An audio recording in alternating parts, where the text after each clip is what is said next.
All right. This is the nameless protagonist. Go ahead and give a little bit so some more folks can make their way here. But I think today's probably going to be a long one. I have a lot I want to cover, and I don't think I'm going to even be able to give this topic justice today, but I want to give it a shot. I'm going to give it the best shot I can because I think it's important. This word kokoro, I'll be getting into first to set and establish the context. I was going to offer a video I'd done previously as it pertains to death, which is in my playlists on my channel. If you haven't seen that, I've got pre-recorded content that deals with various aspects connected to Miyamoto Musashi's Dokodo, or the way of walking alone. And I give the precept that he stated in that body of work, and I offer my subjective opinion and interpretation of that precept as it pertains to modern times, with an understanding of what was intended for it in his time in the 1600s.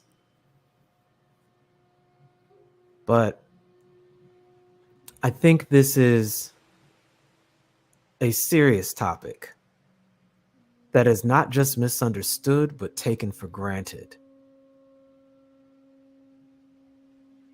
Thus, I make the case today for emotion and feelings. I know the title may turn some people off, but I'll be providing some evidence-based opinions. And again, as said in most areas in this space, please, if you can, like and subscribe. If you appreciate the content or definitely you're free to offer a donation. It helps quite a bit in setting up the software and getting these things set up to have better content for you guys going forward. But I guess we've got a few people. You guys can't hear me okay, correct? Just type a quick one in the chat.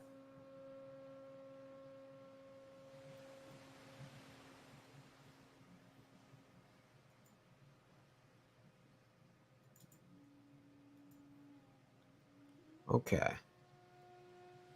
Some of you might recognize that kanji.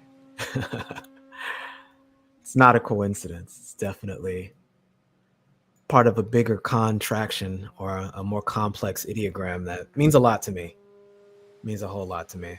So saved my life in the past, especially its esoteric meaning, which we will get into. But since we've got enough people here, we'll go ahead and get things started. Firstly, to those who sacrifice to help found the space, os. To the dojo, and those of you who have decided to join, os. This is the nameless protagonist. Thank you very much for your time. Today, we will be addressing this idea of kokoro as it's understood in the Japanese language, which will serve as a preamble to the investigation in case for emotion and feelings, not just simply as the way it's understood in popular culture, but as a psychoneural, biochemical, and potentially spiritual modality under which entities, including but not limited to human life and human beings, correspond to it all. I believe there is a very gross misunderstanding of people's relationship to emotion, their relationship with feelings, what these two things actually are, and the habit of having these things, which ultimately are tools for to serve you end up being things that encapsulate and enslave people.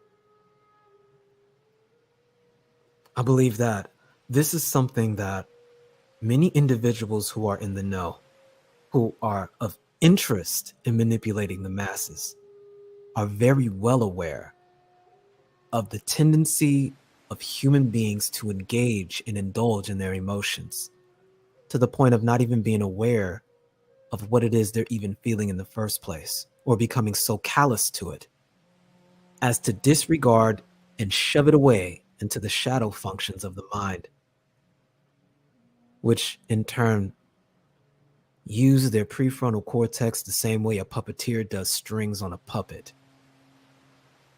The way you may even frame your understanding of reality, totally subject to that. But I'm going to leave that point momentarily and go to the content I want to preface this with.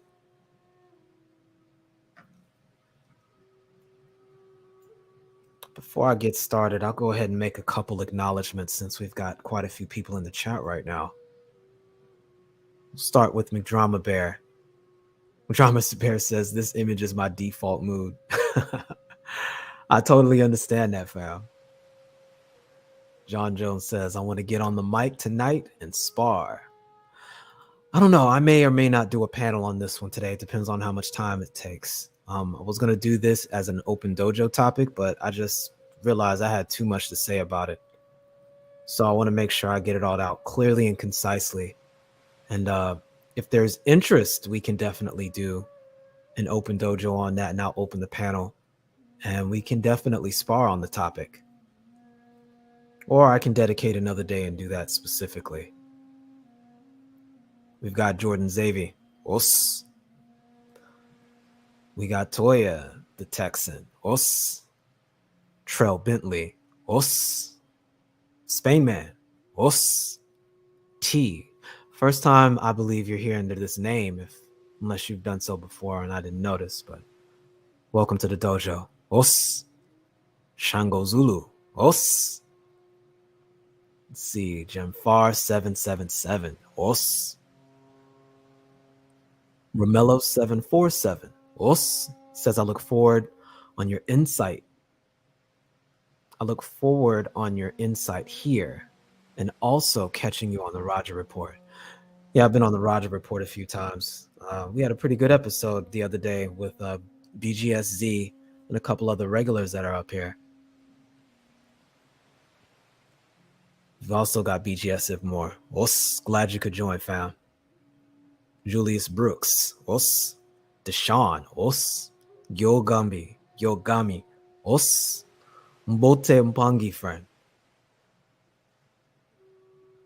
Sower of seed. Os. NC worker. Os. Haven't seen you in a while, fam.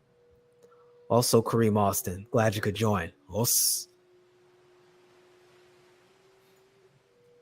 All right. Let me get to where we need to be at here.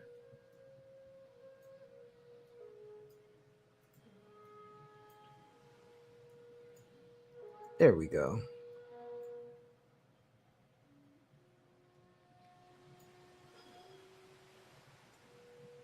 All right.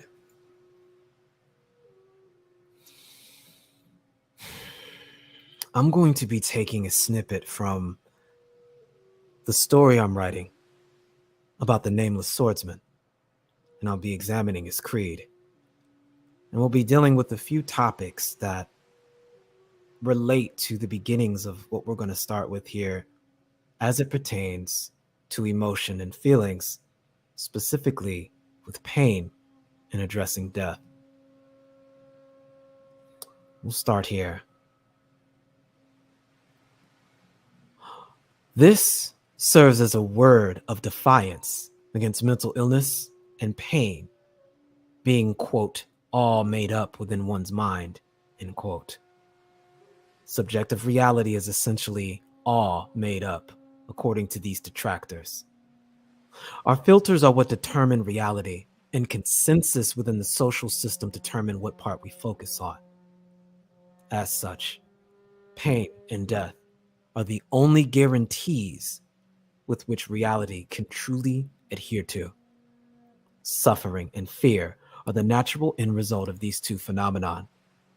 Thus, the human condition is largely concerned with coping with these mechanisms in a casual and affect sense. Meaning provides context for the pain to elude suffering. Conflict provides growth through challenging and adversity. And death serves as the true way by which human beings learn who they are. And so, it is with resolute acceptance of death one endures through struggle and finds meaning through conflict. The creed of the nameless swordsman. I think that's important because in addressing the unalienable truth of pain and death, the human condition is largely concerned with forming mechanisms of coping, conceptualizing, and realizing a way at which to not become a slave to these modalities. When they're mismanaged, it's of my subjective opinion that the emergence of what is known as suffering is made realized, and its highest expression is pain that is experienced without any true meaning animating the pain, at least not one that is perceivable. I think this is largely downplayed, and many people on a psychological level have just simply learned to ignore these things. Or for some, it becomes obsessive. Unable to find a reason, it's far easier to attach it to somebody, and in some ways it's a corruption of our innate neurology to do so. But it is certainly a coping mechanism. And even down to what shapes your personality has a large potential to influence the way in which you deal with suffering. Or more specifically, what happens to pain when it's experienced and dealt with. I think this infers largely to what people call mind state, or the average of one's emotional disposition over time, which can be quantified in this word mood. That mood can serve as a means by which you interpret reality and over time shape your behavior. It's not about those instances where you act in spite of it, or those few moments where you emerge from the abyss of your suffering to relieve it in one way, shape, or form through the form of vice or whatever coping mechanism. The truth is that suffering is the product of pain, and it is warped by the lens under which you've chosen to address that pain. As a result, pain is something that's real. And in failing to do so, in a healthy sense, that's what leads to suffering and the suffering of others. So too does this concept of fear. I would posit that fear of the unknown is the ultimate fear, and that in many instances, for most, death is the ultimate expression of that fear, because it's not known. It is the one thing many people have no anecdotal experience per se, at least on average, to address and seek to find and recruit their culture and their worldview to come up with a solution to. We may be able to infer a solution with regards to other modalities, but at its core, it is the driving force of what can be understood as fear. It's why I state that, in the face of its inevitability, these are the two grounding realities of the human experience: pain and death. And suffering and fear are the shadows casted by these two truths. The advantage of shadows, however, is that we understand that they are being projected, they are being casted. And what makes a people unique, and what makes individuals in and of themselves unique, is the means by which they circumnavigate these shadows to get to the truth of things, hence their meaning within the creed of the nameless swordsman. to resolutely accept death. It's in this acceptance that the power that fear and suffering have over the individual experiencing it is tremendously reduced, and you are able to act in agency without having such a profound hindrance on your objectives in life, even if it comes down to something as simple as just simply communicating your current state. It is difficult to do so while suffering and animated by fear. As such, I again list my subjective opinion that the majority of dealing with the human condition is concerned with circumnavigating the realities of pain and death.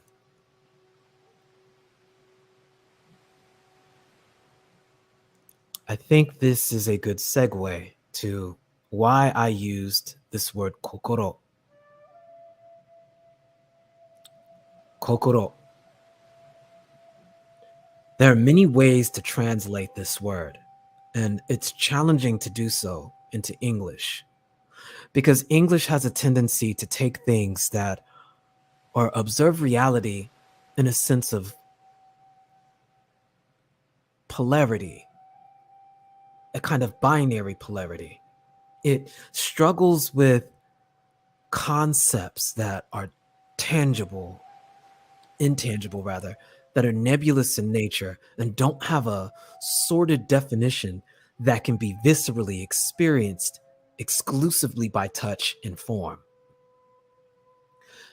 There are things that one can infer from a thing that can only be understood by observing it.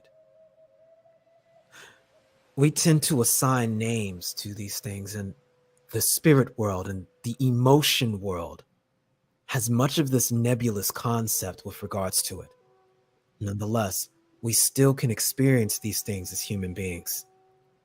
If one were to give a loose translation of this word, kokoro, to say heart or spirit, could technically suffice.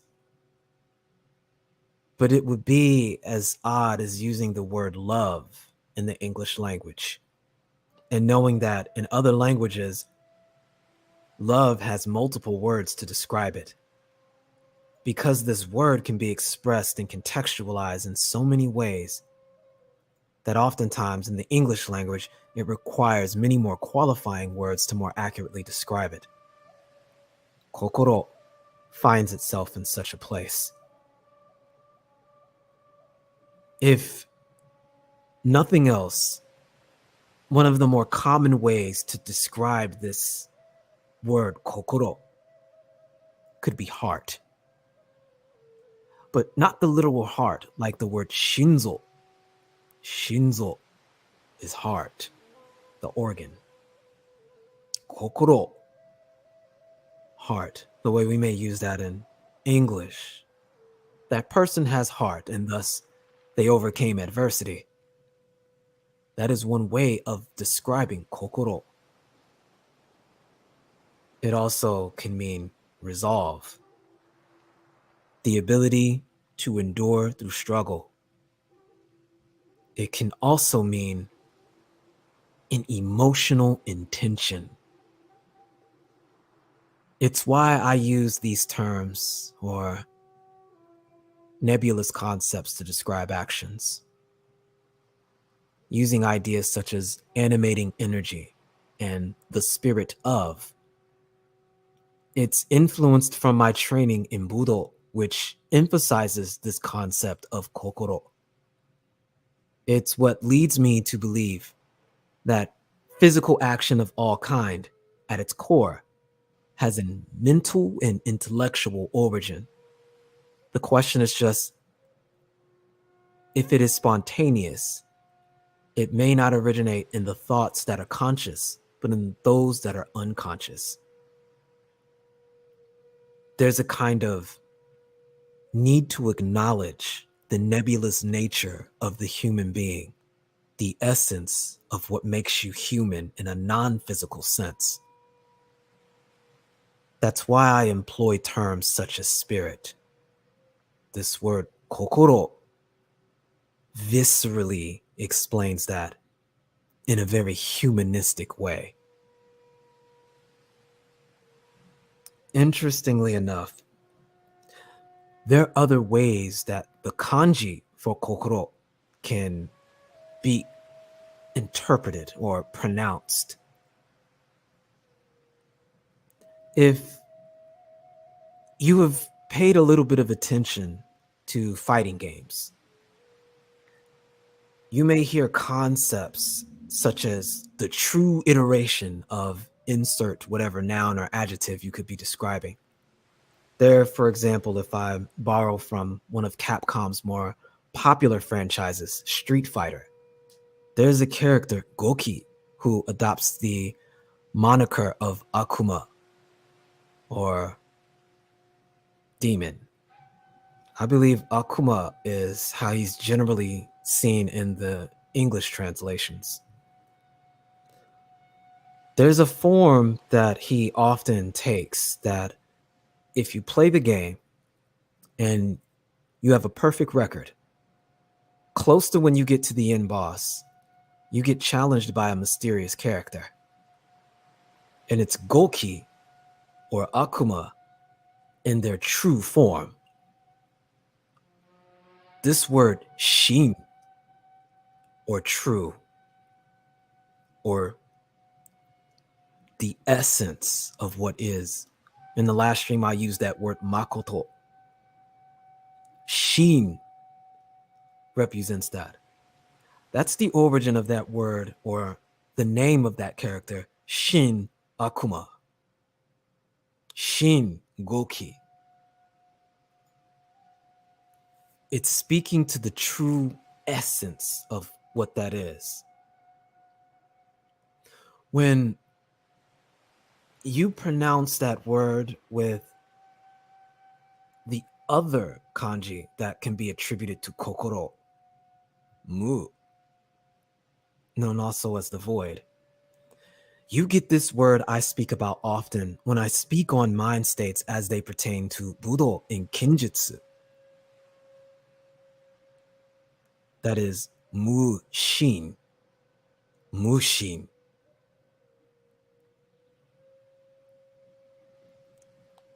The mind of the void,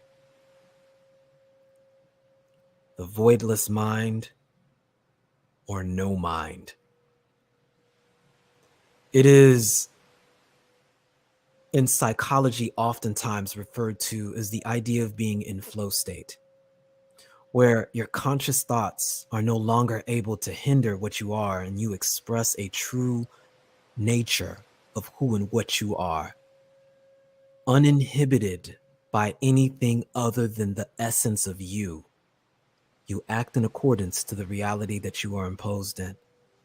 You act in the literal essence of now. それでは無心です. This is 無心, no mind. Kokoro embodies this principle, almost like an adjective. Mushin can be understood almost as a verb of the same point.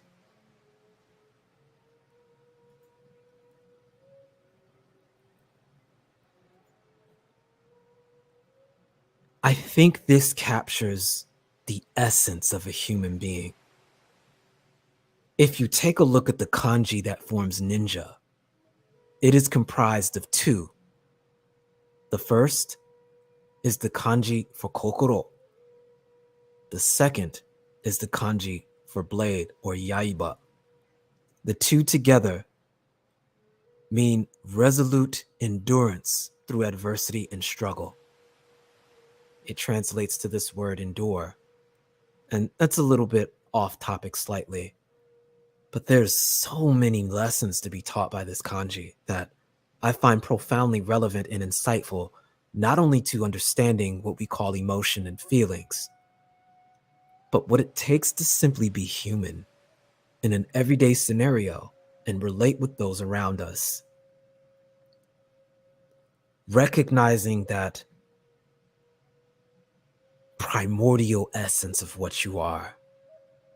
I've seen this word mentioned before and having a parallel to what is said in the Yoruba and sometimes Igbo traditions. This word, ashe. I think in many animistic cultures, there's some word that incorporates that concept. The living energy that flows through all things. It can be called things like ki or chi, but when it inhabits a particular sphere, when it inhabits a human being, when it inhabits a consciousness, it's a living thing. It is a part of what and who we are that makes us what we are, part of that aspect of human nature through which our personalities are manifest from, something that we all share inherently that can be understood, even if we can't point to it, even if we can't draw it. We can observe and experience the effects of it. Kokoro. Emotion and spirit. Emotion and feeling have a kinship of this type of nature. They're not things to be discarded. They're not things to be attacked and just abandoned. They are real things that assist you. They're there to serve you. Unless you allow for them to use you like some sort of puppet.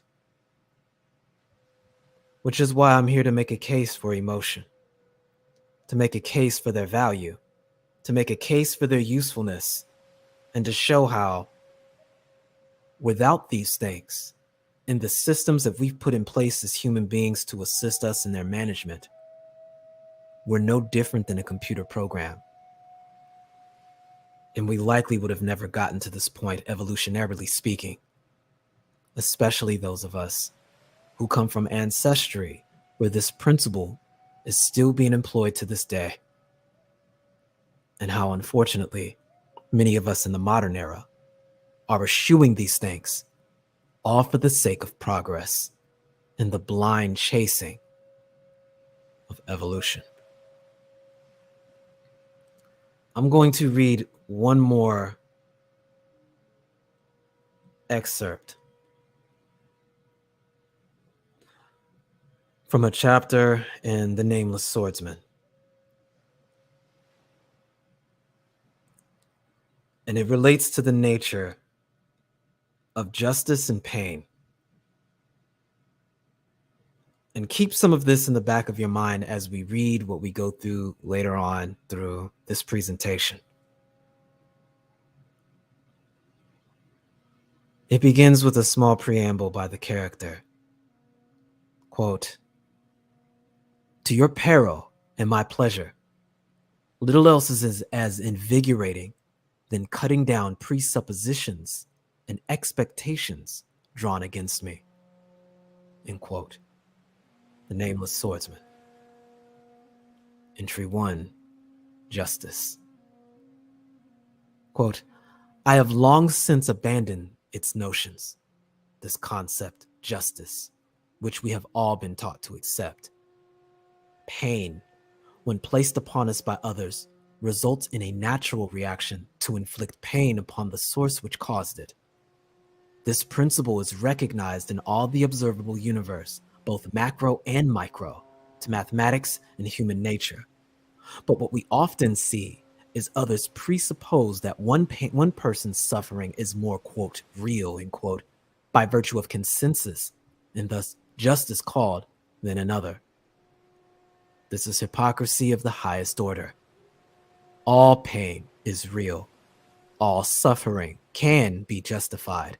And typical of human nature, we seek to place limitations on that which is limitless. The real end result is power wielded in the name of the many to inflict pain and suffering whilst donning the mantle of hero. But what of those deemed undeserving of justice? All that awaits them is an ultimatum. Suffer in silence, or draw the blade forged from suffering, known as vengeance. From this path emerges the villain, so-called, and in response, usually from ignorance, the hero. I refuse to suffer in silence. I am no hero, so call me what you will. It makes no difference to me and my blade. End quote. Meditations of the Sword by the Nameless Swordsman.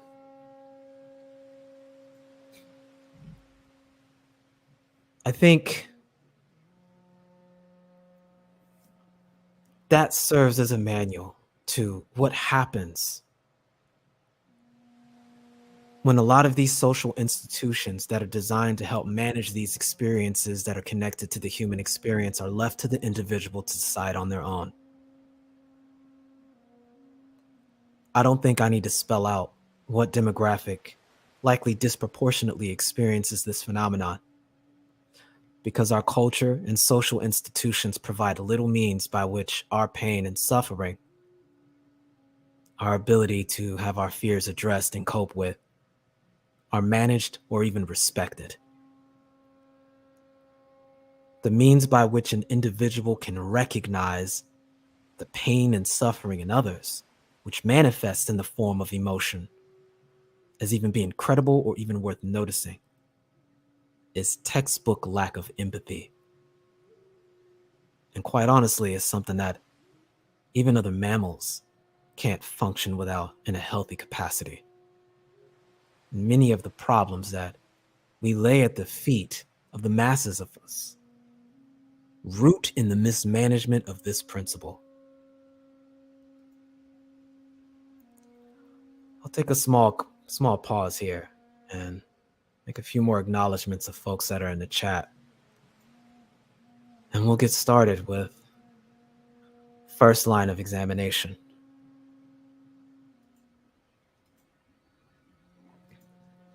Let's see. Go through some of these comments. Jordan Savy says, I like this. Kokoro, indeed, fam.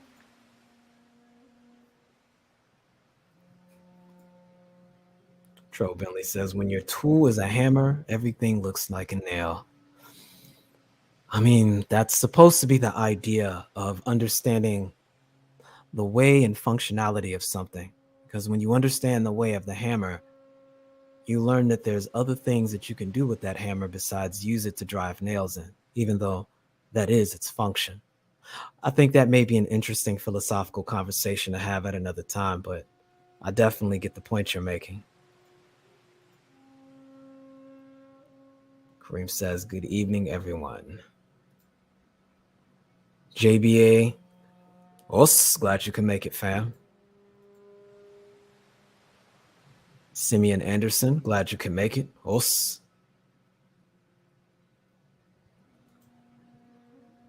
We got Jamar, the street pharmacist. Glad you can make it, family. Mike Johnston, Spain Man says, get the likes up. Yeah, definitely appreciate it. Looks like we're up to speed though. Got I'm listening here. Glad you can make it.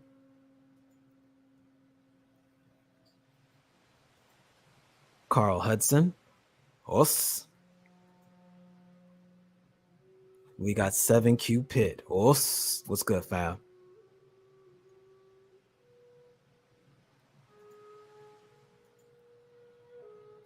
D. Scott. Welcome.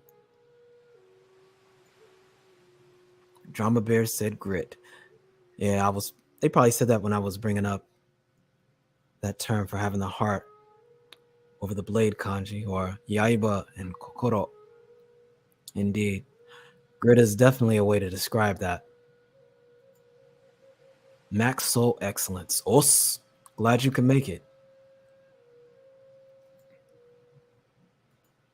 Satire Junk says, I was just about to say Shin Akuma. New person, by the way. Been enjoying the content. Welcome. Glad you could make it. Yeah, indeed. there's a lot of different characters that have that precept associated with them. So whenever you see that being expressed, that's essentially the cultural meme that's being drawn upon, or cultural motif, I should probably say more accurately. Myths.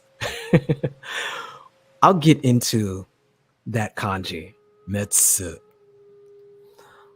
to destroy.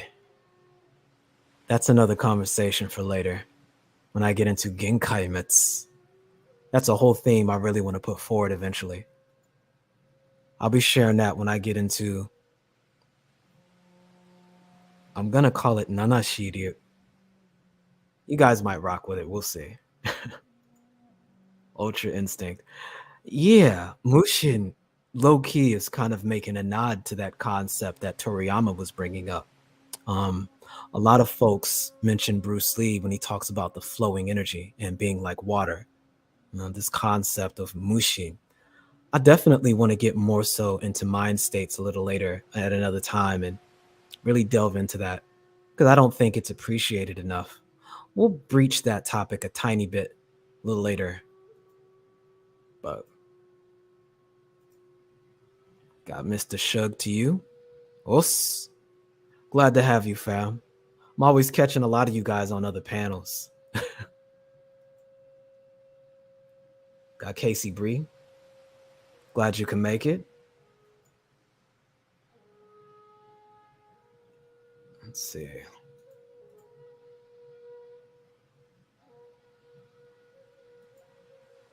Says same here. Just got done with the GG video Nameless Protagonist did with Sandog 4 days ago.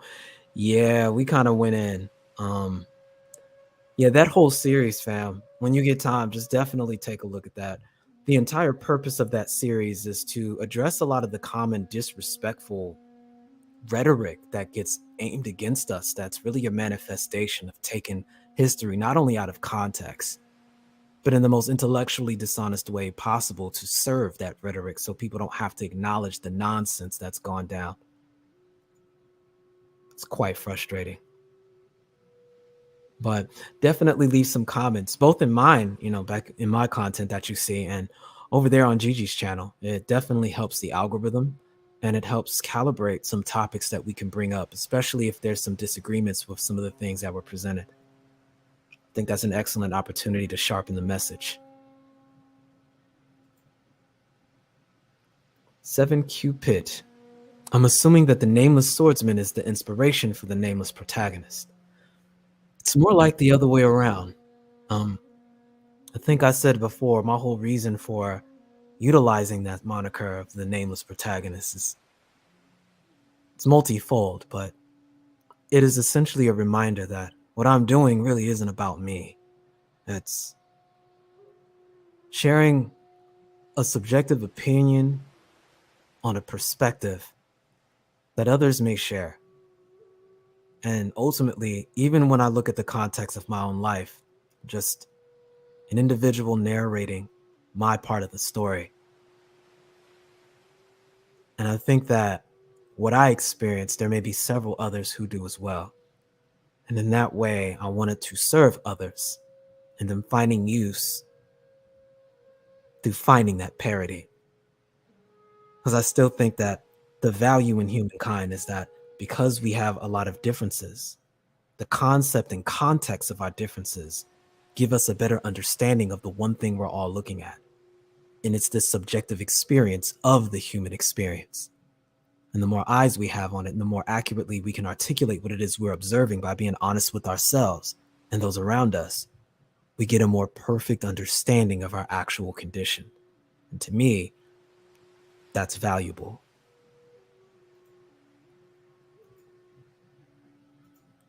Got All-Star G. Glad you could make it.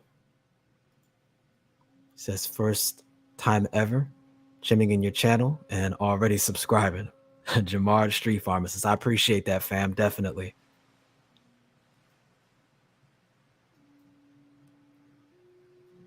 See, we got Mr. Me Too.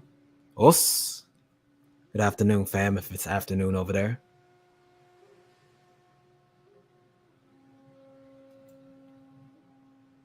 See, Kay Williams asks, what does os mean? I'm super late in asking that.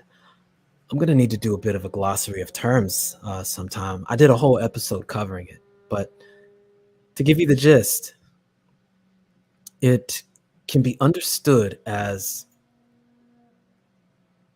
a multifaceted word that captures the idea of expressing an acknowledgement and seeing that you exist, an encouragement of what it is you're doing, and a passing on of a flame to continue and to push through whatever it is that you are accomplishing or trying to accomplish. It's all these things all simultaneously and encompassed by that one syllable, os.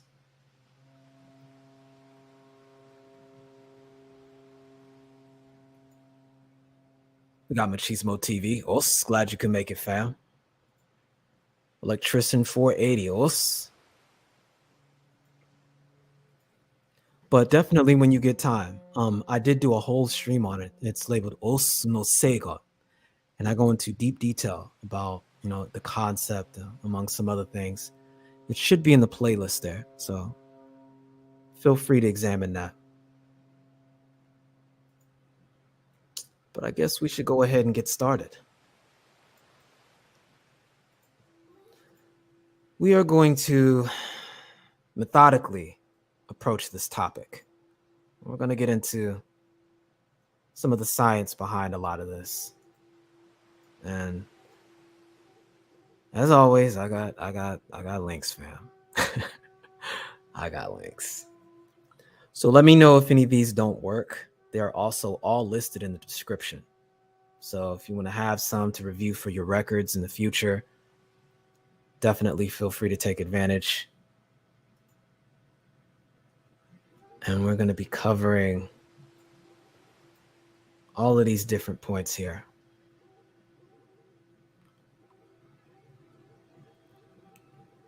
And we want to start with kind of a understanding of what it is we're talking about. We're going to go through the full technical biological definition of it as it's understood by science currently.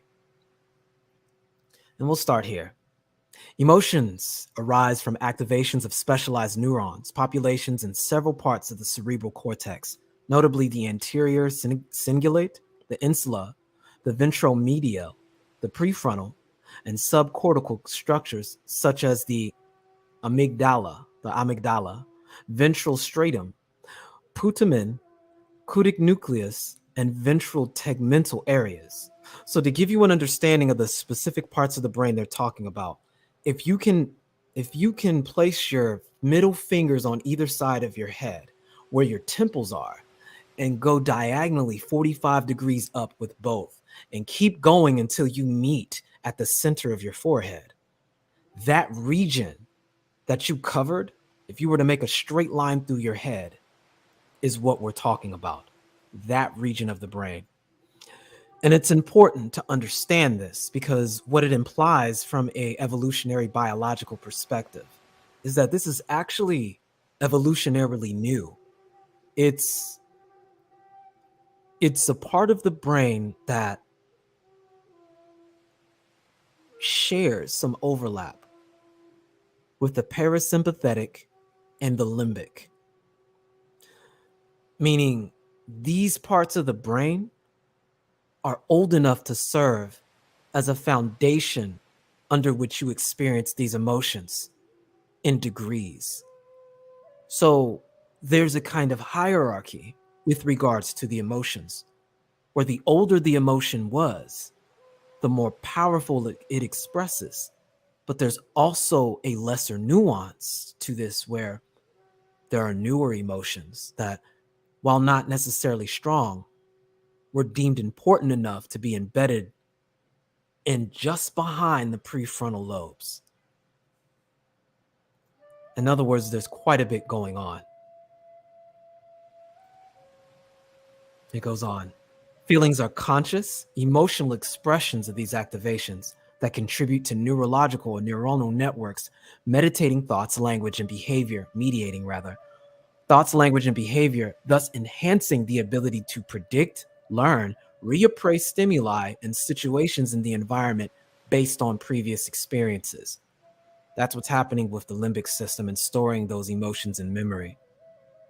Contemporary theories on emotions converge around the key role, that the amygdala, as the central subcortical emotional brain structure that constantly evaluates and interrogates a variety of sensory information from the surroundings and assigns them appropriate values of emotional dimensions, such as valence, intensity, and approachability. In other words, it governs a large part of our subconscious behavior, but it also has conscious expressions. The amygdala participates in the regulation of autonomic and endocrine functions. So now we're talking about the systems that are relegated to the vagus nerve, meaning what we call in martial arts the column of control, or that area in the back of your skull leading all the way down to the base of your spine where you're sitting at. That's what's known as the channel of control. And that nerve that connects those two parts of your brain, which also go into your stomach, is known as the vagus nerve. It's part of what is understood again as the parasympathetic system, meaning we're talking about movements that are automatic. And this is important to note when we get into the way in which emotions and feelings interact with each other.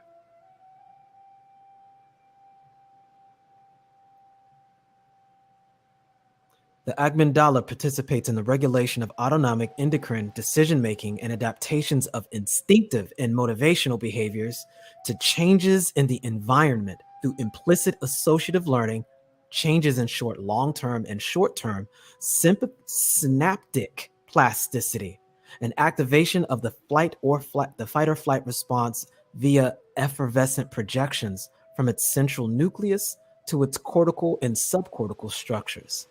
Meaning this is almost entirely integrated into your flight or flight system. All of it. This is in turn the core essence of how you interface with the world around you. This idea that you can somehow divorce from your emotions is just intellectual misappropriation. This has an influence on literally every aspect of what you can call interface with reality. It even has a physical effect on your body, as we'll come to understand. A lot of which is what you can come to understand as feelings. And we'll get into that in a second.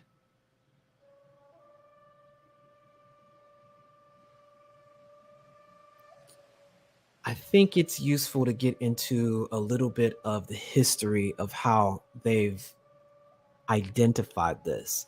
And bear with me as we go through some of this content. This is again taken from the National Library of Medicine. Let me give you guys a link. And this is generally a grand meta study on the evolution of human emotion. But I want to read the abstract here because I think it serves as a good way to contextualize this, and we'll move on to feelings next. Here it states, basic tendencies to detect and respond to significant events are present in the simplest single-cell organisms and persist all throughout invertebrates and vertebrates. With invertebrates, the overall brain plan is highly conserved. Through differences in sizes and complexity do exist. The forebrain differs the most between mammals and other vertebrates. The classic notion that the evolution of mammals led to radical changes such that the new forebrain structures, or limbic and neocortex, were added as not held up, nor has the idea that so-called limbic areas are primarily involved in emotion. Modern efforts have focused on specific emotion systems, like the fear or defense system, rather than the search for general purpose emotion systems. Such studies have found that fear circuits are conserved in animals, including humans. Animal work has been especially successful in determining how the brain detects and responds to danger. Caution should be exercised when attempting to discuss other aspects of emotion, namely subjective feelings in animals, since there is no scientific ways of verifying or measuring such states except in humans. And this particular meta study goes into what's the word I'm looking for? Chronalizing? Maybe it's chronalizing. It establishes a line of events, a chain of events that describe how in evolutionary biology, some of the most primordial understandings of emotion start with the development of single cell organisms, and they serve as an evolutionary function to warn against danger, starting with the primordial existence of fear. Fear, then, is something that is not just exclusive to mammals, it extends to reptiles. In fact, it's first really noted in fish. It serves again as that primordial flight or fright, fight or flight. The decision to recognize fear and then convey that to those around you for the purpose of their survival as well. It's where we get an entire myriad of emotions that are primordial and exist in what often is talked about in developmental psychology as the so-called lizard brain. They're emotions that are primordially based on your survival at its core, and it's had the longest time to develop and cultivate. And so when we speak on emotion, most of these things are deep, they are intrinsic, they are spreadable, they are shared, and they are part of our experience with the environment. And they again frame every aspect of our everyday lives, every aspect of our communication form. And it's important to note this because at the end of the day, without having these modalities as a foundation, it's difficult to function as an organism. And because they're so connected to survival, their signal is so strong to overwrite. It is something that takes over. And I still stand on the fact that I believe that fear is the first and the most dominant emotion and runs through every aspect of our being, which is why when we get into things such as propaganda and marketing, fear is the main tool under which you can use to control anybody, because most of us are subject to it, leading back to what I said in the very beginning about how, with regards to the human experience, fear at its core is the most primal and the most visceral as it regards to things that matter to us. Thus, finding ways of managing it and wrangling it and putting it into proper context is part of what it means to be human. We'll move on to the next portion here, and we'll be discussing for a bit feelings.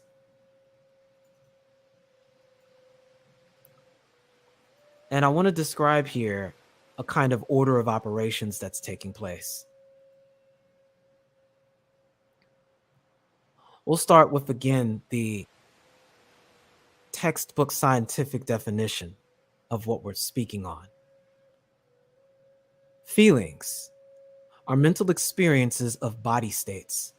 They signify physiological, keyword, physiological need, for example, hunger, tissue injury, for example, pain, optimal function, for example, well-being, threats to the organism, for example, fear or anger, or specific social interactions, such as compassion, gratitude, or love. Feelings constitute a crucial component of the mechanisms of life regulation, from simple to complex. Their neural substrates can be found at all levels of the nervous system, from individual neurons to subcortical nuclei and cortical regions. What's important about that statement from a bioneurological level is that this idea of feelings, what feelings actually are like emotions being lightning, and then feelings being the thunder that occurs afterwards. They are a shared phenomenon, but there is certainly an order of operations to their existence. When emotion arises, it can be animated by several modalities, but the way it plays out and is experienced in its inevitable conclusion is experienced in the form of feeling, and that is a physiological phenomenon. It can start from changes hormonally, which can lead to changes in behavior and mood.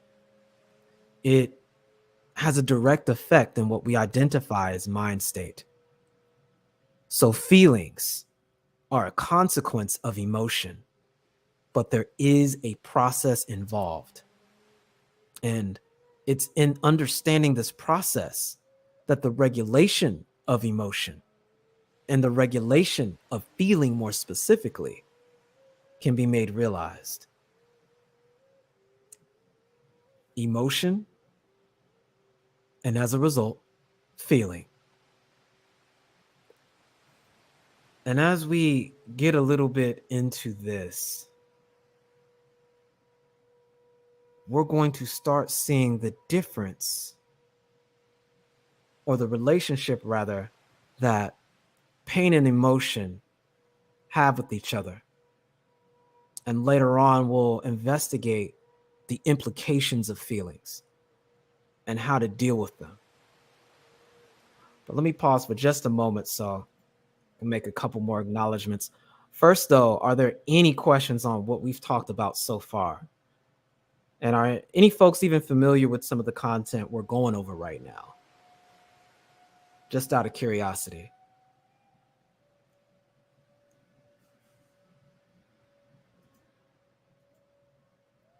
We got Sower of Seed. I don't think I shouted you out earlier. Maybe I did. But us. He says, do you also study martial arts or the art of the martial arts? I've been doing martial arts since I was 7. So when I got started in Japanese martial arts in particular, I started deep diving very heavily into aspects of the culture and language. So that's where that came from. K. Williams says, I'm sitting over here with my damn fingers on my forehead. Yeah, we're just trying to give you an idea of how, what part of the brain we're talking about, because these words are hard to understand. Let's see, do I have any mods in here? I guess not. Go ahead and get rid of that.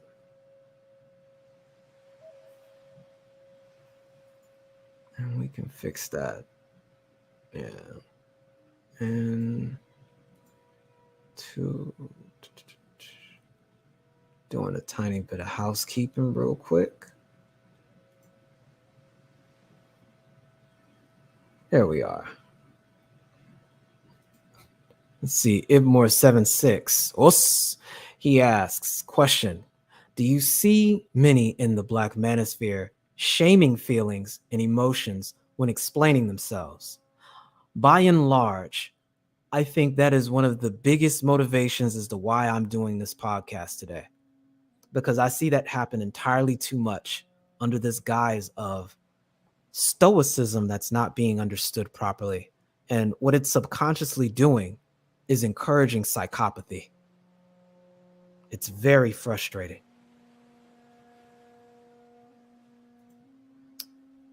I ended up skipping over AB. What's good, fam? My bad. I think I got distracted by the damn bot that came in. You know what? Let me fix that. I thought I modded you a while ago, fam. My fault.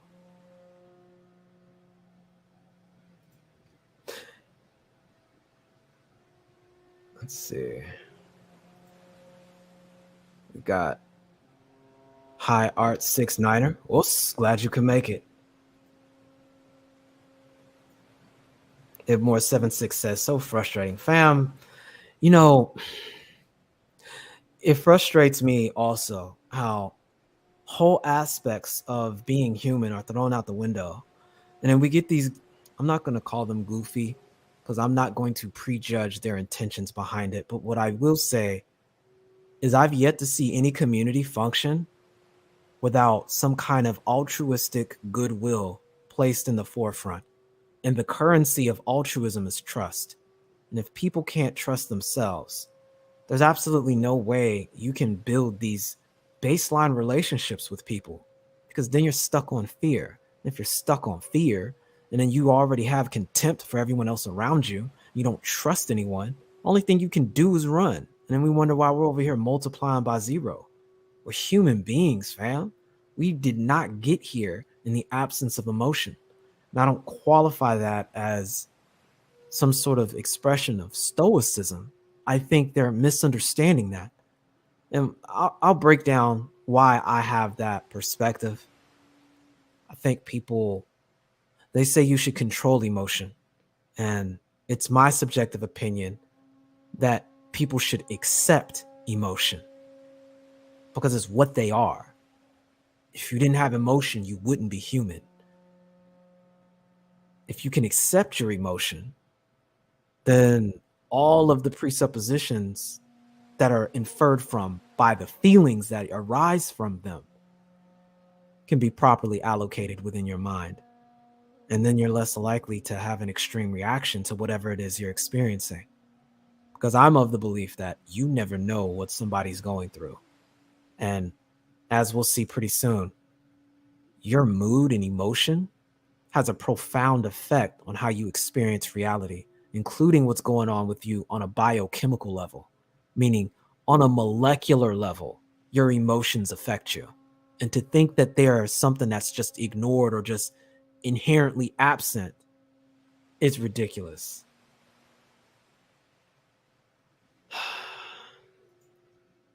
We got the cynical optimist. Us. That's such a great contradiction, fam. I appreciate his name so much. Maybe Gigi can have a conversation on cynicism one day and really kind of speak about its merits, because I think being cynical is kind of misunderstood. It's classified as a well, it kind of relates to what I talked about with the yin yang. How you can have positive toxicity and toxic positivity. I think his name's a great metaphor to that, or allusion to that. Jamar the Street Pharmacist says, I have a book called How Emotions Are Made, The Secret Life of the Brain. One of the most in-depth books I've ever read. Fam, that is on my list to get. I regret I didn't get that before I started this podcast, but I wanted to talk about this ahead of time, because I think this is an important topic to kind of get out there and at least get people thinking and reassessing their relationship to feelings and emotions and feelings, and the way in which their neurology expresses and deals with it. Ray Hanma of the Hanma Force. What's good, fam? Mike Rizzi. He says, Marcus Aurelius raised a failure of a son. Stoicism has immense limits. Fam, facts. Facts. We are human, and unfortunately, as the world gets more artificial and the fourth industrial revolution continues to reward the removal of emotion, the removal of the acknowledgement of emotion, human beings are going to be more proposed to eliminating what makes them human for the sake of trying to be something beyond human. And they haven't even taken the time to understand what it even means to be human in the first place.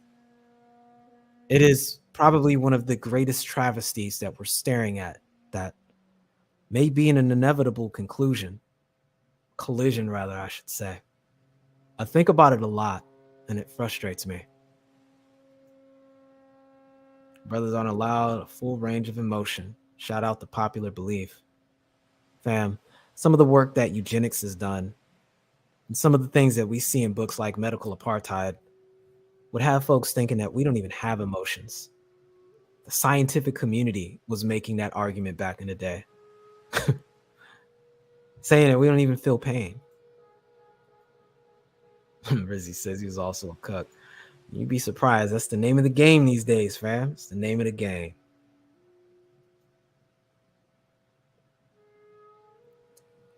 Says, as men, we need logic, yes, but emotions are a human necessity that needs honing and to be used as well.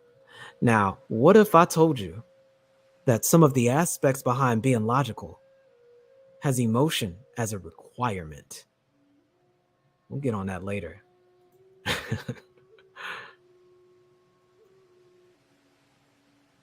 Sven says there's a great deal of reactionary behavior towards the gynocracy in this space. Reactionary stoicism is one.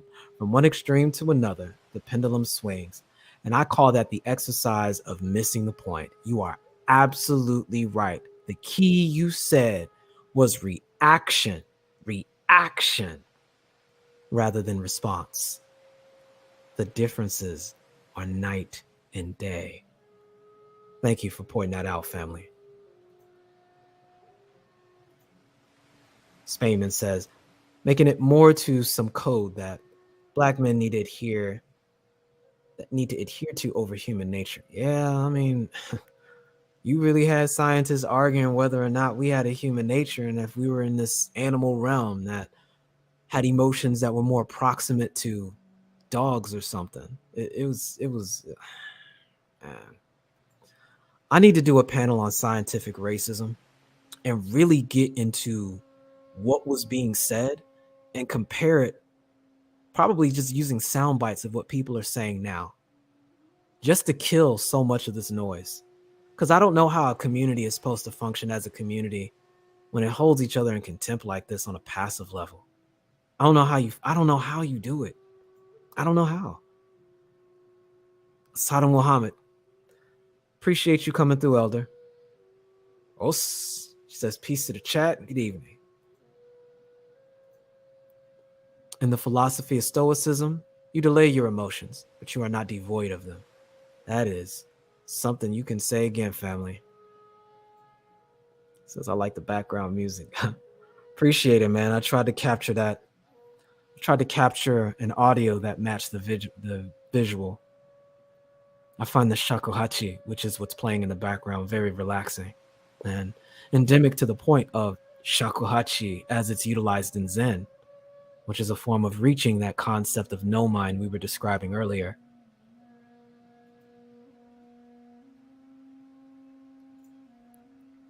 We've got Tahuti of the New Kemet Os. He says, this is a problem because you cannot move to higher degrees without a full embrace of the heart. Fam, that is the whole reason why I like that kanji Kokoro. If I go to my Kemetic sciences, it really speaks to the essence of the Ka and Ba, their interplay and role with regards to the human experience. And it also infers what happens after the human experience in the afterlife, getting into concepts dealing with the Amduat. Even with that, it serves as a metaphor with the mind that still has an interplay of the heart. I don't know, maybe we can talk the new style one day, kind of get into more of those esoteric understandings of how people view concepts such as heart and emotion and spirit and their interplay with one another. Now, this is a very human concept that's pretty transparent across multiple cultures. The Hudi Amin Ra says, teach on that. Yeah, man, to be a little bit more specific, or if I don't already cover it, man, you're always free to toss me an email. I'm always open to content and concepts.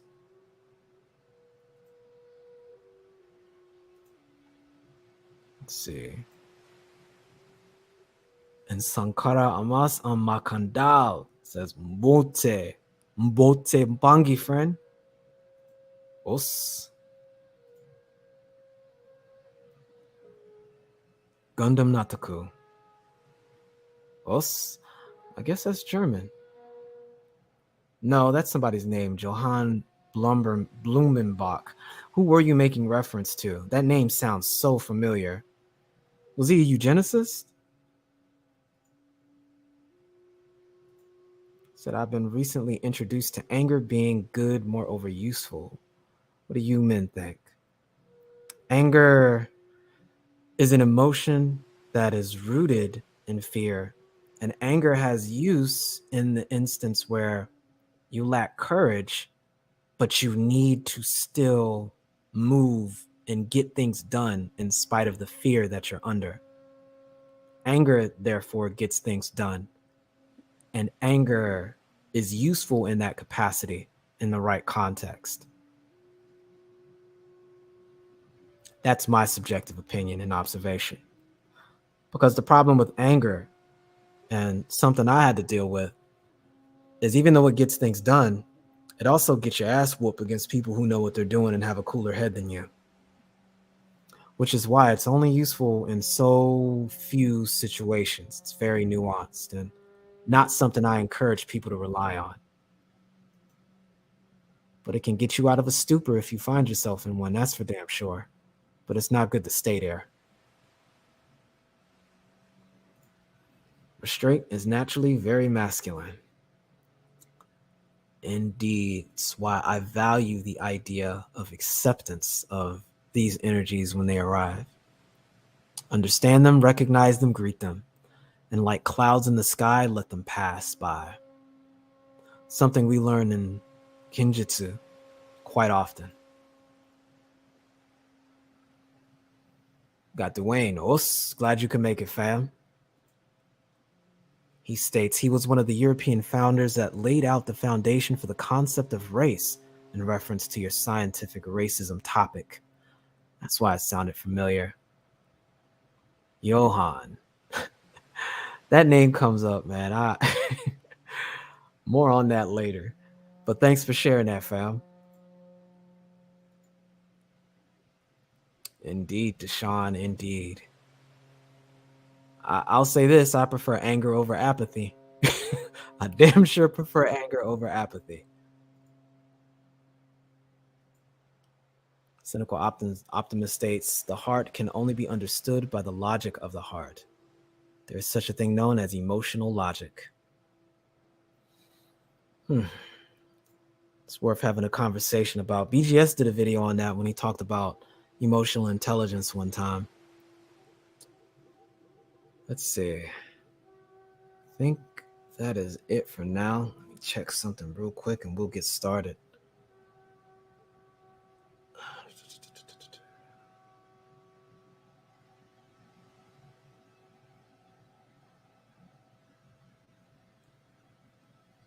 Okay, seems like we got a Cash App.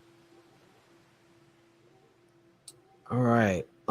Don't want to say your government name because I don't see you in the chat. So your initials are DS.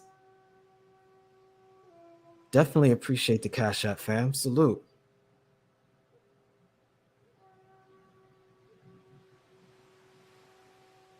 Didn't see a message, but right. But we'll go ahead and continue and move on to the next part here. Let's see. So we covered the nature of what emotions, what the feelings are, and I offered you guys a excellent resource to go back and take a look at the meta study that's been done on emotion. And now I think it's worth taking a look at how pain and emotion have a mutual inference upon one another.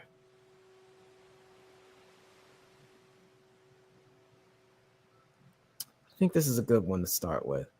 We'll go ahead and drop we'll get into the abstract of this to give you guys the gist of what this covers.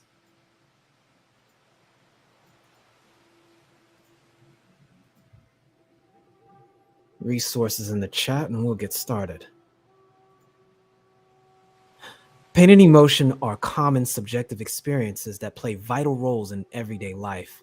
Pain has been clinically confirmed to increase depressive mood. Now let me pause here, because I was randomly wandering the YouTube streets doing my Muso Shugyo warrior pilgrimage thing throughout YouTube Live.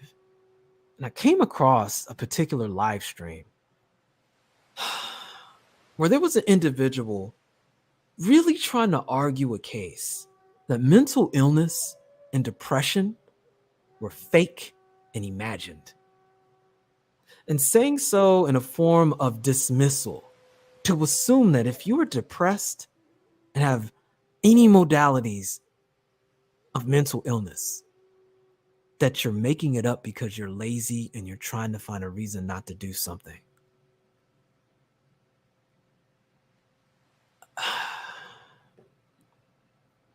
This was last, no, it was, that must have been Monday night. It was Monday night sometime. I just, all I could do was just sit down and shake my head and look at this mess.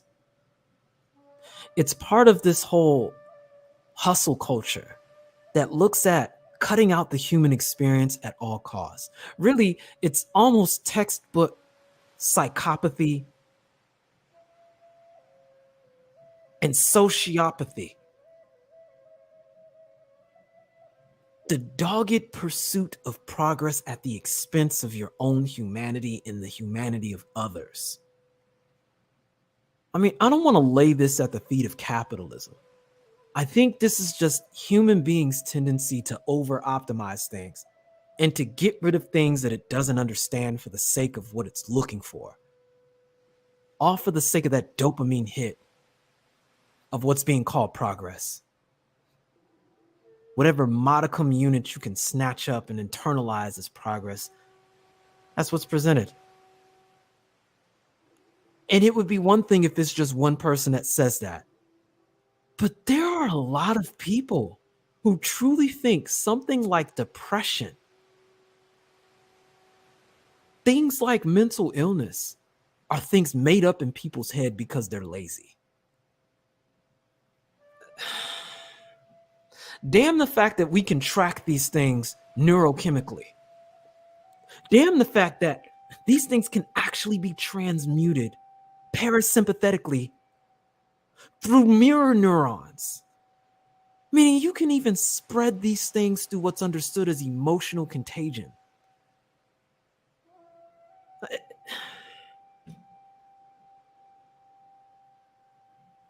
I get worked up on this because I can't imagine the irreparable damage people start doing to themselves and other people when they say things like depression is all in your head and made up, so stop crying.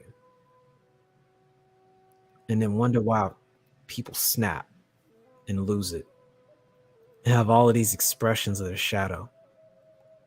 How much more so when you've got a culture that defaults and initiates you into the culture by providing traumatic things that cause these things, and then looks at your symptoms as normalized behavior and a sign that you are becoming an adult.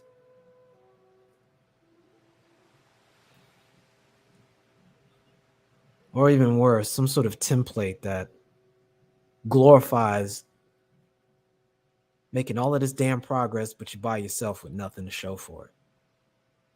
When the deepest irony is that some of the most important things that make us human, that matter to humankind, are not things you go out and acquire through some sort of market or through currency. I think it's probably one of the greatest tragedies of human beings in the modern era. But excuse the digression. It just reminded me of that, and it really frustrated me. Because I know that's not the only place that that's being said, and it's not the first time I heard someone say that and be serious about it.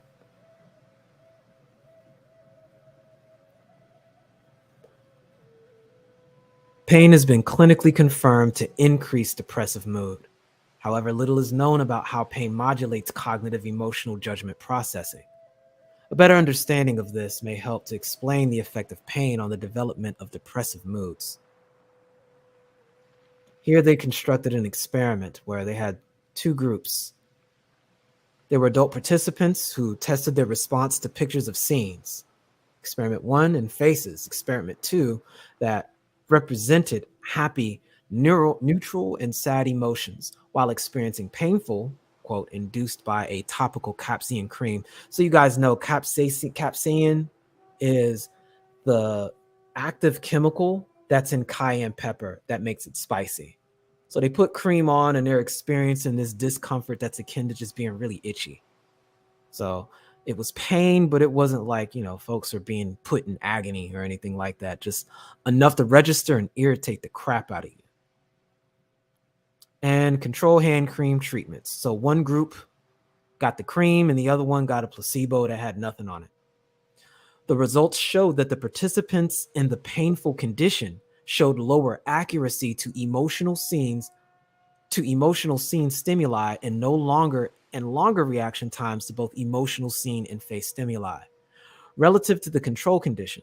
In addition, the difference values of the reaction times between the painful and control conditions were larger for sad scenes than for happy or neutral scenes. These results suggest that pain alters attentional processing of emotional stimuli, especially with regards to sad scene stimuli, which may explain how painful stimuli affect the development of depressive moods. I think that's an interesting correlation. There's another study I want to go to that I find very interesting. Again, getting back to what we talked about with pain and how it's only natural for a living entity to want to lash out at the perceived source of that pain. Because again, one of the highest expressions of misery and suffering is experiencing pain with no ability to pinpoint the source of its origin. It's probably one of the easiest ways an entity with consciousness can experience misery.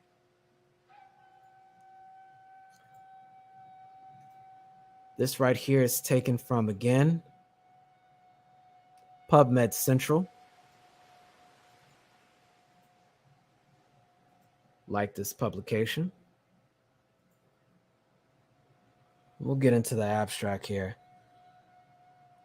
How similar the experiences of social rejection and physical pain? Extant research suggests that a network of brain regions that support the affective but not the sensory components of physical pain underlie both experiences. Here we demonstrate that when rejection is powerfully elicited by having people who recently experienced an unwanted breakup view a photograph of their ex-partner as they think about being rejected, areas that support the sensory components of physical pain, i.e. secondary somatosensory cortex and dorsal posterior insula, become active. We demonstrate the overlap between social rejection and physical pain in these areas by comparing both conditions in the same individual's functioning MRI. We further demonstrate the specificity of the secondary somatosensory cortex and dorsal posterior insular activity to physical pain by comparing the activated locations of our study and database of over 500 published studied articles. Activation in these regions was highly diagnostic of physical pain, with positive predictive values of up to 88%. These results give a new meaning to the idea that rejection hurts. They demonstrate that rejection and physical pain are similar not only in that they're both distressing, but that they share a common somatosensory representation as well. Meaning there is a physical expression of pain that is experienced psychologically due to emotions that is not differentiated between you actually receiving physical pain. So when someone says that, why are you crying? It's only words. It could be that it's because those words, those things that are animated in the spirit of causing damage, even if it's emotional, are occupying the same neurological pathways that you receive physical pain from. Physical pain. I think this gets skipped over so much and laughed at. And it's what leads to all kinds of people being emotionally abused. And then we wonder where this comes from. And it's fucked up because, and excuse the language, because this is experienced by people every day. The people closest to them tend to be the ones that, without abandon, demonstrate this kind of pain on people. Demonstrate what really needs to be classified as abuse. And it's virtually no different from a neurological perspective from getting your ass whooped on a regular basis. And then people wonder why they develop these unstable and defensive responses to things. This idea of trying to toughen people up for abuse by abusing them and not giving any context under which it's happening under does nothing but instill more and more distrust, to the point where even trying to reconcile with the world around you, if you're not getting your behind whooped or being abused verbally, you don't even understand and recognize that as loved enough to trust. And here you are having an abnormal condition being normalized for the sake of the culture. This is no different than taking your kids or a dog and just beating the brakes off them just cuz. I think the only reason why it's regulated is there's physical evidence of being physically beaten, so it happens psychologically instead. This again is showing that there is literally no difference on a neurological level. Again, exceptions exist, but they can project these things at an 88% accuracy at this point, and it's probably higher. And you begin to wonder why people are demonstrating more effects and more behaviors that are akin to psychopathy. It's really not a world people want to sit in and live. But if you wonder where your trust went, how it happened, that's where it evaporated.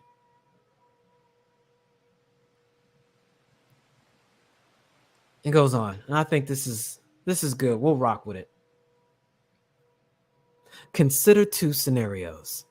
In the first, you spill a hot cup of coffee on your forearm and experience intense pain. In the second, you look at pictures of your former romantic partner, a person with whom you've recently experienced an unwanted breakup. As you view each photo, you feel rejected and experience another kind of pain, end quote. On the surface, these two events seem quite distinct. Whereas the former involves a noxious bodily stimulus, the latter involves the termination of a social relationship. However, cultures around the world use the same language. Words like hurt and pain describe both experiences, raising the question, how similar are social rejection and physical pain? Several recent studies have attempted to address the issue by examining the neural overlap between physical pain and social rejection. The consensus has emerged that the network of brain regions that support an adverse quality of physical pain, quote, the affective component, principally the dorsal anterior cingulate or sub-DACC and anterior insula, dubbed AI, also underlie the feeling of social rejection.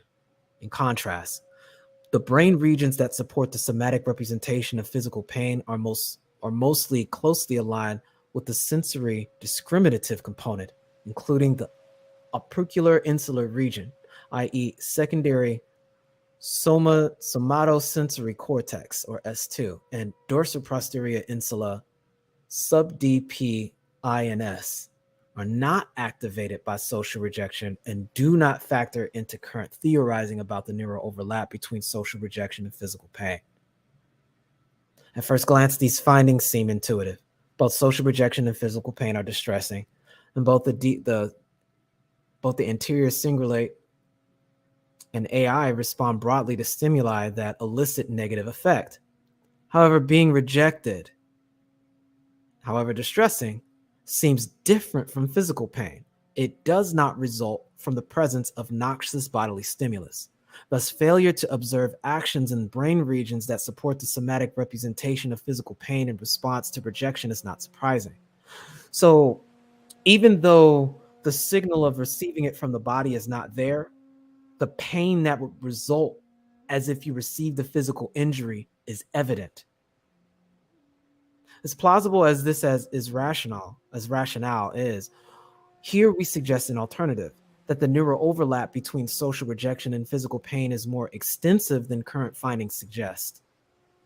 Specifically, we propose that experiences of social rejection, when elicited powerfully enough, recruit brain regions involved in both the affective and sensory components of physical pain. There we go. This prediction is motivated by research indicating that the brain regions that support the sensory components of physical pain are more likely to become active in response to intensely painful stimuli. So the intensity of it is all that matters with regards to this. This finding is noteworthy because the extent of fMRI research has induced feelings of rejection that may not be particularly intense. One exception is reference, where we mentioned, they do have an exception, which is point of reference on there. I'll get to that later. For example, such studies have excluded participants from computerized ball tossing in a game called Cyberball, exposing them to rejection-themed paintings, or provided them with an anonymous feedback that a stranger does not like them. Although these manipulations elicit distress, few would attribute them to the same level of intensity as the pain surrounding an unwanted romantic relationship breakup. Thus, it's possible that social rejection activates brain regions specific for somatic processes, but not when the stimulus is sufficiently intense.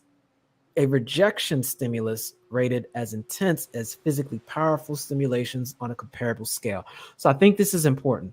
It's not saying that every single insult that you feel or emotional attack damages in the same capacity, and that we do have a form of resilience that helps to mitigate that. So this is where the idea of toughening up and becoming more acclimated to pain can be beneficial.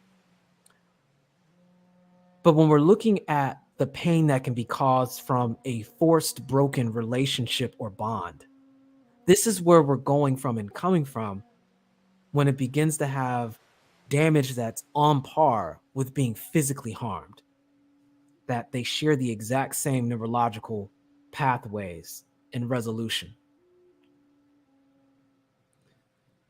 And this is the conclusion of the experiment. We'll pause after that.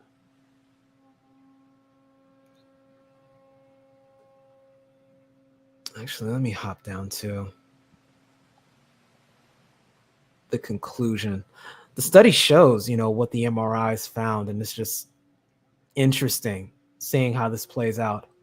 States these results give new meaning to the idea that social rejection hurts. Current theorizing suggests that the brain systems that underlie social rejection developed by copting brain circuits that support the affective component of physical pain.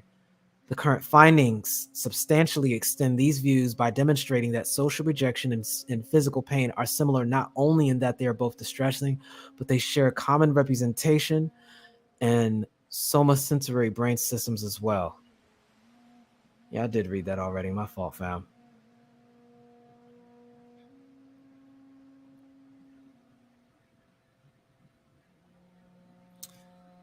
Yeah, I think that really emphasizes the undertone of why it's important to learn these coping mechanisms while we're kids, and how when we get older, the way we contextualize how to mitigate and relegate these things really depends on the models that we got growing up. We see things like how trauma infers your ability to deal with a lot of these things, but I don't think we appreciate how long these things follow you. You'll see folks who deal with red pill content, for example, and they'll be dealing with red pill rage.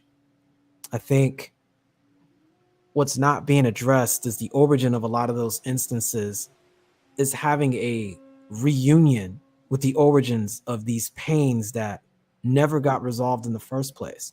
And the common response is go get therapy, which, no one's going to argue, but not everybody has access to.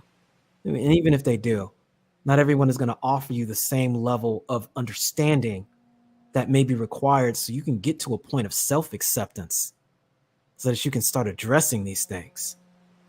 I think it's a missed opportunity in dealing with a lot of that content. And I think it is the responsibility of every conscious human being to use that as a form of self and adult initiation into adulthood in the first place. But I think in understanding that, you can cultivate a respect for other people who may be going through and still dealing with a lot of these things. So yes, it's their responsibility to conduct themselves as adults, but it's also an important modality to understand that they're going through things. So adding salt to the wound with words may not be the best option to actually resolving a situation or circumstance you find yourself in. An ounce of empathy can go a long way in keeping a misunderstanding from turning toxic. And I think in some of those ways, so long as your free will is not being violated. I think that could serve as a better resolution to many problems that arise socially. And I think that really is the case for empathy and why it exists in the first place.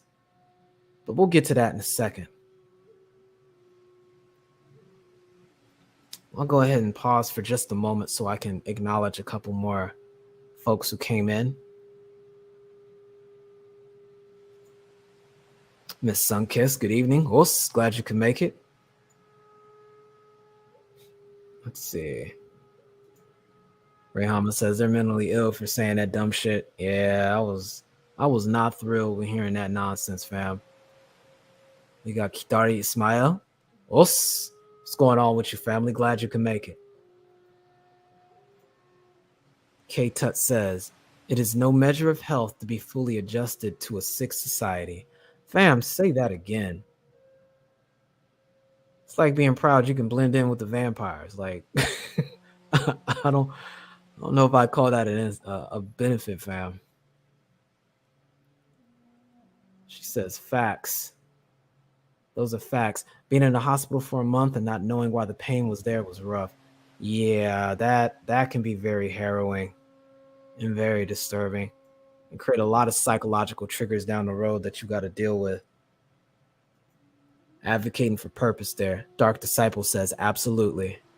Glad you can make it, fambos. Free Zone Low says, salute nameless in the chat. Well, glad you can make it, fam. I think this may be one of the first times you caught me live. It's self-soothing. Yeah, we'll move on to the next section here. We did get another Cash App. I don't want to say your name in the chat, but wait a minute. Maybe I do have your name here. I don't see it now.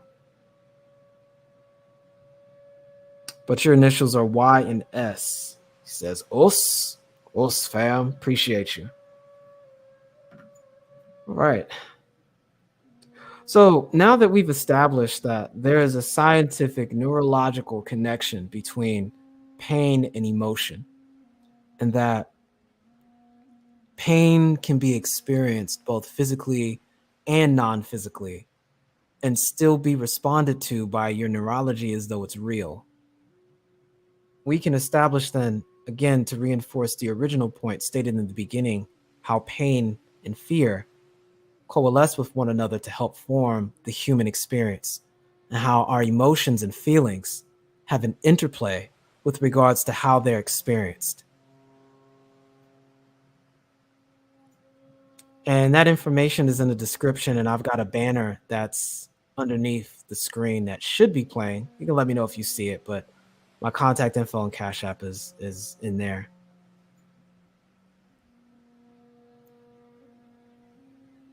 Let's see. We are going to go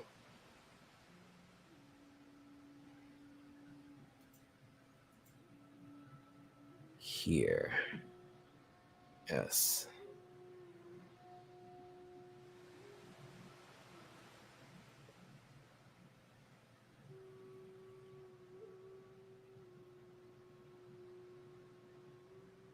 What portion that I want to go to? I don't want to do that just yet, but we will get to it immediately after that. Let's see, let's go here first. Yes. We are going to cover some baseline ABCs of emotion. And we're going to deal with more of the lizard brain emotions. There's a nice article I found that helped articulate some of this, and it condenses some of the contemporary understanding of a lot of this, extending from what was covered with Darwin and several other individuals. But we'll start here.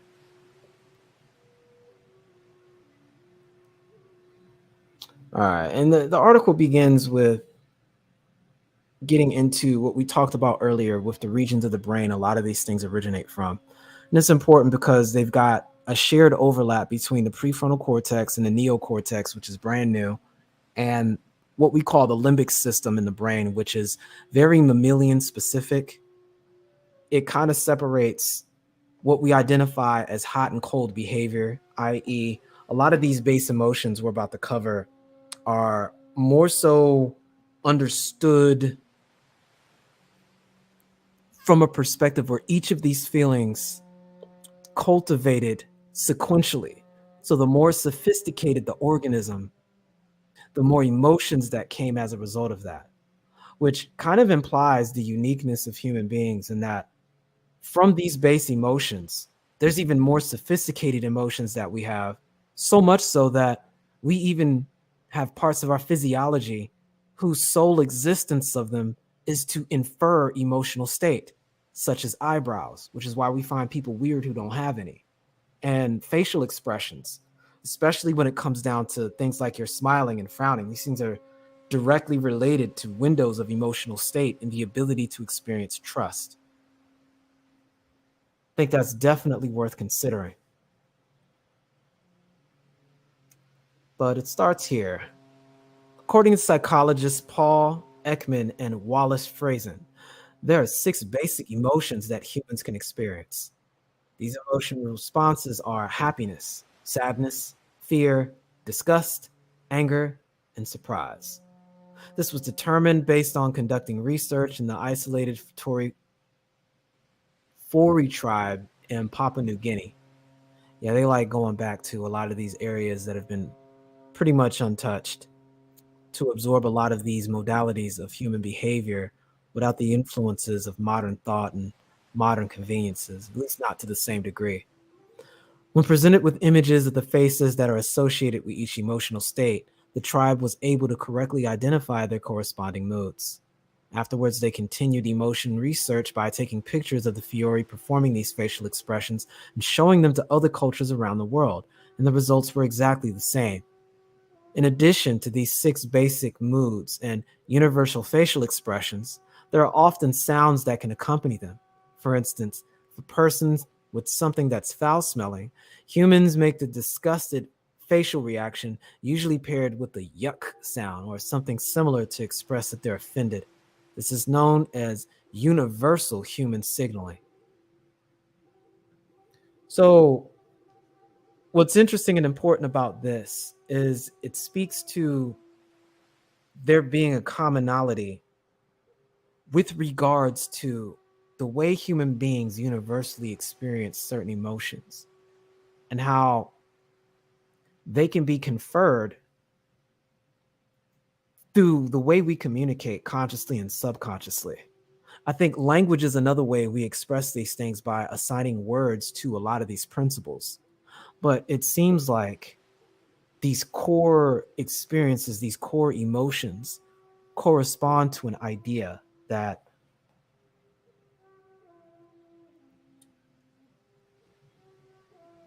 set a tone like cards. And from there, we can observe a reaction from it all. Each of these things served a biological function. So we can kind of see how, you know, having disgust was important because that could shut down certain predisposition towards things that may have been negative. You know, if we take this and put this in the context of human beings being out in the savannah, there's fear that occurs. It's an emotion. That fear has a feeling, and it can be expressed outwardly in the way that you're acting. Others around you can then sense it, and it serves as a defense mechanism to alert everyone else around you. That could have saved somebody. We've got some idea of disgust. Maybe these are things that the body knows are intrinsically or inherently not good for it. And so we give physical cues of something's not good. So maybe now we don't eat that. Otherwise, it may have been harmful for us. You know, things like anger, surprise, sounds that could be made when, you know, you're shocked out of nowhere. and it alerts others in the same similar way. Like, these things can find universal application and usefulness to survive an environment such as this, which is why, they're related to and connected to survival. And I think that's the key thing. We have to remember that the majority of these emotions developed in an environment that we're no longer here for. Like, when you examine fear more closely, most fears that are shared amongst human beings are things like heights, deep water, spiders, and snakes. These things would have been pretty much a wrap for human beings in the kind of environment that we described, that we evolved in, essentially. And it's interesting when you start looking at like little kids, for example. Many of them will tell you almost on a natural level that they're scared of a lot of the things I just listed. Fear of going out to places not familiar to you. Those are things that universally probably would have meant that you're dead back in the day. So I want to really iterate the theme that these emotions served a purpose to protect you initially. They were biologically predisposed to assisting you in navigating the environment that you found yourself in, and that there's an underlying component to that emotion where there's a built-in mechanism for your emotions to be communicated to others in the same way, verbally and non-verbally. We can even get into hormones and start describing how there are even scents that we pick up, pheromones that implicate your emotional state and communicate information to those around you. And they can be employed for multiple reasons and purposes, possibly for establishing hierarchies, but other more interesting ways in gathering data about the environment that you're in. I think that is a critical understanding of getting into the lizard brain function of our emotions, because all the subsequent forms of our emotions tend to be bundled in with one of those primary emotions in one way, shape, or form. And we remember each of these different emotions evolved at different times. And the more sophisticated the creature, the more pronounced that emotion ended up being. And as more parts of the brain got more developed, such as the limbic system, and then getting into that amygdala, that part that bridges the prefrontal neocortex and the limbic system, it's all interconnected. It adds for more and more particular expression of that emotion and nuance of that emotion, like a high definition image. In fact, that's probably the best way of explaining it. The more sophisticated and social modality that the creature finds itself in, the higher resolution the emotion is in, and the more designations and descriptions of emotion that can be realized, like colors that can go from the basic 3 and through mixing in different degrees and hues form every color the human eye can perceive. I want to get into the second portion here. And this is another really good article that breaks down a little bit of this process that happens between emotion, feeling, and the way it's expressed and experienced. And I think this is what I was talking about earlier, and how it's relayed in swordsmanship, how your emotion is inevitable, and why I advocate for the acceptance modality. But when it comes to the feeling, the physiological response to that emotion, that's what you can interject in. That's where you can exercise your agency. That's where it is a tool intended to serve. And if you fail to recognize that, it becomes something that controls you in turn.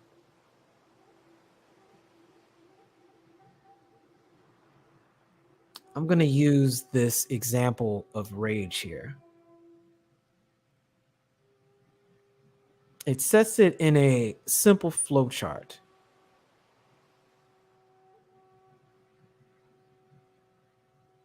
Let me double check this, for instance. Could be anger.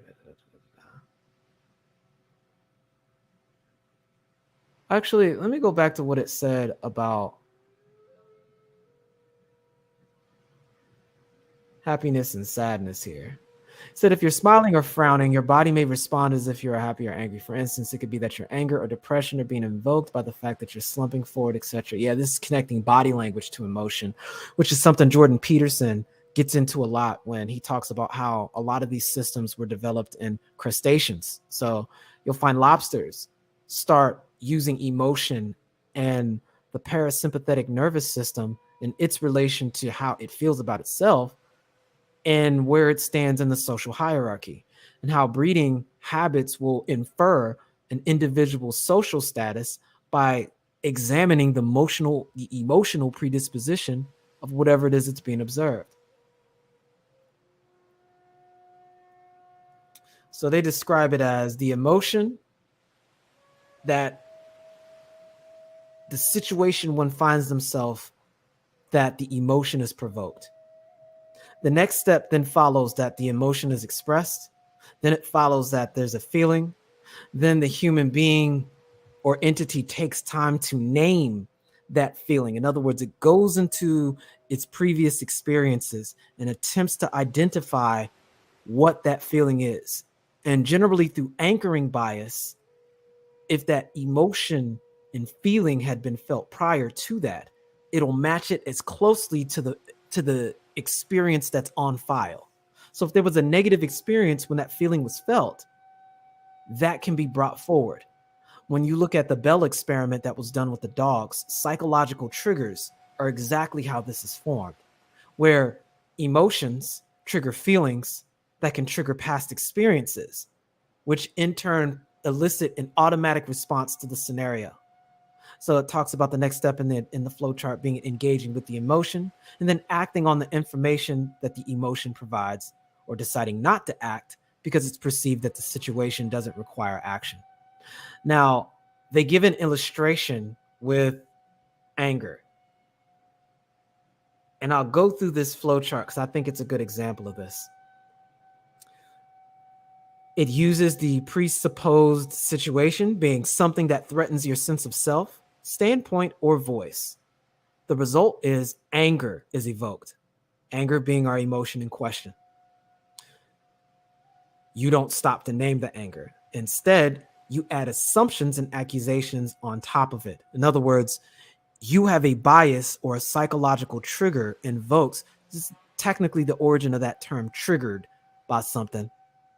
And that in turn creates a feedback loop where previous anger or instances of anger that have been experienced in the past end up being evoked on top of that scenario.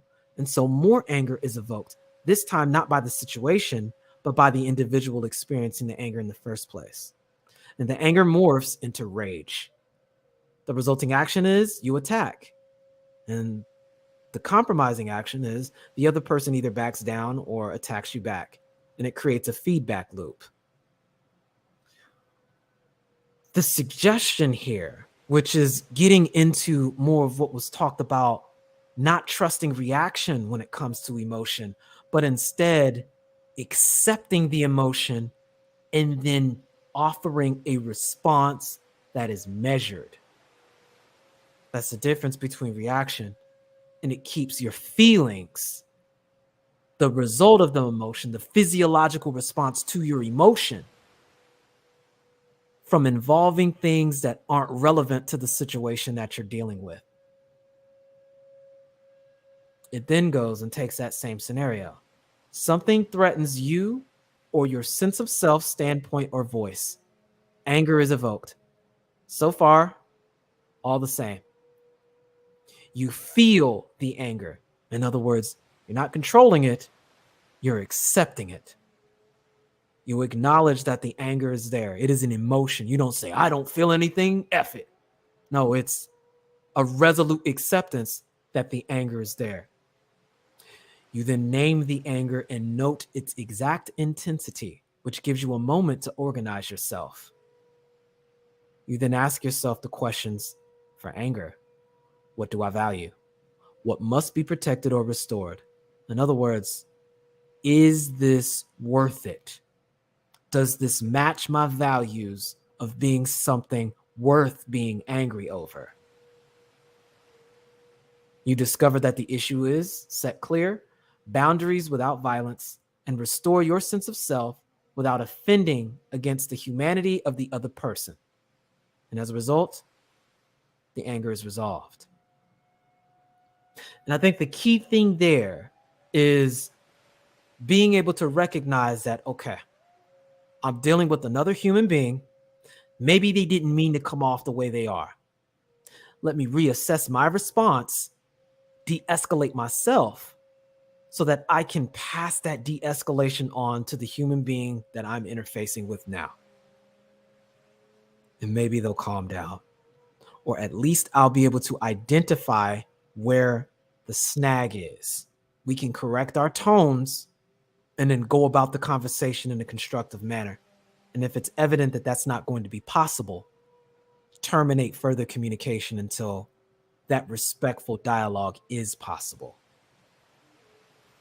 I think that is an excellent tool to self-regulation without violating the free will of yourself or others. That is the role that feelings play. Being able to recognize that they're the result of emotion, accept them, but act in spite of them in a proper response rather than as a reaction to what you feel.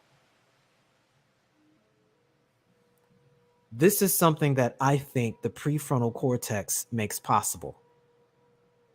This is an argument for willpower at that point. The more you can observe yourself in these states of anger, the quicker you can recognize it. The more you know certain situations that upset you, the more easily you'll be able to avoid going down that path, or if you have to, you at least now are properly equipped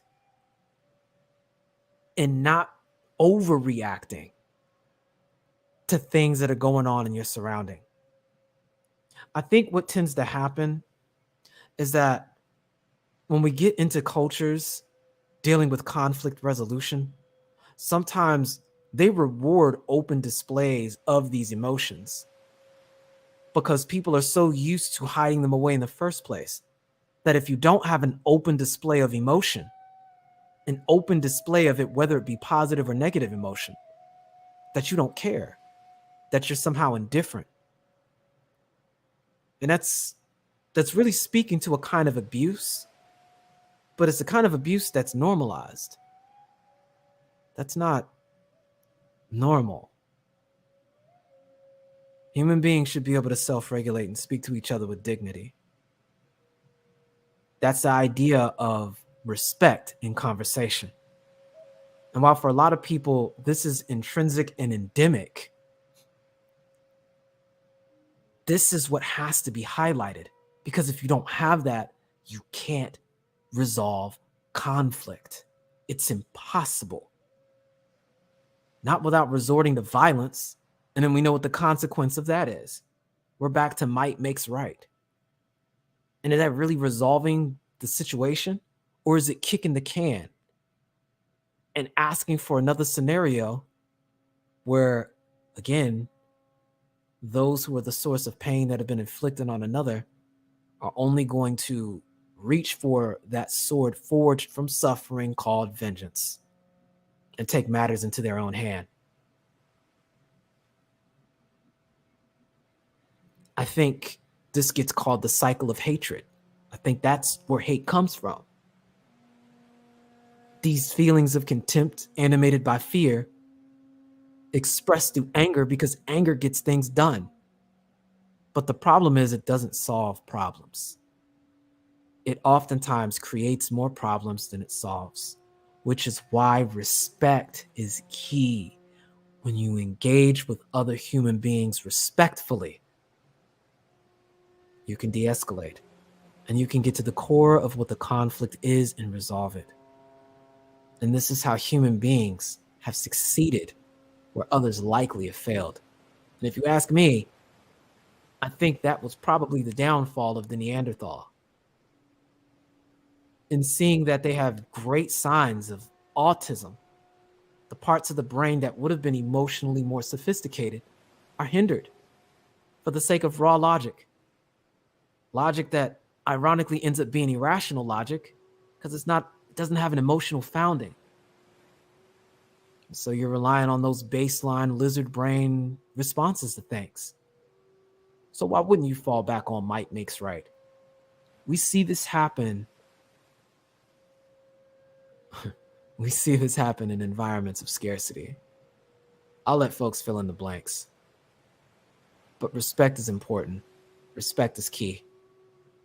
Without it, you can't resolve conflict.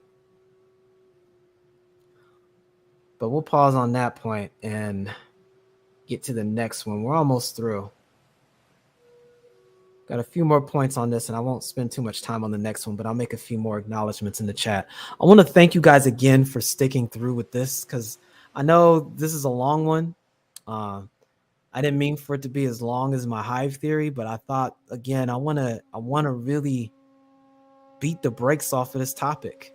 I don't want to give it casual lip service. I want you guys to have these resources so you can refer to it later on into the future.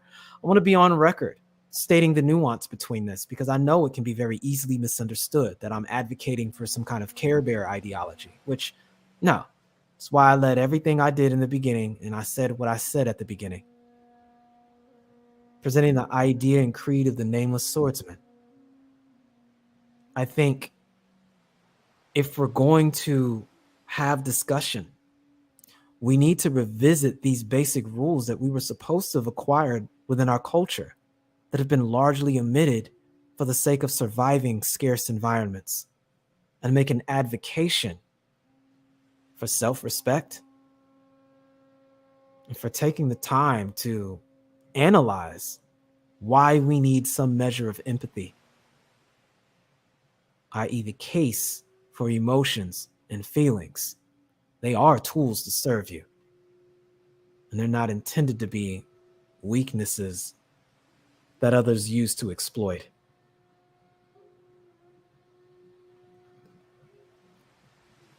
But we got a few cash apps I'd like to announce. I don't want to say your name, but it looks like your initials are EG. I appreciate the donation.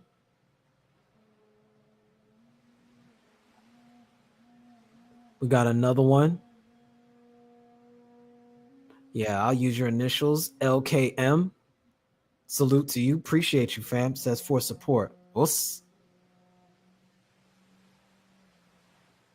And we got another. The account name was MC Cash Out, so I thought that was fair enough to say. He says for us. Oh, that's KP. Appreciate you, fam. Us. Glad you can make it, fam. And we got a couple new folks in the chat. Let's see.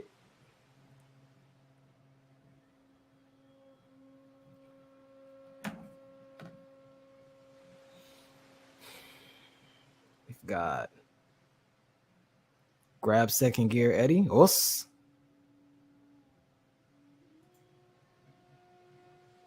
Yeah, I already got that to you. Rael slid through. Us. Glad you could come through today, fam. Black Pill Therapy. He says, yes, sir. We are limiting our human experience when we detach from our emotions, which cue us into our core needs for survival.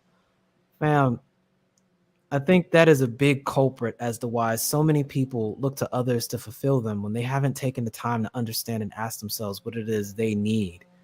They can't even articulate their needs clearly and don't even know how to ask for it then. And even still, they look to others to just somehow know and fulfill it for them, when 9 times out of 10, these are things that really only they can fulfill themselves.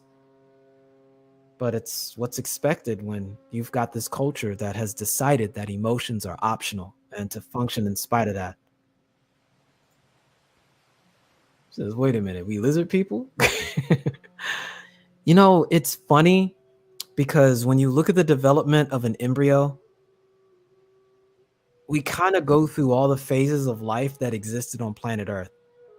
For a time, the human embryo emulates a lizard. It's an interesting thing to observe. When you get time, take a look at that. I think it's very emblematic of human beings' relationship to life on planet Earth.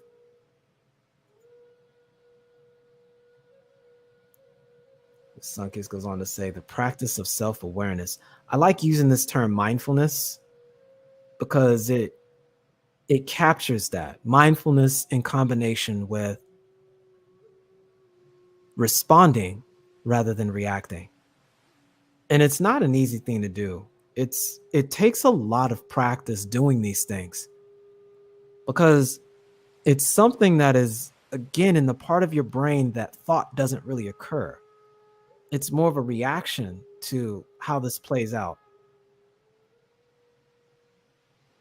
Also, again, if you guys have any questions, you can go ahead and bring this up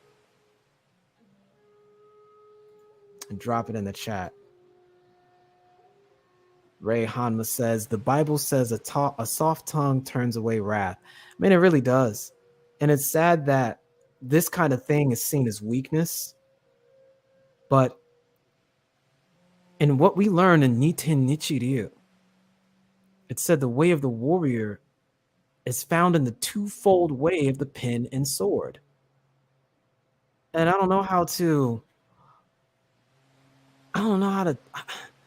like, if people can't understand this, it tells me something deeper is going on, which I think it's cultural. I think it's tied to upbringing, and I think it's being rolled out across the board. And then ironically, they'll use that same principle to armbar people into silence by saying, if you disagree with me, you're using hate speech. Man, I can't. Says this is where I stress the Black men in particular that we cannot afford to not know our core needs and values, which drive these strong emotions. Families, please say that again. And that is probably one of the core reasons to our downfall, and why not having a critical examination of yourself. Again, what the ancestors said over and over again, know thyself. Our people suffer for lack of knowledge. I think the first thing people fail to understand is who on earth they are, but they expect everybody else to. And the problem is, a lot of folks that are going to be involved in this developing technocracy are endued by watching your shopping patterns, by listening to conversations, by looking at the way you engage with social media, looking at the things that you dedicate attention to. People are having psychological profiles written left and right. Marketers right now are paying for information in entities like Cambridge Analytica, manipulating political institutions that are supposed to be the domain of human beings.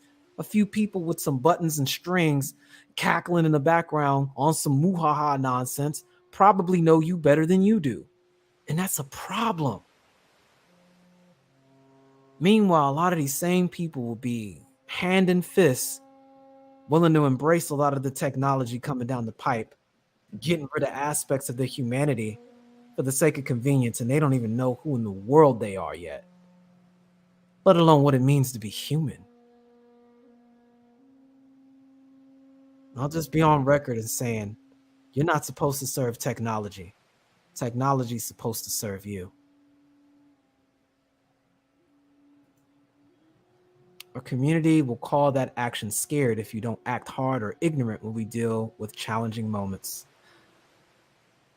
And all I know how to do is just chalk that up to internalized trauma within the culture, and how these relationships seem to share a mutually exploitative modality.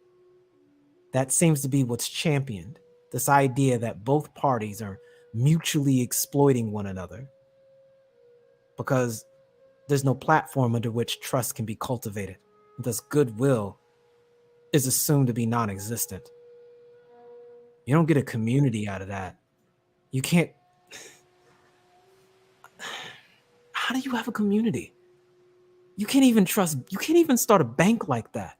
That's why banks are called trusts. But then they want to shame people, like, yeah, go out there and I'm not gonna have that conversation today. I'm gonna leave that. We'll leave that for the space. We'll leave that for the space. We play the dozens, the beginning of learning how to disrespect each other. Unfortunately, as a default. So much that we make it a degree of hierarchy on how well we can disrespect each other and then call it coping. Constructive consultant came in, says, "Os, glad you can make it, fam." It does, because I still cuss people out. I'm still a work in progress. I mean, I said it before, a culture in motion stays in motion until a greater culture acts upon it. So, I mean, if that's a coping mechanism, it's a coping mechanism. I can respect it, but, you know, as long as people understand where a lot of this comes from, I think we can foster that culture as well. You know, they've got whole portions of psychology whose job is to essentially study the way people react with each other with these principles intergroup and intragroup. Because there's definitely some differences, and that gets into part of what I speak on with the verbal martial art and why I led with verbal sword form 1 being social dominance theory. It directs almost exclusively this concept of in-group, out-group organizations with human beings and the way altruism plays out with that, or the lack thereof.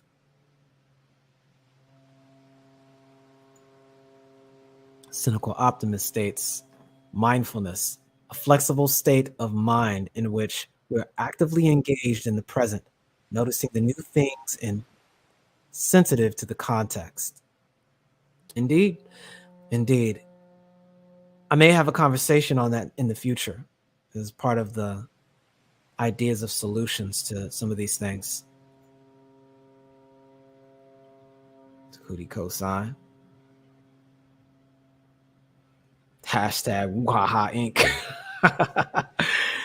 You were there for that day when I was on the Roger Report when we talked about that. Man, that needs to be a thing. Hashtag Team Muhaha. Man, we got some applicants for that behind, fam. Multiply by zero society, man. Shout out to Gynometry from the Fubu Hill Institute of Mathematics. Oh, he was reiterating. He states, when we behave in ways that made sense in our past but have little to do with the present moment. Indeed, that part, family. That part all day. Louis Conyer says, "What's up? Os. Good to see you, fam." Okay, well, we'll go ahead and get started on the next part.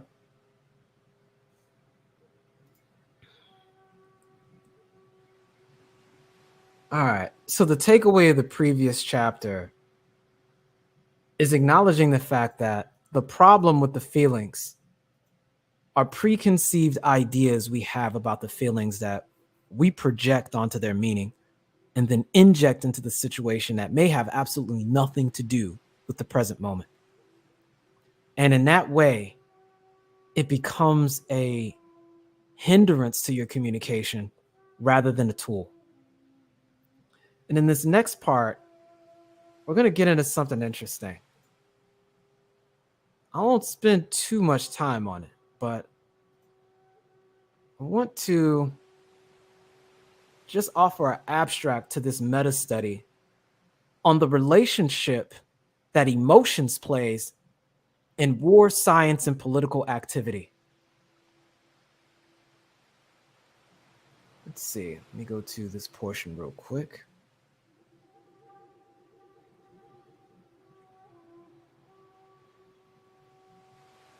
We'll start with the abstract and then finish with the conclusion.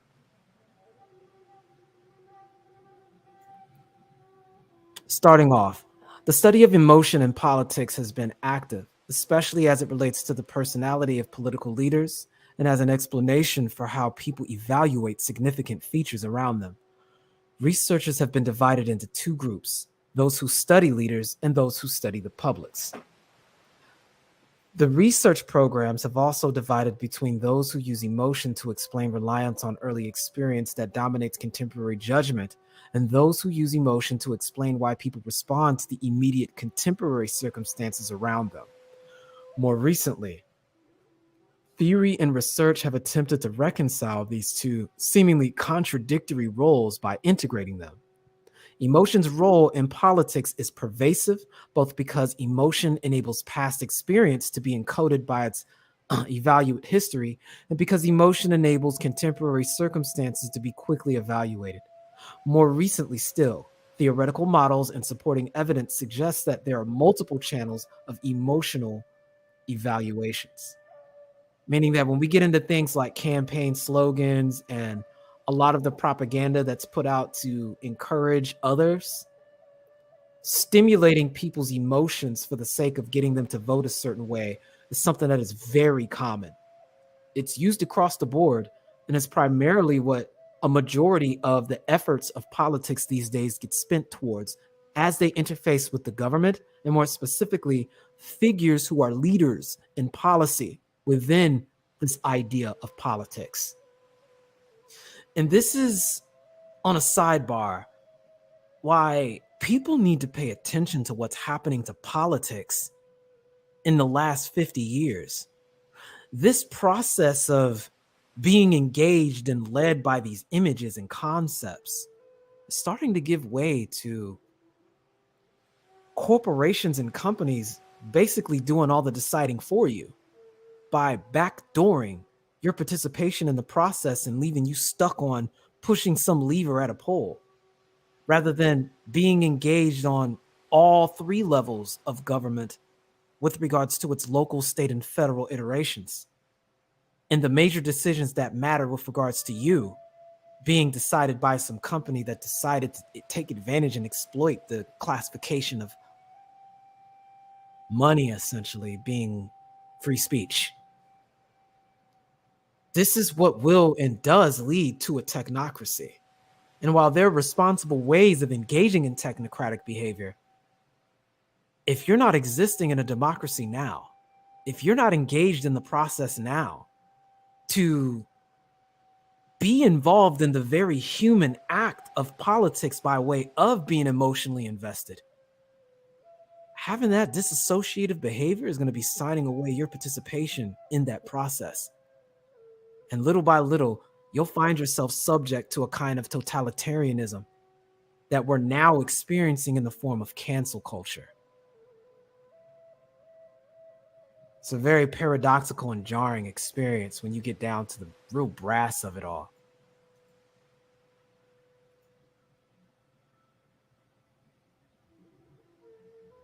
Let's see. In conclusion, although a full understanding of emotion is not yet realized, there has been a general shift from presumption of disruption and distortion to a more functional and less normative bias view. Such a shift in normative orientation was recommended more than 50 years ago in psychology. That recommendation is something else political science could borrow from psychology.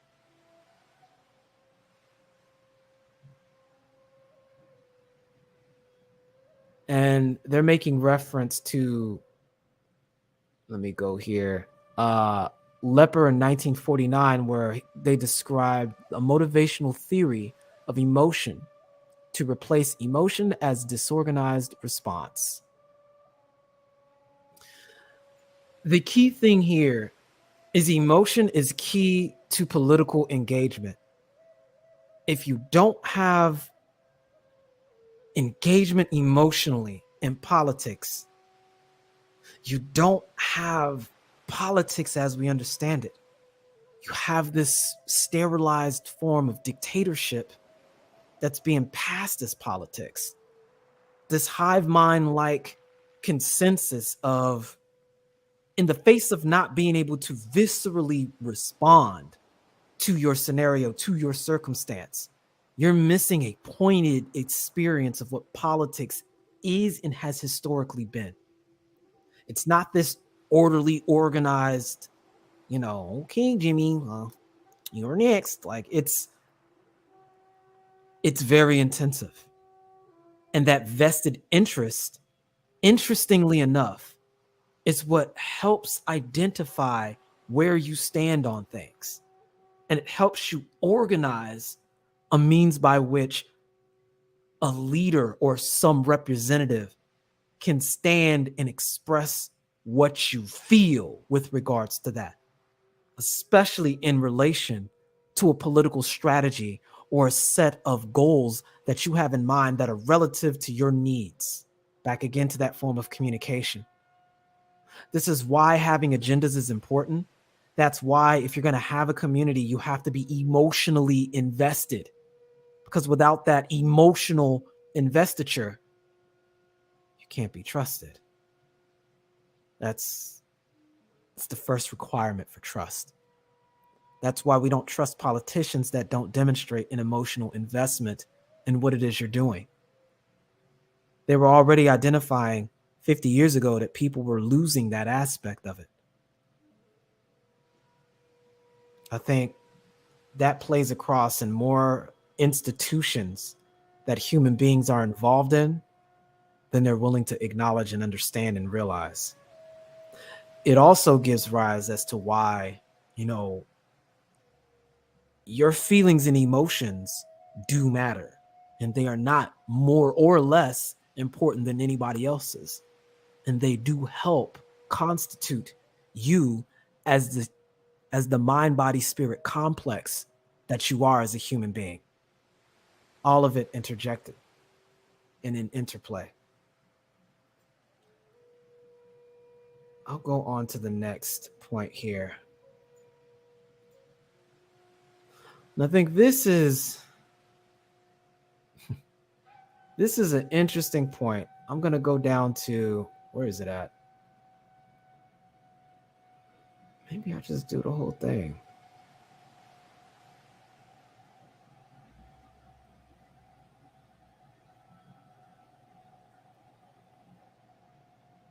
Yeah. I'll just do these first two paragraphs here. I think it's worth it. Okay.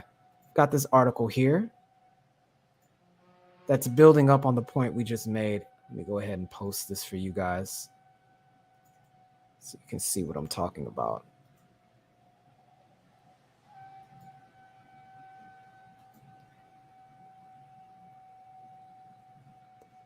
All right. Starts off, letting your emotions rule your political decisions isn't normally a good thing, but new research shows that emotions are among the factors that turns us into rational, well-informed members of a democracy. Traditionally, letting your emotions rule over who you vote for in parliamentary elections is considered as being in bad form. Good democratic citizens keep up to date and well informed about the subjects debated about in the community and vote rationally, while uninformed citizens and those with an attitude to politics that is without nuances allow themselves to be controlled by opportunistic and charismatic party leaders. Traditionally, therefore, an emotional attitude to politics and voting is considered as uninformed. But new research shows that it is our emotions that turn us into ideal citizens. And emotions such as anxiety often means that we're better informed. And I want to go back to this statement I said at the very beginning about how your emotions are there and designed to serve you. When you are developing a kind of anxiety about something, that feeling can be used to alert you to a concern. And in doing so, you can then engage that prefrontal cortex and begin analyzing and start the problem-solving process. I think when that anxiety is left unchecked about everything, and since our brain power is limited, we can't analyze everything. But when we can concentrate and hyper-focus and articulate about a specific thing, the more we know, the more we can eliminate things that it's not and become more useful and accurate in our ability to problem solve, to address and adhere to the anxiety, and ultimately find ways of resolving it. It goes on to say, anxiety tends to make us uncertain about our attitudes and makes us look at them again. To make us more certain, we try to find new information about the subject that concerns us. In other words, the emotions we feel of anxiety and uncertainty make us behave more rationally. As only anxiety has this effect, the result of the studies she conducted for her thesis show that we must differentiate between various types of emotion as their impacts differ. Holmes studied how emotions affect our political standpoint and whether emotions can be manipulated. But anxiety is a risky emotion for politics to try to manipulate, as you cannot be certain how citizens will vote once they've gathered additional information. And therein lies the issue of misinformation. Finding that balance between creating informed voters by way of anxiety and then trying to quell that with false positive senses of security so that people don't investigate further. This is why I think Washington was cited as having this axiom. He says a populace uninformed is a populace that's enslaved. And their solution to that problem was freedom of the press. Their idea was if the people could be informed on information on what's happening, they could engage in democracy responsibly and informed, and as a result, not fall prey to being exploited. But we see what's happened and what's happening to media, and in turn, the way it's manipulating our ability to remain informed. Yes, it is the individual's responsibility to inform themselves. But we need to understand that we're working under the assumption that our institutions that provide that information, that claim to keep us informed, have this in mind, that being our best interest. When a lot of these things have become hijacked by transactional modalities of getting paid and the popular motifs that are considered important within a capitalistic model, hyper-capitalistic model. This is where we end up at. And there's nothing wrong with capitalism. But when the information that's being presented to you is being tailored to fit your anxieties and not actually inform you, are you really exercising free agency? Or is it just another advanced form of gaslighting? I think that's one of those other dangers of technocracy that people need to seriously consider. We'll skip down a little bit. Home conducted similar studies on health insurance and cutbacks on welfare benefits to the poor. Quote, I could get people to be more empathetic by making the poor person a mother who found it difficult to make ends meet, she said. But they became even more empathetic when this poor person was turned into a single mother who could not afford to warm shoes or Christmas presents for her little daughter. People find it heartrending when the subject is made more concrete. In this way, you can see an increase or decrease in empathy. Anger and empathy are often relevant in politics because they play a role in the fundamental question of redistribution policies, about who deserves or who doesn't deserve to benefit from redistribution. Anger and empathy have direct impact on people's attitudes, one researcher states. If voters show anger over young rejected asylum seekers, the anger is reflected directly in their attitude, as their sympathy is as if they show empathy by a rejected asylum seeker who happens to be a little girl. It goes on to really explain, the difference with how anxiety can play out by those other baseline emotions and how the way a message is said can evoke the behavior of someone. I'm kind of reminded of how there was a particular election where Reagan made the nominee against his opponent, and his Democratic constituency was set to win. But a policy that he had made, it was either Maine or somewhere in the Northwest or something like that, Boston or something. Some policy he was responsible for got somebody who would have been in prison released. And that same person went on to sexually assault and murder a teenaged woman. And we'll just say the racial play out and display was as depicted in Birth of a Nation, if you're picking up what I'm putting down. I think that event resonated so strongly with America at the time that people overwhelmingly started voting for Reagan when his campaign put an ad out that highlighted this. And all they saw was a picture of that girl that was killed and a picture of this random black dude who did it.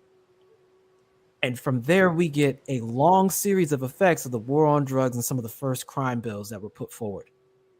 And it started this trend on the war on drugs, the crackdown on crime.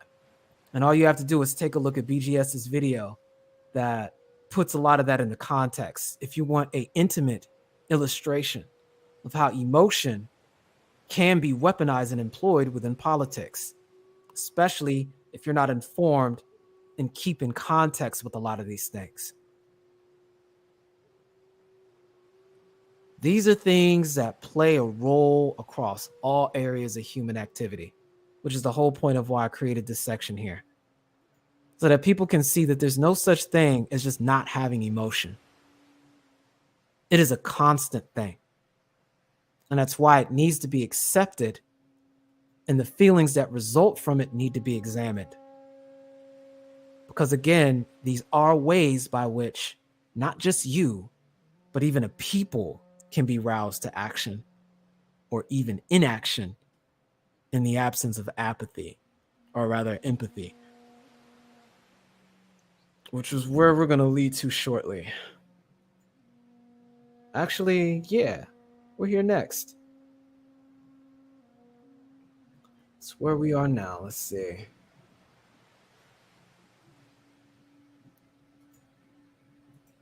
Let me go there and double check.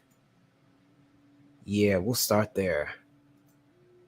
But first, we'll do a few more acknowledgments of folks that came in, and we will get started. We started off with mindfulness. VJ came in the chat. Us. Glad you can make it. Rayhama says the background music reminds me of this old PS2 Genji. Genji, man. There's a lot to say about the Genji clan. Good memories. He says, would that person really technocracy or techno-feudalism? Would that person really technocracy or techno-feudalism? I read it right. I would argue that they would just be a drone with no way up. I mean, it's pretty much what I talk about in Hive Theory, fam. It's where a lot of that is, at least is my subjective opinion, where a lot of these things are leading to if we don't have some serious counter steering involved. And it's going to be something that really is collectively the people's fault for not being engaged in it all. Toya says, uncertainty reduction, the need to gain information about other people through communication, reducing uncertainty in order to be able to predict and explain the behavior of those individuals better. Indeed.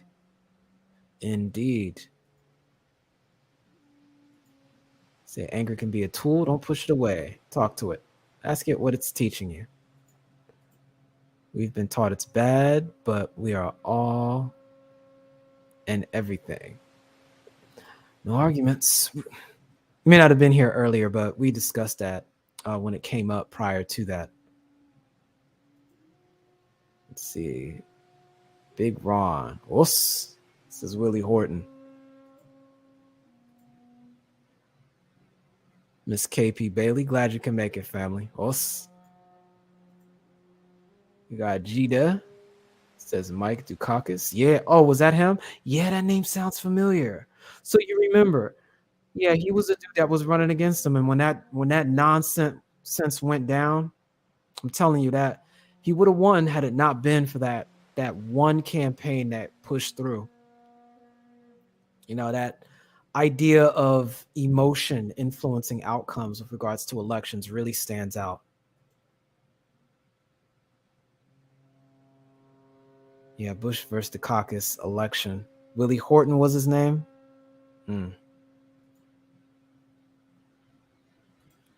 Says I was thinking Ghosts of Tsushima.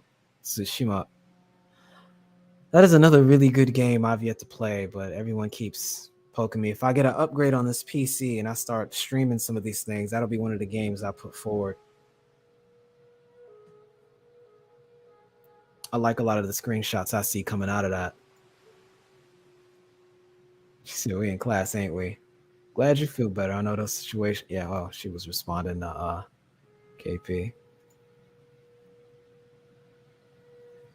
I think they might still be engaged, but in a way that's less mature and less goal-oriented. Look at no voting, no bucking, for example. I mean, they're appealing to lower base emotion, which is letting you know exactly what they think about us. I mean, as insulting as it is, I mean, that's the illustration of that modality.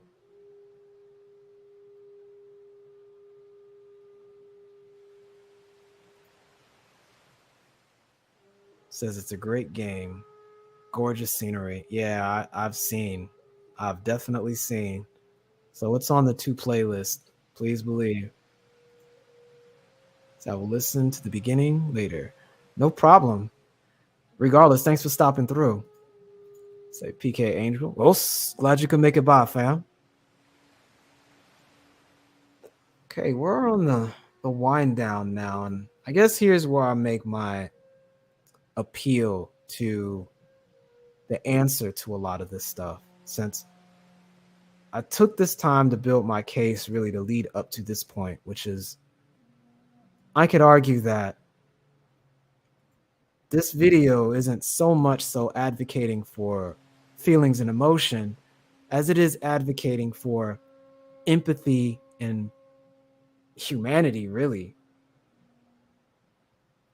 Just altruism in general. Now, I understand it's a lot that it takes to get to that point, but to at least have a measure of empathy so you can understand what people are going through when they manifest behavior around you, and how these systems were so important for us that we wouldn't be here where we are now without formulating this potentiality for empathy. And I'll get into a little bit of it. We'll go to pubmed.org, the National Library of Medicine, to really get into what is being talked about when this word empathy is brought up. This has been called the age of empathy. Empathy is seen as the glue that holds society together, the capacity without which humans would not have ever evolved. It is the ability to accurately perceive others' internal states and have effective responses to them. Empathy is most likely to emerge within those whom we are familiar. I'm going to say that again. Empathy is most likely to emerge with those whom we are familiar, those that are in us. Universally, humans divide us and them. Those that are in the outgroup are treated with disdain and sometimes with lethal actions. In human history and psychology, trends often move in opposite directions.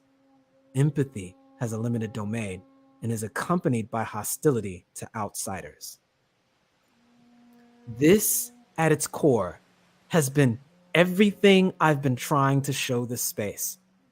Every time we come up with this conversation of save your community, build this institution, why can't you insert adjective or noun? At the end of the day, anything that pertains towards operating in some sort of community-based modality, any of these things, if you don't at least see the person next to you as part of your in-group, you can't foster trust the way you need to. And you're going to be met with a measure of indifference and in some instances, contempt, disgust, and maybe even anger going down that list. And these are things that are understood in the limbic system. It's why in a lot of my prior videos, I'm talking about implicit bias and implicit association. It's how we form these things. And we know that in the ADOS social complex, the majority of us don't see each other as part of our own in-group and associate negative characteristics of our in-group to one another, as was demonstrated by the doll test. And Even if you don't want to go off of that landmark study, which helped push Brown versus Board of Education, they're doing this stuff all across the developed West.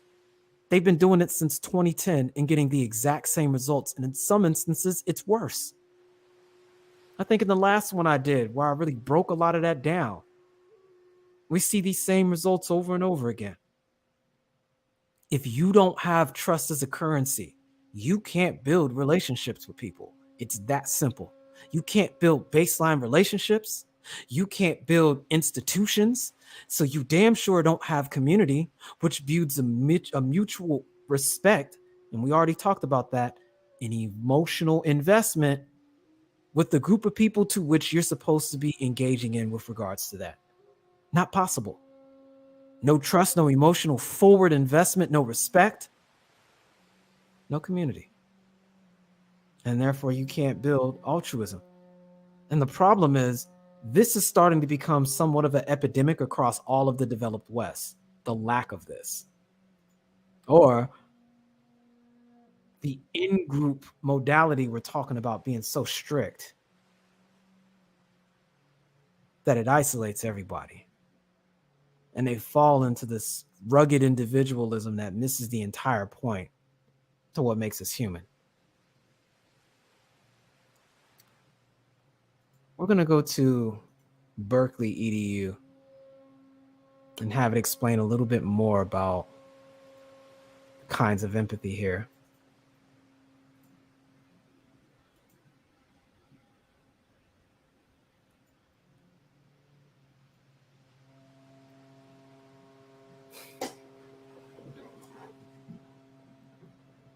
The term empathy is used to describe a wide range of experiences.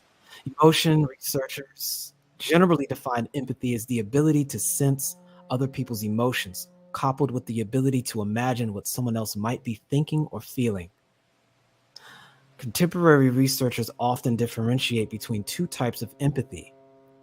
Affective empathy, which refers to the sensations and feelings we get in response to others' emotions. This can include mirroring what a person is feeling, or just feeling stressed when we detect another person's fear or anxiety. Cognitive empathy, sometimes called perspective taking, refers to our ability to identify and understand other people's emotions. Studies suggest that people with autism spectrum disorders have a hard time empathizing. So I'm going to go to that again. The two primary types.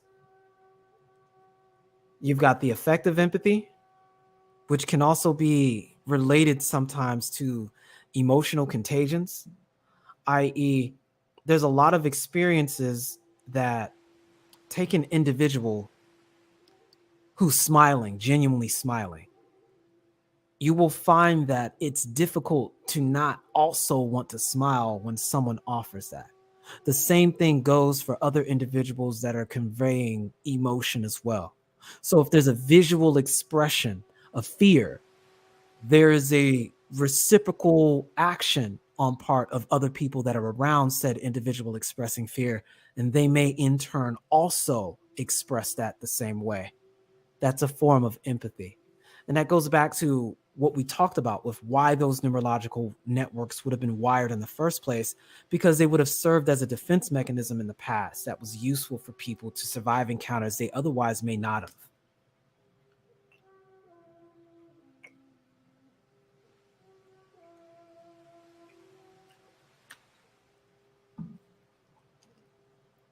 Excuse me for that. I had to get a little water.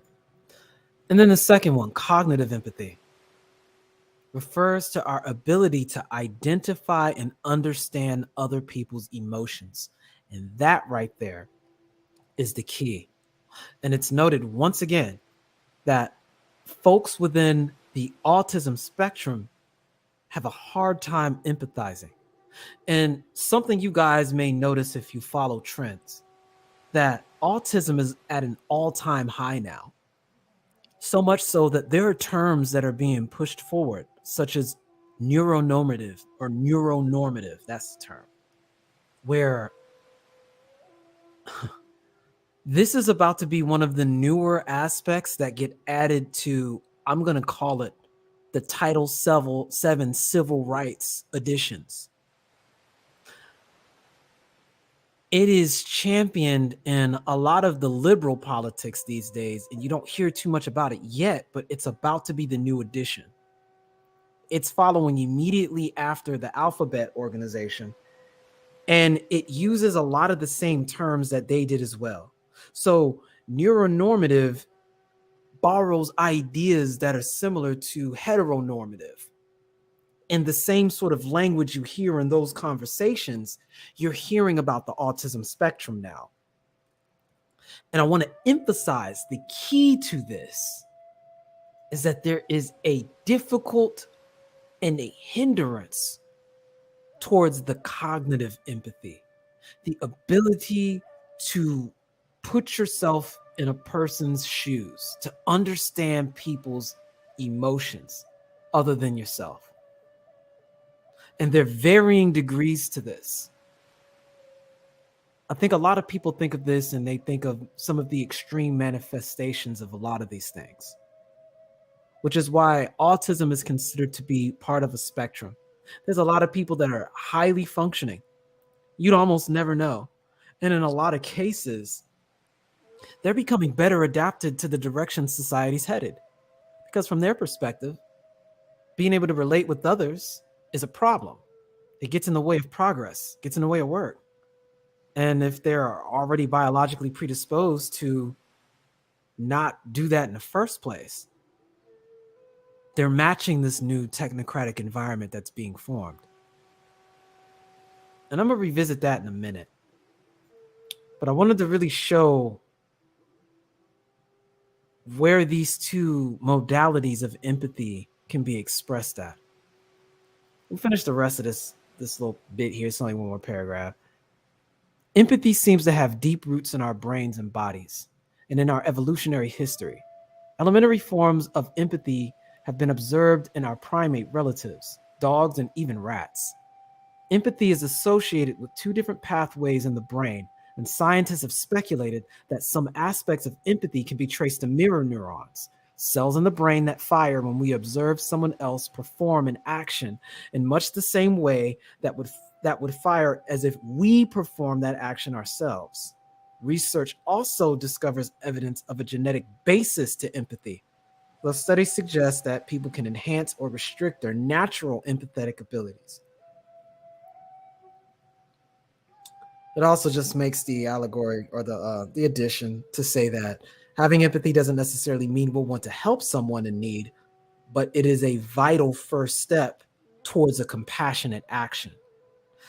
And that was the word I saw said in the chat earlier, compassion. And that's the key to all of that.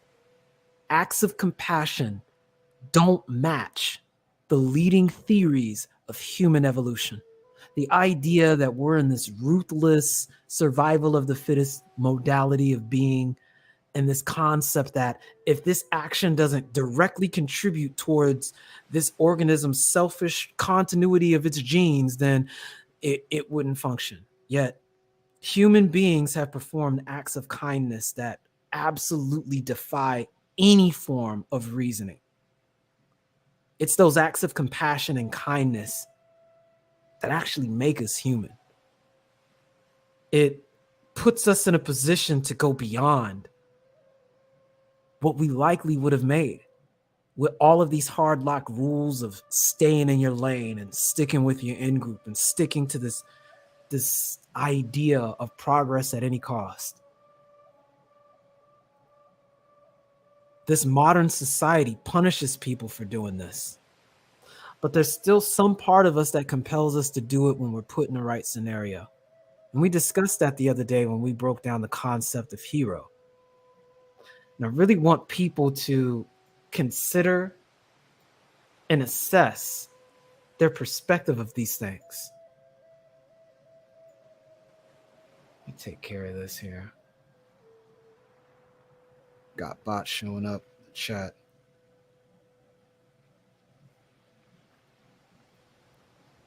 Your empathy isn't a weakness. It's an expression of your humanity. And if you let go of that, You're letting go of that which makes you a human.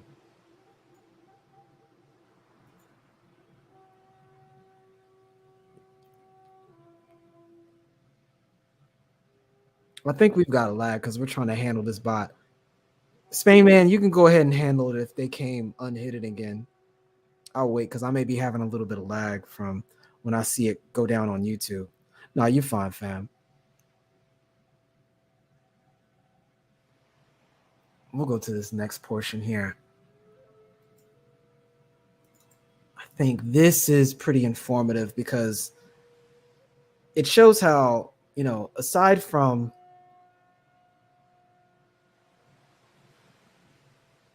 yes, we'll go here and then we will jump down to the conclusion. Let me make sure I got the right one. Main effects. Yeah, I'm going to jump to a couple of these because I like this study. This was an excellent study on empathy and the parts of the brain that get engaged. Lab the neuroimaging investigated. Yeah, and it really gets into the in-group, out-group way by which empathy plays out and how those in the adosocial complex really have a unique hurdle to go over when we've got to deal with the doll test issue. And it explains why we kind of have an intrinsic and baked in anti-empathy towards each other. It's ridiculous. But you can't foster trust, and without it, you can kiss institutions goodbye. And really, that lack of trust is pretty one-dimensional, and that unanimously, it's overwhelmingly directed towards anybody with a Y chromosome in our demographic, including those that also have one. It's absolutely insane. Let's see, did it show the link? I just put it up there. Copy.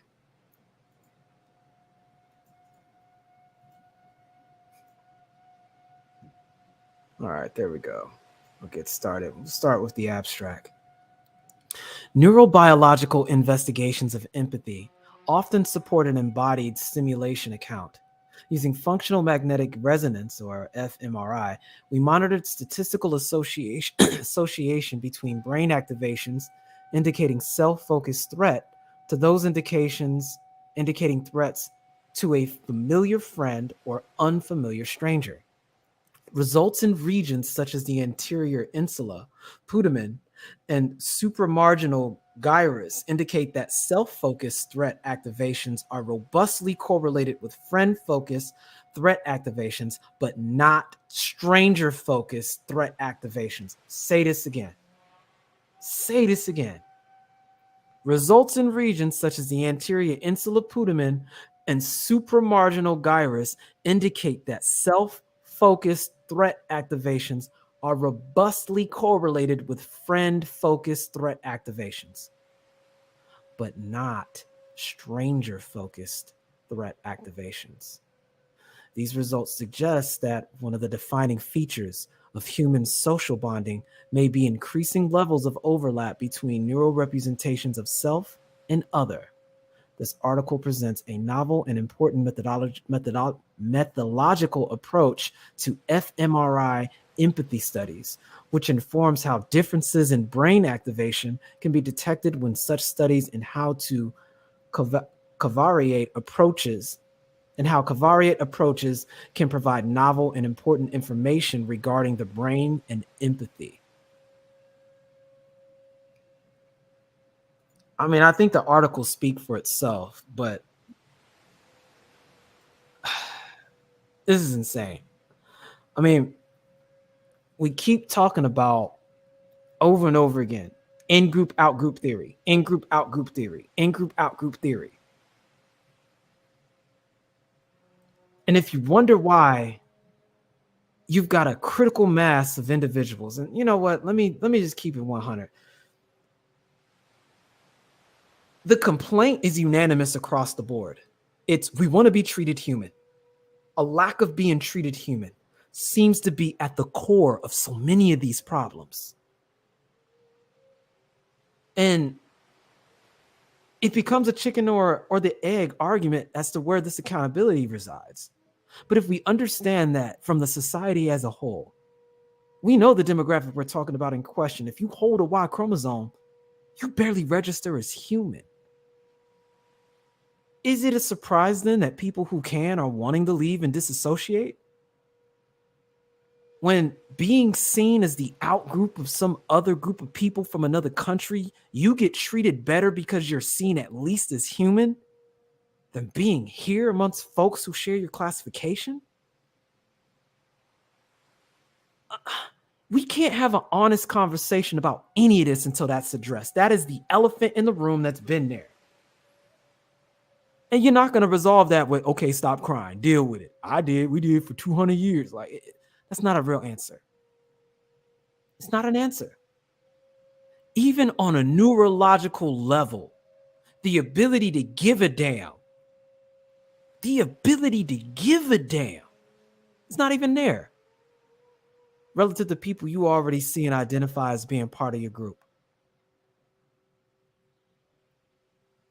And if you have a level of contempt for the same said person, not only is there a not give a damn and a less registering of things when they occur, thus a total elimination of empathy, there's a total replacement of that empathy, and there's hostility and damn near hatred, which explains the behavior of a particular group of individuals that are very audible about their displeasure. It's absolutely insane. And I think if you want to have an honest conversation about that, this needs to be the first and foremost convo. It has to be. If you are at all serious about that. Otherwise, what happens, fam. And, good luck. I ain't going to discourage anybody, but if you're not talking about this, to me, you're not being serious. Now, I know people want to put in effort and speak about how much they've done. To me, it gets multiplied by this factor. All of that gets multiplied by trust. And if your trust is at 0, guess what? The other side of that equal sign is going to look very similar.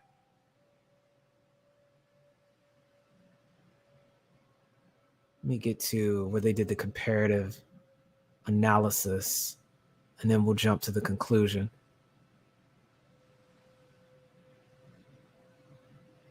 Typically use conjunction analysis. Where is it at?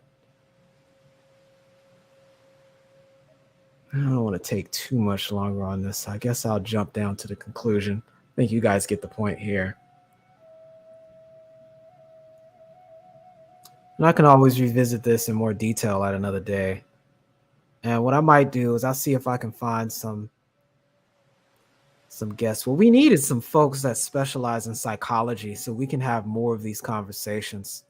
Because I don't want it to be just me really breaking some of these things down.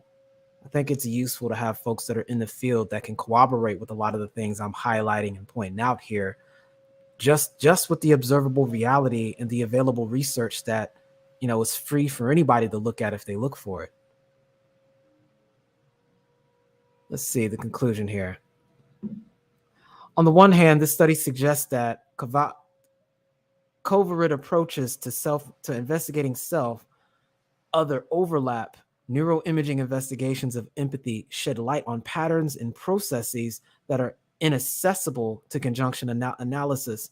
On the other hand, this methodological insight has led to a change in our understanding of empathetic responding in the brain. Specifically, the degree to which self-threat related activation is actually correlated to threat-related activation on behalf of another is dependent on how familiar that other is.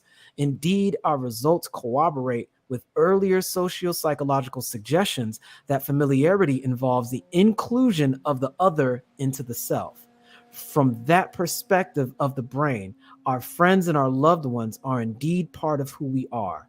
And that is key to being able to see yourself in others. If you've got an intrinsic rejection of that, how can you express empathy then? And how much more does it then explain a desire to empathize with something other than? Especially when the things you're asking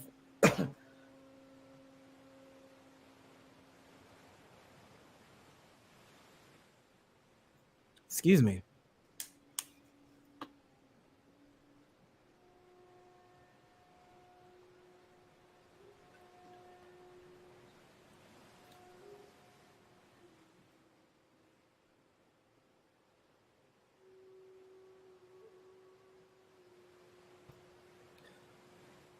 I was saying, especially if the things that you're asking for require that as a baseline.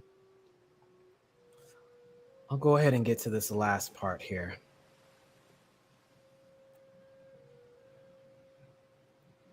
Let's see.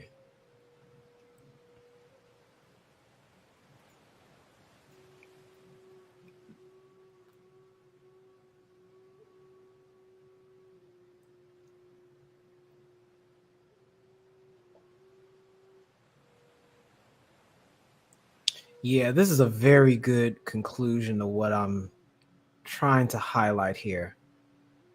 And I'll start with this, and we'll go ahead and start the winding down process after that. Again, I want to thank you guys for taking time out of your day to sit down and go through all of this with me. Because once again, I think this is the ingredients we're missing, and just having basic conversation in the space. But for those that are in the greater aggregate, having various conversations, this is what I haven't seen brought up. And I suppose that's my contribution and critique of the scenario. I still support people doing what is in their best interest. And I support it for that reason, because human beings have a right to be treated human at the end of the day.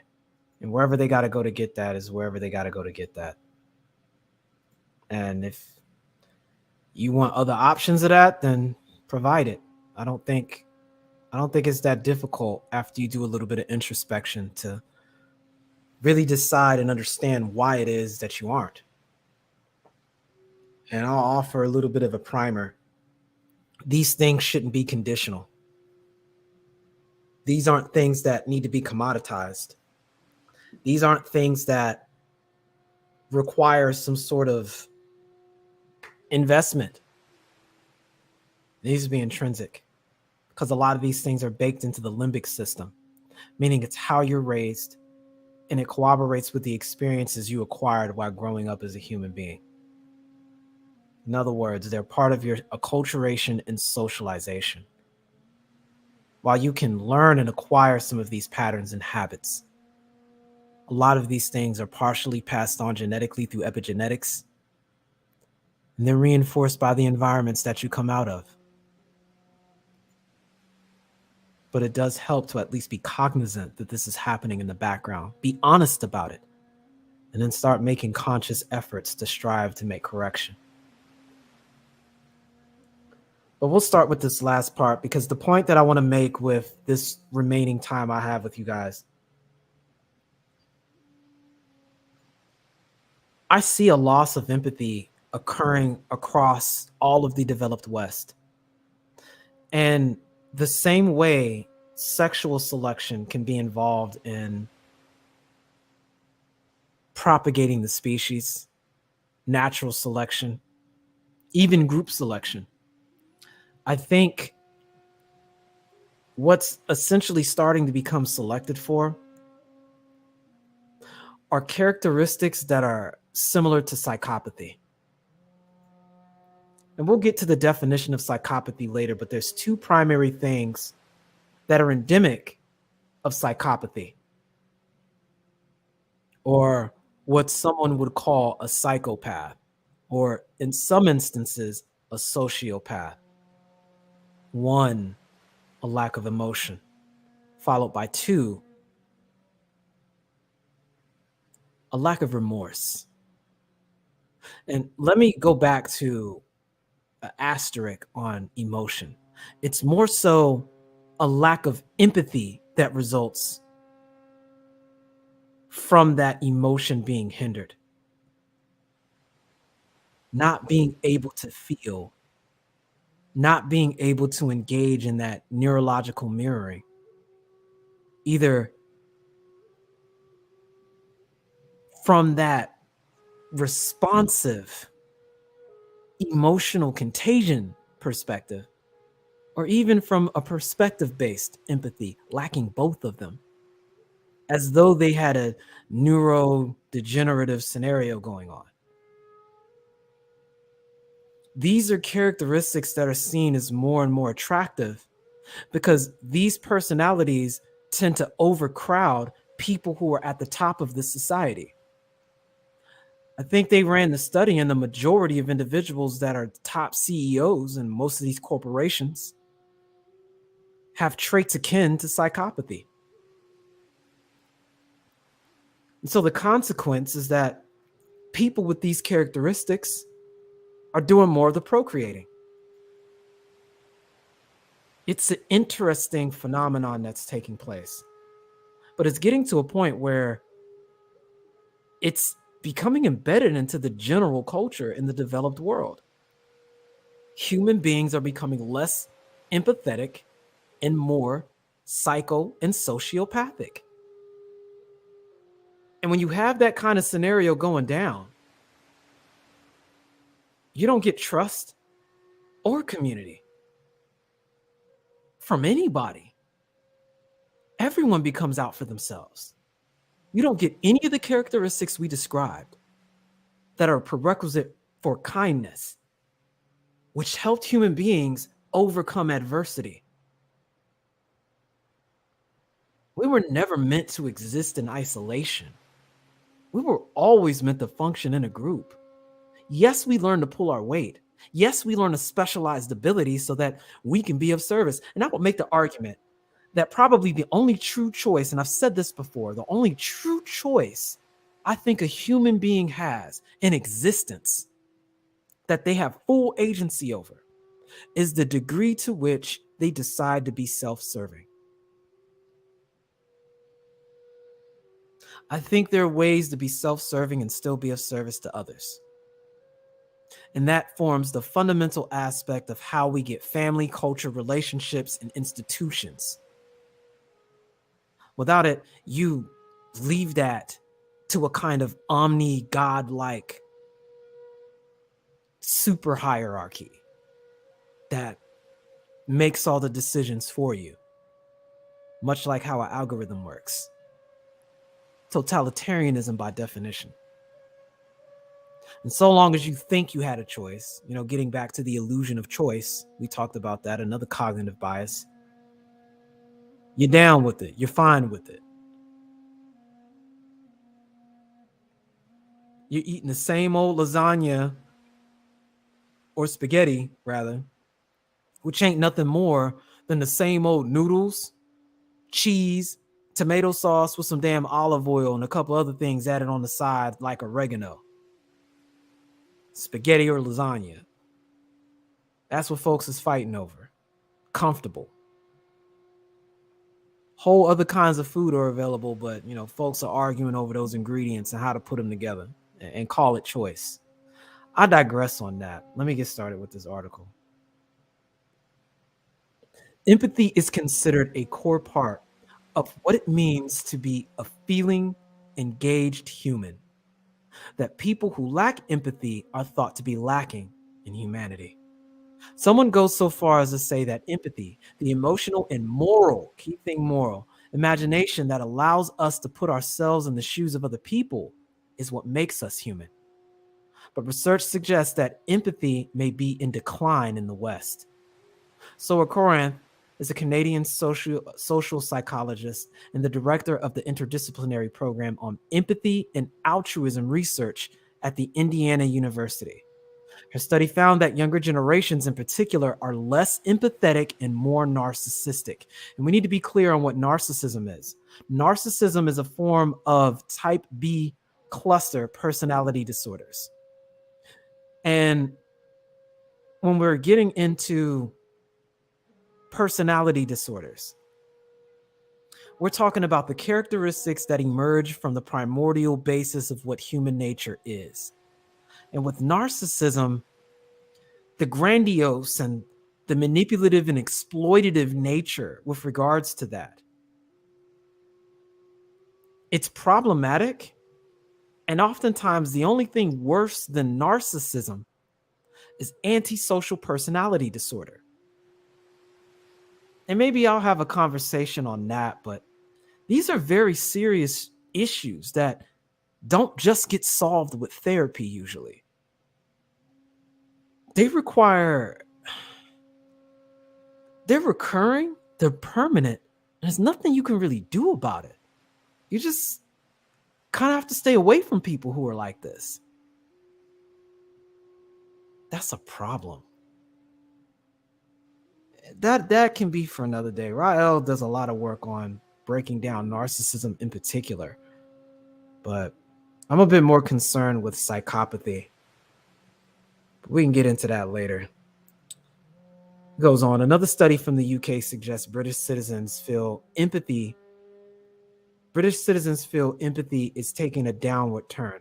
Meanwhile, stories of increasing political polarization, the demonizing of refugees or desperate migrants from other parts of the world, hate crimes would seem to point to the empathetic pulse being overwhelmed by anger, anxiety, suspicion, and prejudice. We talked about this earlier with the way emotion plays out in politics.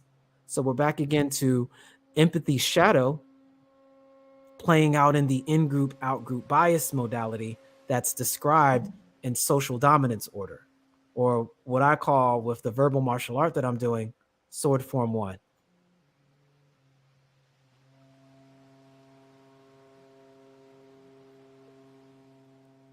It goes on.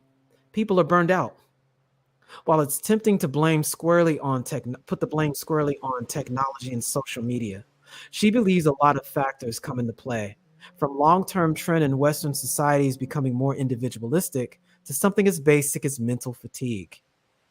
Quote, I see these changes not just in empathy, but in social interaction and social connection. And a lot of them are coming at the same time as we have increasing pressures, increasing competition, increasing desire for success, and increasing inequality, she says, end quote. And she's quoted again. Even for people with really high empathy, they can go in ebbs and flows on their empathy. And I think it depends a lot on their energy levels. Did they sleep enough? Are they hungry? But I think for people who are higher in empathy, it's because they practice it regularly and it matters to them. And that means it's probably less draining for them. And there we go with upbringing, personality, and being predisposed to these things, or the lack thereof. Next portion here talks about empathy paradox. And this is from another individual from the University of Indiana. Talks about the dark sides of empathy. Looser social ties, smaller families, greater time constraints, and preponderance of public figures whose projection of self-absorption could also be eroding empathy. But he argues that there's a paradox at work. People seem to be increasingly selective about who they feel is worthy of empathy. Again, this conditional humanity being projected on people. And yeah, if there's interest on the panel, I have no issues doing one for sure. So yeah, I'll definitely do that as soon as I finish this right here.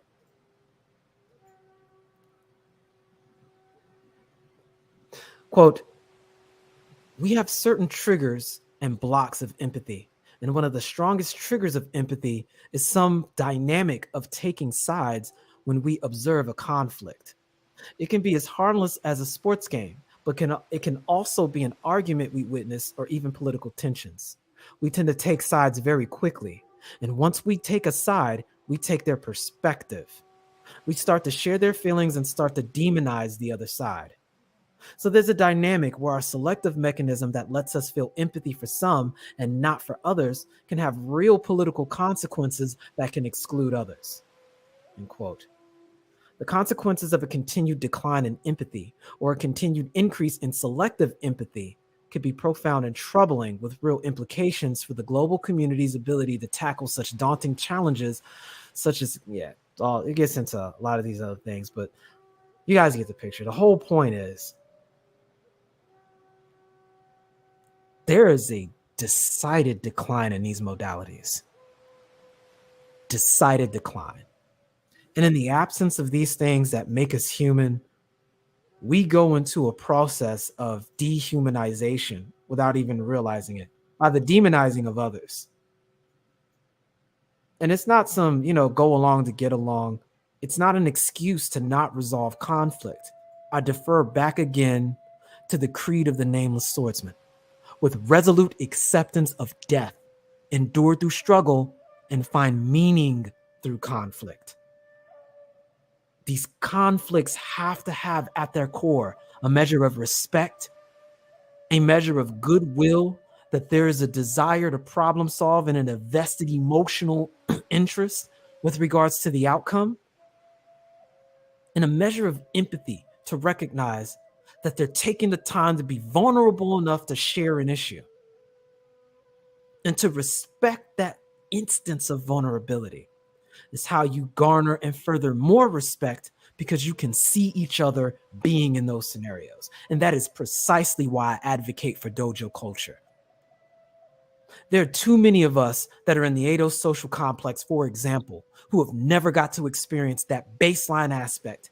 And from what we've been showing today, it shows that it is part of a requirement for being human. And we don't even get that much, let alone the benefit of the doubt to be human. It can be proven even on a neurological and biological level. We aren't getting that. And in its absence, these are the consequences.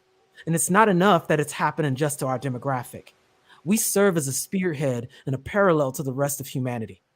We know that when they go and explore and dissect and understand these things, they look at us and then they go look at our ancestors, people who are on the continent still operating within a certain capacity of that. And they observe and they see what these things are. They see what our intrinsic nature is supposed to be. And they fast forward and make projections off of what may occur and take action accordingly.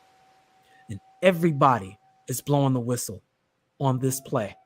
Lack of empathy, hyper individualism at the stake of giving up what it takes to be human, all because people are demonizing their own emotions and they're not appropriately addressing their feelings.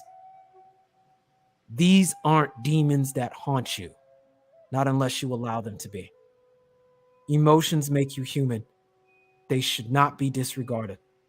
Feelings are nothing more than cues your body is giving you that are being induced by an environmental stimuli. Accept them, regard them for what they are, and act accordingly. I'll go ahead and conclude on that point. And we can open up the dojo so you guys can come up if you want to talk a little bit about what we discussed today or some other things that may be bothering you. But for those of you who are here, I definitely want to thank you for your time. I seriously appreciate that. We'll do a few more acknowledgments while we're still here. Link is in the chat for you guys if you want to come up.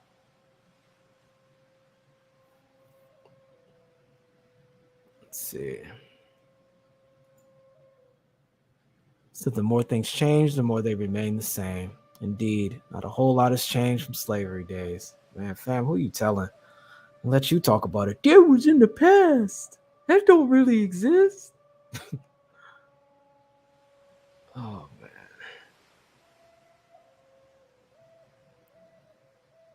Also, whoever was up, you can come back up again. I was just about to click you. There you go.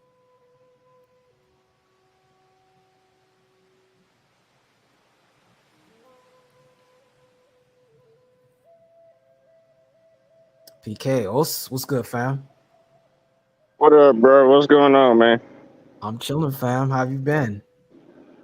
Shit, man. I'm tired as hell, man. Up here at work, bro.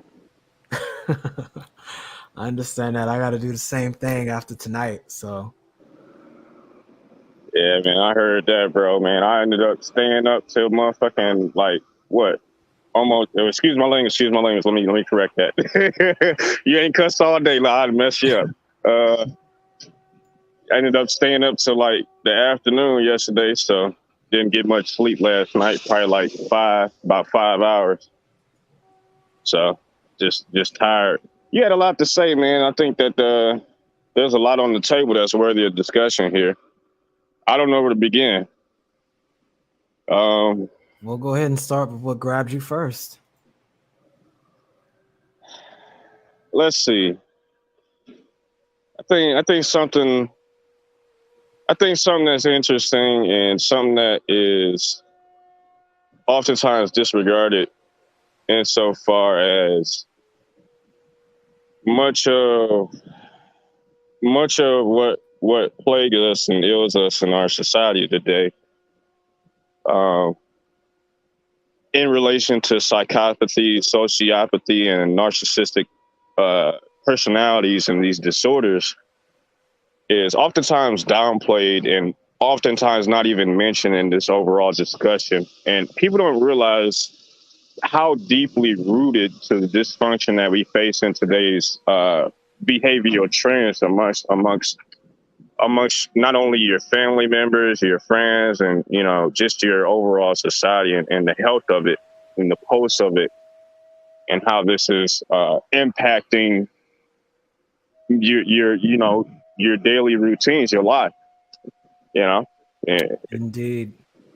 so there's a lot to that. I think that you've done a good job in presenting it. I think that it's worth digging into and discussing on a much deeper level. And I think that the reason there's a lot of value in you bringing that to the table. So I've touched on it before, but I've never gone in depth on it at any point. So I appreciate that you've taken the time to do so to some degree here. And there's some other things too, but I'll wait. I don't know. Like I said, I don't really know where to begin. My thoughts are kind of scattered right now. No, So it's let's see where the definitely, wind takes us. it's all good, fam. And again, folks in the chat, if you guys have any desire to come up, you are more than welcome. Dojo's open. Just dojo etiquette is in is in effect. Just keep it respectful. And if you have any contentions on what we're talking about, just lay out your point, and we'll hash through it. But that's again why I advocate for dojo culture as a whole, so we can kind of sit down and contextualize this to suit what our needs are.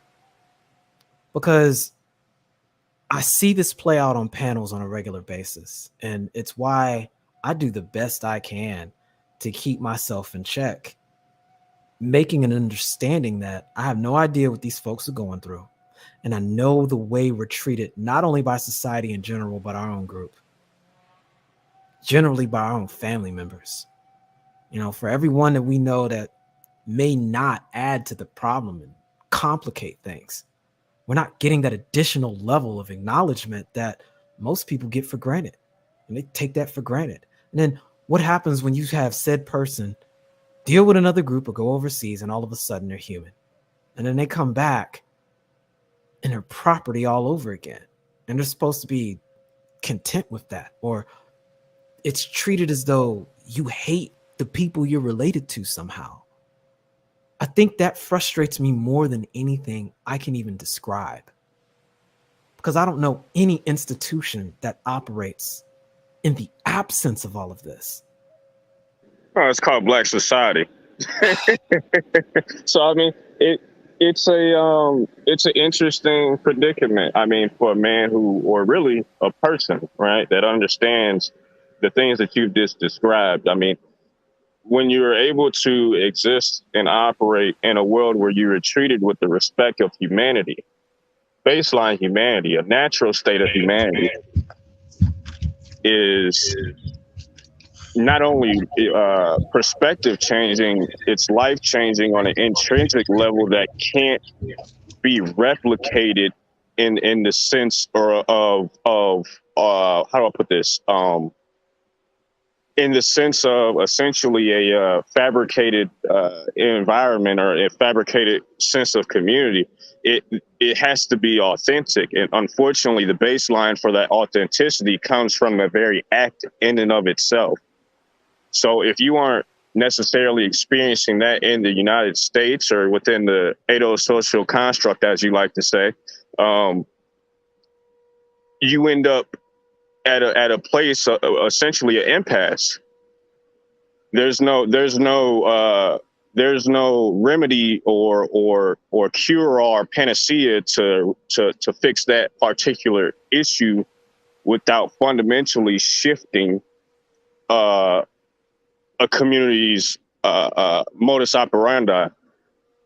And then you have to go down and work through not only the mental illness, but the entire society's framework, because this has been exported, as you said earlier, to the entire culture as a whole. Yeah, and again, we serve as this canary in the coal mine / spearhead to humanity with regards to that. So we already know this is becoming the new meta for the industrial developed first world.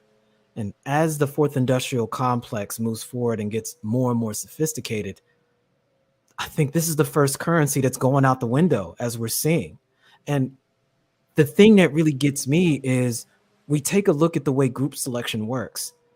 And what's really happening at the core of it all is that these personalities that are devoid of this, they're creating an epigenetic pattern of discouraging emotion, discouraging empathy, discouraging the aspects that make us human, ironically, and normalizing it. And calling people who do have this, saying that they're neuronormative. Go ahead, fam. Well, the loss of empathy for the quote unquote out group is a natural phenomenon. Always has been, but to some extent, when you try to push it to your entire society as a whole, that's where the problem comes in. But that's because it has to be a natural occurrence. Right. That's what I mean by the individualization of the human being, followed by their lack of being able to empathize, even though they can. It's what's setting this trend. You see what I'm saying? Yeah, I see exactly what you're saying. But Tahuti came up, fam. Hotep, what's good with you? Hey, sorry, I'm driving. So Hotep, Hotep. How's it going, guys? What's going on, bro? Good. Yeah. So this conversation is it's wild. Nameless. Just some of the points that you're making, I can see that and feel that when there's kind of a like a wave or something that's hitting everybody right now, because it's not surprising for me to hear just kind of the new points every day. So I mean, I believe in astrology and all that kind of stuff, so maybe it's in the ether, that sort of thing. But what I wanted to kind of bring up about the empathy is look at the place that humanity is in at this moment. And the empathy is going down, in Western cultures particularly. And I put something in the chat a little bit earlier about the incidence of heart disease is the lowest in Africa, in sub-Saharan Africa. And the reason why I wanted to bring that up is not to just be like, yeah, we're elite and all this kind of stuff, but heart disease is obviously has some correlation with love, and empathy is a part of that, and relating to other people. And so it's peculiar to me that in this society, in this world, it isn't just us who are looking at the injustices that are being brought upon us and the complete lack of empathy it's just a human thing. It's just not there. and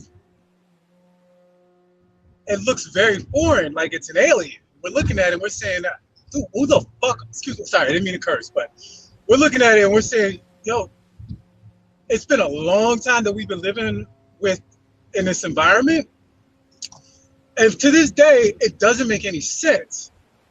And we're saying, are these people? And the story actually has these roots that go way back. And I actually am at precipice of getting to the root of where it all occurred and how it all occurred, all that stuff. But what I'm trying to kind of to get is that the earth itself is not getting any empathy. All right. I mean, I think, what is it, like 30-40% of mammals are all dead now? You know, the oceans are trashed. Everything's trashed. You see people outside, people just litter. I don't give a fuck. I don't care. You know, and it's and this is where I want to go to what we do now. My name has this new command. I have that in there for a reason. But with all the things that are written and what is our rightful place on this planet, is that you look at our civilizations, and even in Asia, all throughout the Americas. Now, this civilization is very young, okay? And they're gonna screw up everything. I mean, they're literally killing themselves. I mean, really. We don't even have to let them. If we just went in the spaceship and came back 200 years later, they'd all be dead. Let's be real. Here's the thing, and I do want to acknowledge the point that you're saying, and I attribute that to modernization that's happened in the first industrial wave. So we're talking about the use of things like fossil fuels in lieu of other natural energy sources and carbon-based energy. In other words, we're still using dead energy, and the impact that has on the planet is very notable. The impact that has on our food consumption and our internal states is obvious. It has a role that's played within our emotional state. I don't know if you saw one of the articles I went over earlier, but I showed the research on how your emotional state and pain are correlated to the point where any physiological things you're going through are being distorted by your emotional state as well. And I provided an additional WebMD article in the chat for you to take a look at that corroborates what you're talking about. It shows how heart failure and stress and emotions play a role to increase the likelihood of someone succumbing to heart disease.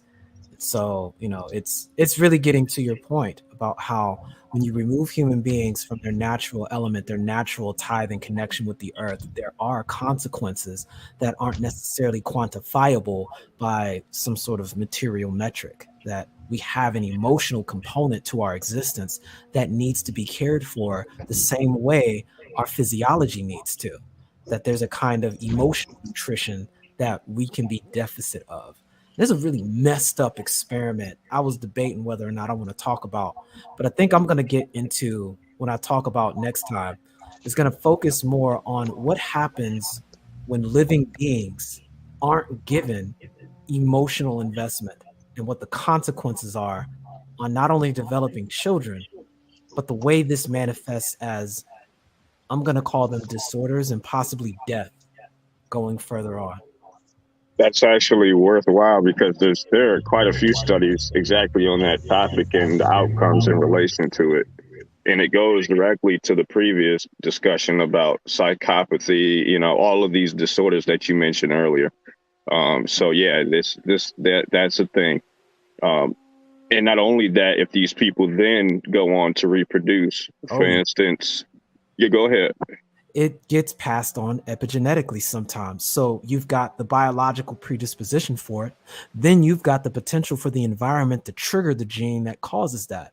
And there's a whole body of study that focuses a lot of that in psychology.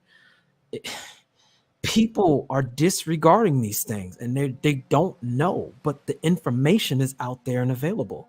And they may be complicit in passing this on by the home environments that they create. And it's absolutely unfortunate, but I'm going to say it's not uncommon for us to look at a lot of these behaviors that we've internalized in our culture, and they end up serving as points of endearment to each other, which is, it's a coping mechanism, right? But it's definitely not solving the problem. I don't know if I call it COVID message. I hear you though. But they'd say wrap some tape on that joint. You be all right. Put it on wax. Some Vicks vapor rub on there. Right, constructive consultant. I want to get you in while your connection's good. What's going on, famos? Us. Can you hear me, Nameless? Yeah, we can hear you, fam. Okay, great. Sorry about the connection issues. I was on my phone, now I'm on my laptop, so hopefully it should be better. Yeah, so this is kind of, it's a continuation of kind of what we were talking about, except before we were kind of talking about, well, I guess it connects with a kind of personal ethos, and I guess dealing with the id, the person's internally and makeup and everything like that. And so what interested me in what you were talking about, like I mentioned before, was when you were speaking on psychopathy, which is not something that gets talked about a lot within society, within American Western society.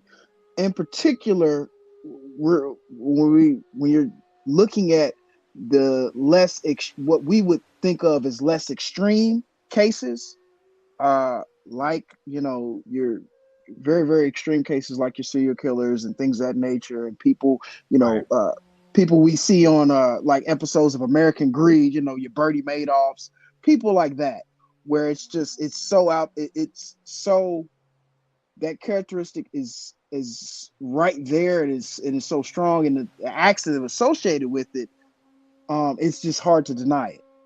But we often don't talk about the other elements that associated with psychopathy. And in particular, Nameless, just very quickly, there was a book, I put it in the chat as well.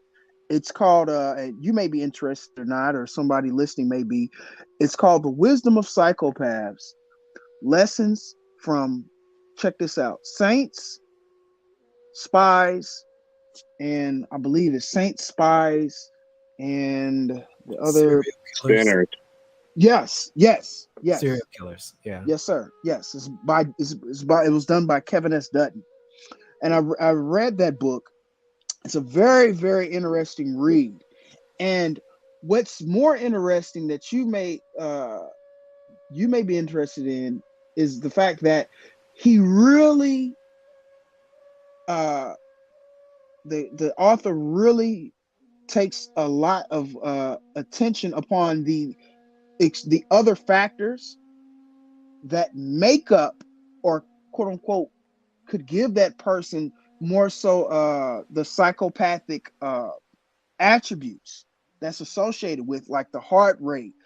So he profiles people like surgeons, which I thought was very interesting. Their heart rates, all of those things, even a person's ability to gamble and or lie to meet the means. And so just a very, very interesting topic, especially coupled with what you're talking about, with what we see in Western society, where it's like this lack of empathy, but we see what is powering the overall, I guess you want to call it, organizing principles of this society, and or what's probably allowing it to cannibalize itself before our very eyes. And I'll pause right there. Yeah, I think the hope is that we reach the fourth industrial complex in time enough to have, other domains to keep people busy and on the track, so to speak. But there's a demoralization that's happening with a lot of folks with a Y chromosome, and a discouraging of a lot of other individuals who don't, to continue this multiplying by zero on false hope. And it's just keeping people separate and not forming these institutions. And those that want to form the institutions, ill-equipped with the equipment needed to build them, mainly the currency, which again goes back to trust. And in the absence of having that trust, I just don't know how you make that. And like Rael was talking about in the background, when you've got mothers that don't have empathy for their children, which is a byproduct, it gets into what I'm talking about with hive theory, where we see the main reason why the society breaks down is because mothers lose the maternal instinct. And there's a lot of science right now that's demonstrating that this is already occurring due to the sterilization process of birth on one end, meaning the overwhelming majority of cesarean sections that are going through, which aren't producing the binding chemical that you acquire through the birth canal and other bacteria that would have helped produce and start the gut bacterial environment in the microbiome. Then you've got the situation where these kids aren't being breastfed. And then we already know what happens when these kids don't get enough physical contact, that it distorts people's ability to relate and cope emotionally with things. Like when this is occurring at a greater scale, in a grander scale, and we're choosing not to have children for reasons like finances that should not exist, because we should have extended family networks that can engage in these modalities the way human beings have already before. It's the end result. And I don't like where this is headed. I don't. It looks too much like what we saw with the John Calhoun experiments. Yeah, But Tahuti, after you give your reply, I want to get Rael in because he did just come up. Yeah, go ahead and say what you wanted to say, Tahuti, but then Rael. Oh, yeah. No, I just wanted to mention it looks bleak. It definitely does, with the trajectory that we're on at the moment. And what I know that we can bring together, I think the biggest answer to this is that I think we had religion and we were much closer to a religion, whether it was with Islam or Christianity or any, Buddhism or any of that. I think with the right syntax, with the right language, I think that's the thing that's going to be able to rein it in. And just the empathy. There's also a lot of distrust towards religion, because a lot of that, unfortunately, has been perverted as well by corporate interests. I think religion only has context if you've got the culture to support it. And if you don't have the culture that can instill those values that you need from the very onset in valuing the family unit, it's over before it starts. And that's the problem. It looks like a chicken or the egg modality. The religious scenario is more so a symptom of what's going on in the culture, because everything you can find in the religion is essentially more like the seed to the culture that spawned it in the first place. So if we understand that the common denominator still remains the culture, and we know that the culture is already calibrated towards creating these problems, we know that the answer is found and resolved in the culture, starting with the initial building block, which is the family unit. And if the family is seen as optional, we're back to this individualistic understanding, which inherently creates a lack of empathy from the onset, followed by the unique experience we had in the Edo social complex with regards to the semi-artificial selection, semi-domesticated process that we were subjected to, and the inherent contempt for each other, mainly towards the Y chromosome, that is embedded in the culture. I don't know how you get over that baked in contempt. It's how you get statements like abort black male babies. Like how do you circumnavigate that nonsense? Yeah, And then want to sit down and, you see what I'm saying? That's a stonewall right there. But Rael, definitely go ahead and hop in, fam.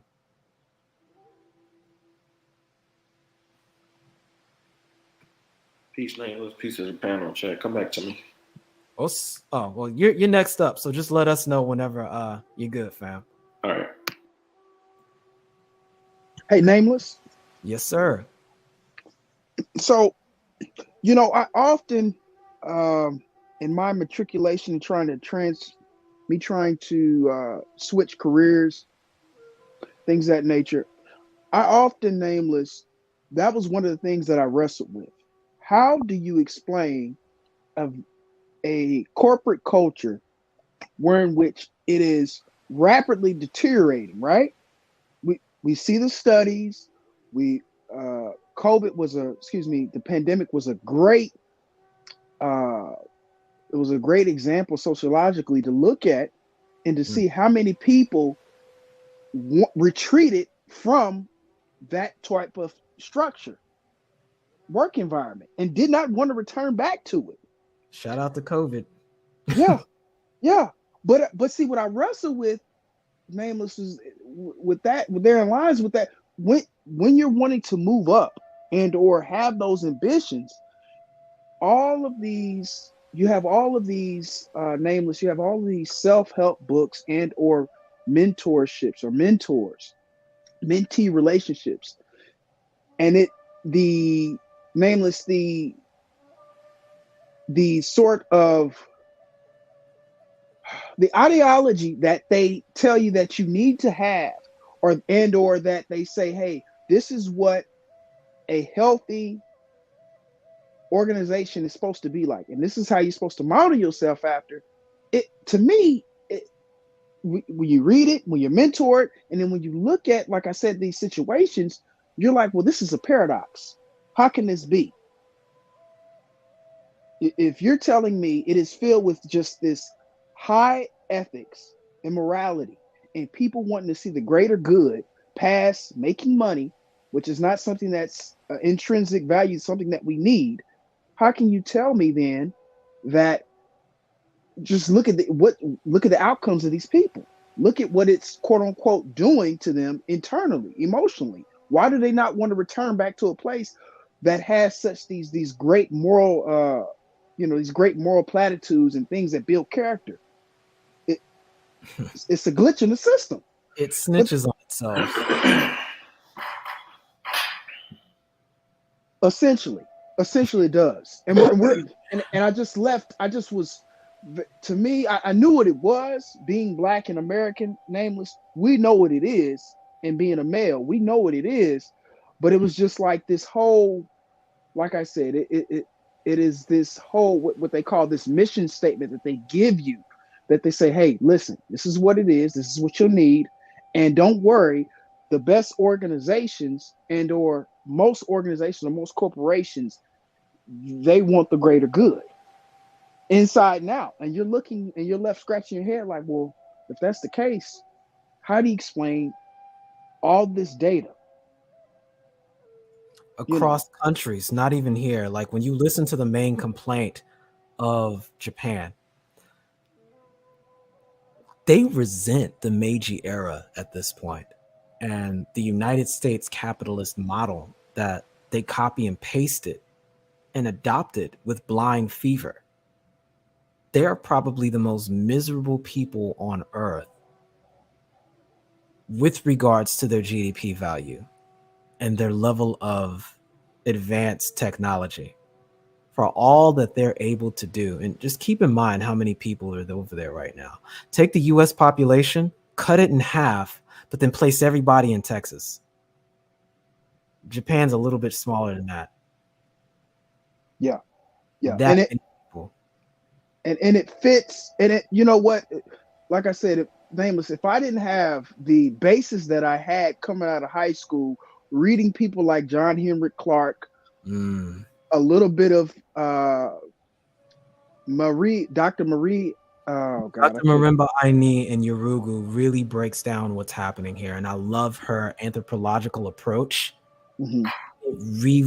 It really shows how they objectify reality and break things into these greater than or lesser than modalities, and what you're describing is a consequence of that, which is why the other day I tried to explain that things need to be seen in their totality. A thing is a thing. And when you want to understand what it is, you see its role in reality and the environment from which it was created and established. It's a problem. And it's playing out today because that same value system is being superimposed on human beings. And so now, starting with masculine and feminine, it would have people think that one is greater than the other. And so now there's all of these compensatory behaviors being put out where, because the sterilized environment that's been created favors femininity, favors women, that the judgment value is that men don't have as much worth unless they're serving in this capacity of being a vitamin D dispenser or an ATM. And here we go with this again. These warning signs we've seen in a lot of the esoteric literature, which I'm probably going to have to cover independently when I get into the forbidden sword forms. But Ryle, seems like you're back. Yeah, man.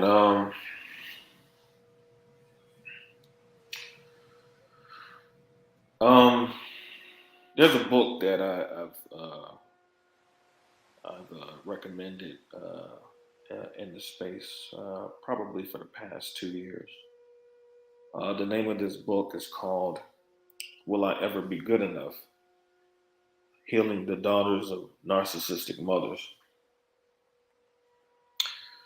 This book really explained. From Carol McBride? Carol McBride, yes. Gotcha.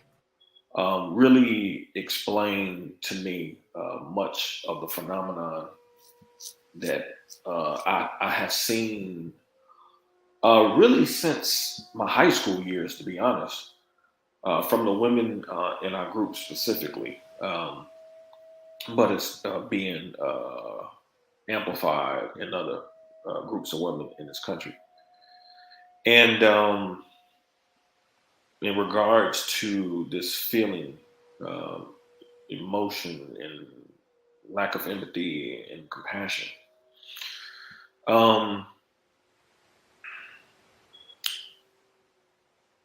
linked the article in the chat that deals with something, deals with constructive criticism.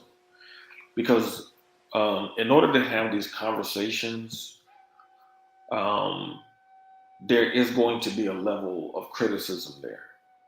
And one of the things that I have stressed for years, even going back to my days on Facebook when I was talking about these things, is that many women, and the late great Kevin Samuels used to touch on this, rest in peace to him, is that women don't know men. And one of the reasons why women don't know men is because women, especially in our group as a collective, don't know how to read the emotions of men. When men are leveling criticisms towards women, it's an attempt for men to get women to adjust their behavior because they see some kind of value in them. I used to say all the time that the more dangerous place for you women to be in, which is really starting to rear its head with the SYSBM phenomenon, is when men get to the point where they stop talking and stop complaining. Because that's when the men are either apathetic or ambivalent towards you, and they just don't really care to even deal with you at all in most instances. And so, but in order to have this conversation, you're going to have to, that's what men do. We're going to have to, we get to a point where we have to, what's the word I want to use? Locate the problem. Try to figure out what's the origin of the problem. And so when you start talking about things like not feeling empathy and compassion, and these are things that what a lot of people don't realize is that body language communicates more than verbal communication. Yep. And so when you are not even getting those cues from infancy that you're valued, many of us have heard stories of women in our group saying things like,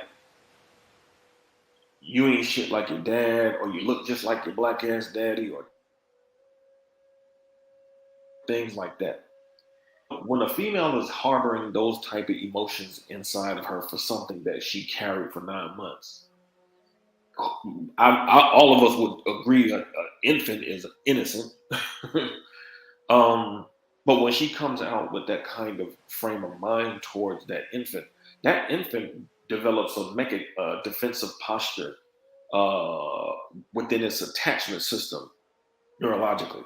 So from that particular standpoint, biologically, that infant has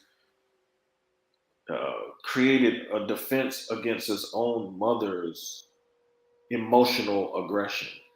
Because for people who know about this or people who don't, relational aggression is something that women tend to practice more so than men do. When men get into it, we disagree, and then it gets to a point where it gets heated, and then it gets really loud, and then at that point, it's either fighting, shooting, or stabbing, or something. Like it just goes there. Whereas for women use a lot of basically relational aggression is using relationships to hurt people. And this is the tool, this is the weapon of choice for a lot of females out here. And so when we come out here with the constructive criticism, what a lot of us don't really take into consideration is that if you read Cheryl McBride's book, a lot of times that these women, when we're talking about Black women in a collective, it's like almost attacking a saint. To them, their mother, most of the time is going to be their mom, is like a saintly figure, like a religious figure for them. And so when you level that criticism, it's like you're literally attacking God. And so we have to understand that coming from that perspective, like there will be a lot of pushback simply because like the article, and the article that I posted is an article about constructive criticism from a Black woman. And I thought it was a great article that I came across because she really hits home on some really key points on how constructive criticism, how valuable it is if you're actually willing to hear it. She even talks about how even if you're getting constructive criticism from somebody you don't like, it doesn't matter. You still can learn something. And so we're talking about females who, when you read Cheryl McBride's book, she talks about daughters who basically they're taught that in order to get love from their mother, they have to give something to them. So love for them is a transactional thing, which is not really love, because their mother should love them just because they're the daughter, like she carried them. Right, unconditional. Unconditionally. So, but the fact that the mother makes love conditional is proof that it's not love. So, and I've seen this in relationships that I've had with Black females who were like in the balance, like, do I love you or do I love my mother? And that juxtaposition is something that is not even fair to them, because they ultimately are going to need to be with a man to love them. I mean, if they want to live a normal life. But the fact that their mother makes it seem like it's a choice, like either you choose me or him, really puts them in a real precarious position. And so, but biologically, these aspects of compassion and empathy are things that are really taught from a early age. Like when an infant cries and the mother caters to the child in a loving way, and whether they're hungry or whether they need to be changed, if they want some attention, this builds in the infant, a healthy, secure attachment style that ultimately grows up to be an adult who has a healthy attachment style in relationships. The attachment style that infants have from infancy grows into the adult attachment style into their relationships.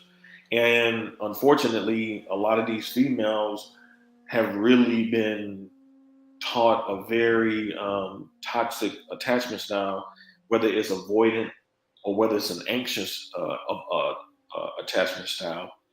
And this is coming from infancy. This like, I don't think people really realize how impactful the infancy stage is in terms of really helping to develop a healthy, mentally a person throughout the lifespan, the human lifespan. And if you don't get that right in infancy, you are setting the stage for somebody, especially females. You're setting the stage for somebody who is going to have a real tough time really connecting with men as they mature into adults.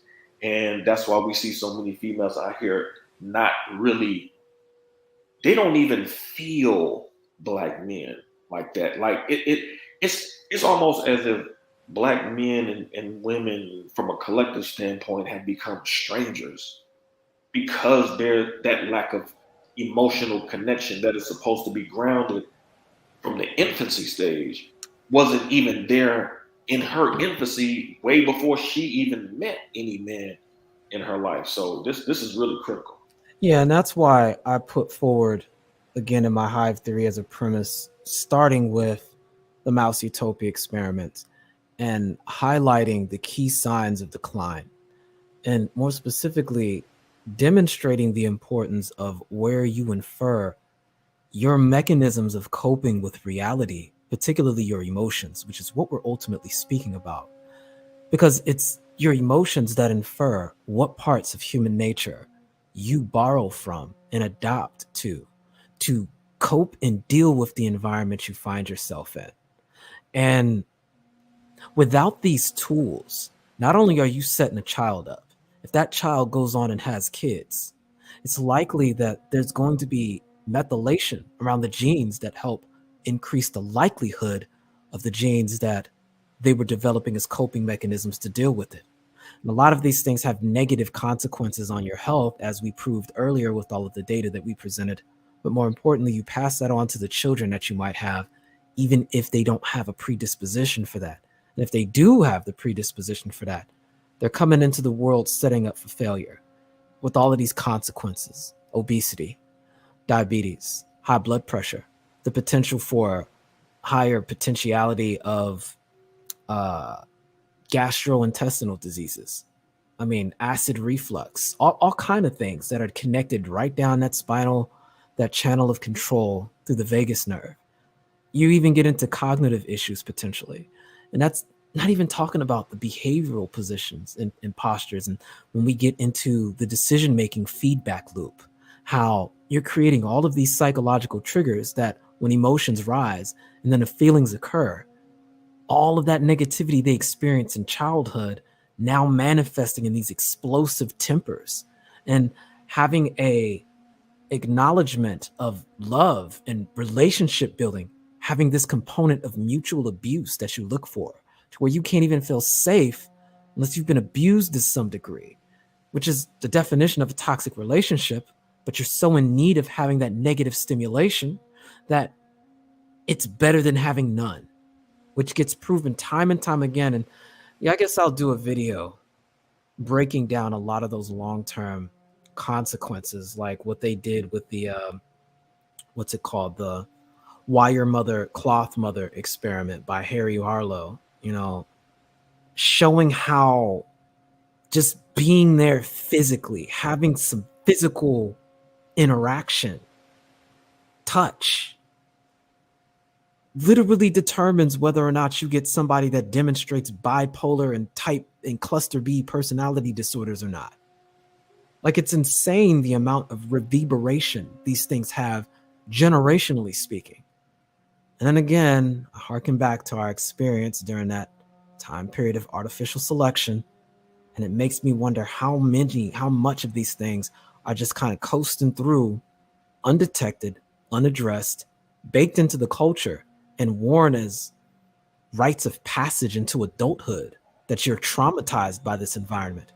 And then as a means of trying to deal and cope with it, celebrating a childhood of trauma and glorifying the main center individual responsible for it, and then championing it as though it's genius. Because yeah, you got the first and second parts of Maslow's hierarchy of needs met at the expense of literally the entire rest of the pyramid. Yeah, I'd love to chime in on that, Nameless. Yeah, go ahead, Yeah, Fab. absolutely. So, looking at the issues that we face, particularly with our women, the environment is really what engineers the state that they're uh, currently projecting at the moment. So there's two sides of the sexes. There's going to be a projective and a subjective side, and there's also objective. Um, and you could also maybe say the opposite of that would be also subjective. But the reason why I bring that up is because this is a entrenched system that has been operational on us, our minds included, for a very, very long time. I find it a miracle now that we are able to speak on these levels in order to seek and find that path and get out of it. But I want to just kind of say that a lot of times people, what I've noticed is that these people, and a lot of people in general, they have these ideas of, well, I really like this music.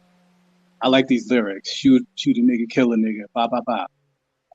I like, excuse my language, but I like this neighborhood, or just these kind of this environment and these actions. I'd love to talk this way. What you'll find is that you take them out of that environment a little while, completely out of it for a bit, and you bring them into yours in a way that is safe. So you don't want you don't want to get ambushed with that energy. It's kind of a battle of energies, so to speak. But I look at it similar to, you say that you spray Febreze and it smells great. I spray Febreze all the time in my apartment, and I love the way it smells. And then you tell somebody, well, yeah, there's some plants that smell great, and they say, no, it can't smell better than this, can't smell better than this. But you enter your abode, or what, so to speak, your home, and your space is what I'm getting at. They enter your space and they see it's well kept. The aroma kind of hits a certain part of your brain. It's like this ancient, old part of your brain that you just say, yeah, I did get a lot of trauma as a child, really did, but that just, I don't know what it is. That just feels right. And I think that once the olfactory glands um, and the senses really kind of get engrossed and submerged into truth, I think most, at least on our, actually no, I think everybody. I hope, I hope that's the case. But I think once you really get in, you get that embrace and you understand the peace that comes with that, and just all of the trauma that kind of that leaves. I think that could be a solution. It's going to take time, but number one, there's some things that we really have to tackle. Is the children. You get. It's very hard to reverse. Possibly it still can, but I mean, it becomes very limited once you come out of that formative stage. I'm going to say something that's actually going to be controversial. Um, the kids don't matter. They don't. And the reason why I say that is because If you can't get the men and women right, the kids won't matter. They won't. Kids don't come before men and women. The masculine principle and the feminine principle is what actually creates children. So I would say, because I was going to add this because I was saying earlier, I think America as a whole, as a society, is probably about 100 years, maybe 150 years behind psychology field. I'm pretty sure you will probably agree, Nameless. And what I mean by that is that most Americans are probably just as financially, psychologically illiterate as they are financially illiterate. And so, what you're going to see in the future, because even the corporate sector is starting to address this.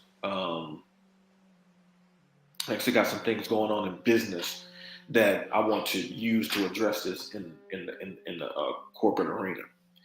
And we're talking about things like soft skills. What a lot of companies have implemented is collaborative-based work environments. And because these environments are being built and designed in this fashion, you need people who are going to be able to work well with others. That means you're going to have people who have great interpersonal skills. And I'm not talking about when you apply for jobs and they're like, do you have interpersonal skills like it was 20 years ago? I mean, really good and effective interpersonal skills. One of the main reasons why you're going to need this is because companies are not in a position anymore to lose talent in their companies. Because one loss of a key employee who has a certain skill set can ultimately be the demise of your business. So you're going to have to devise environments that are conducive to people with talent that will make them want to stay. And it's not going to be necessarily centered around money. A lot of people in management think that money is a motivating factor for people. It's not. It's what kind of environment they're going to be working in terms of the kind of people. And so at this point, from what I'm seeing, it's funny to say this, but one of the main entities that's going to be able to affect this in a positive way are going to be companies, because they're going to have to invest in their employees to be psychologically healthy.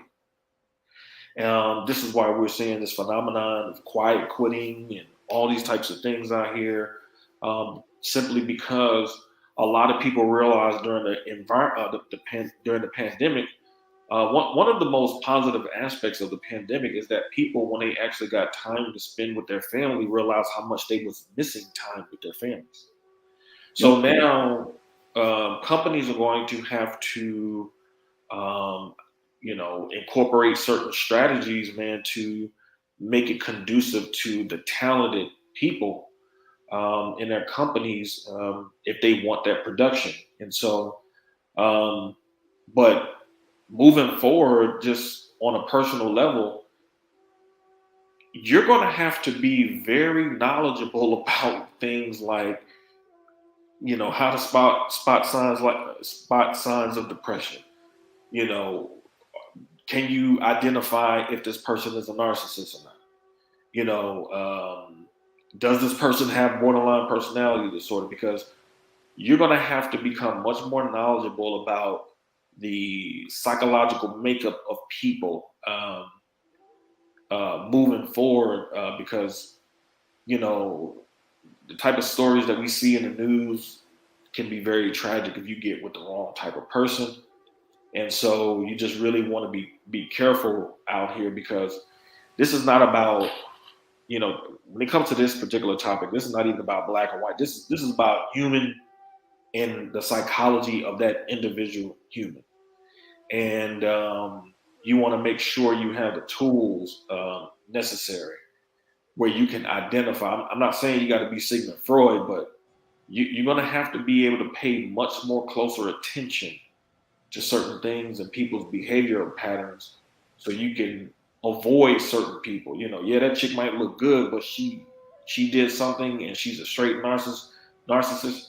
You're gonna have to let her. You're gonna have to let her slide. Did Because you catch the beginning of the podcast, Ryle? Just curious. say that again. Did you catch the beginning of the podcast? I was No, just I curious. didn't. Okay, that's why. Yeah, we covered that in the beginning. Okay, So okay. yeah, definitely co-sign on that idea. And you know, part of why I presented the answer to that in the very beginning was to keep that in the minds of people as we went through the content. And I wanted to show first on a biological level what was going on and dispel this idea that emotion and feelings are this kind of fiction and crutch that's being utilized to explain underperformance and laziness and apathy. And that empathy in general is a critical aspect of what not only makes us human, but is a sign of a human being that is functioning optimally and healthy. And how much of that was foregone for the sake of blind profit by a lot of these corporate entities that, as you described a moment ago, are now having to change gears all of a sudden and invest in the very things that people are sacrificing. The popular term that's being used internationally to describe this is, quote, work-life balance, end quote. Oh yeah. And they're realizing that they can't keep squeezing water out of that rock. There's not a lot left. But the problem is that at the end of the day, it still boils down to what I was describing with Sword Form 2. And that is the environmental mastery, which shows how the rate at which the civilization is progressing is doing so faster than the culture has time to adopt. And the problem is what's beginning to emerge is a kind of hyperstratification with what we're talking about now. Those who pick up on this and learn to employ empathy and learn to embrace their humanity are going to be existing in a completely different sort of space that likely is going to be allotted for that. But others who don't do that are going to be stuck on these fast tracks of hyper individuality. And they'll be going towards a lot of this dystopian futurism where we see the dark side of a technocracy. And the technology is enslaving rather than the technology being a tool that's serving them. And I think that's going to serve as the critical point of orientation because tools were meant to serve human beings.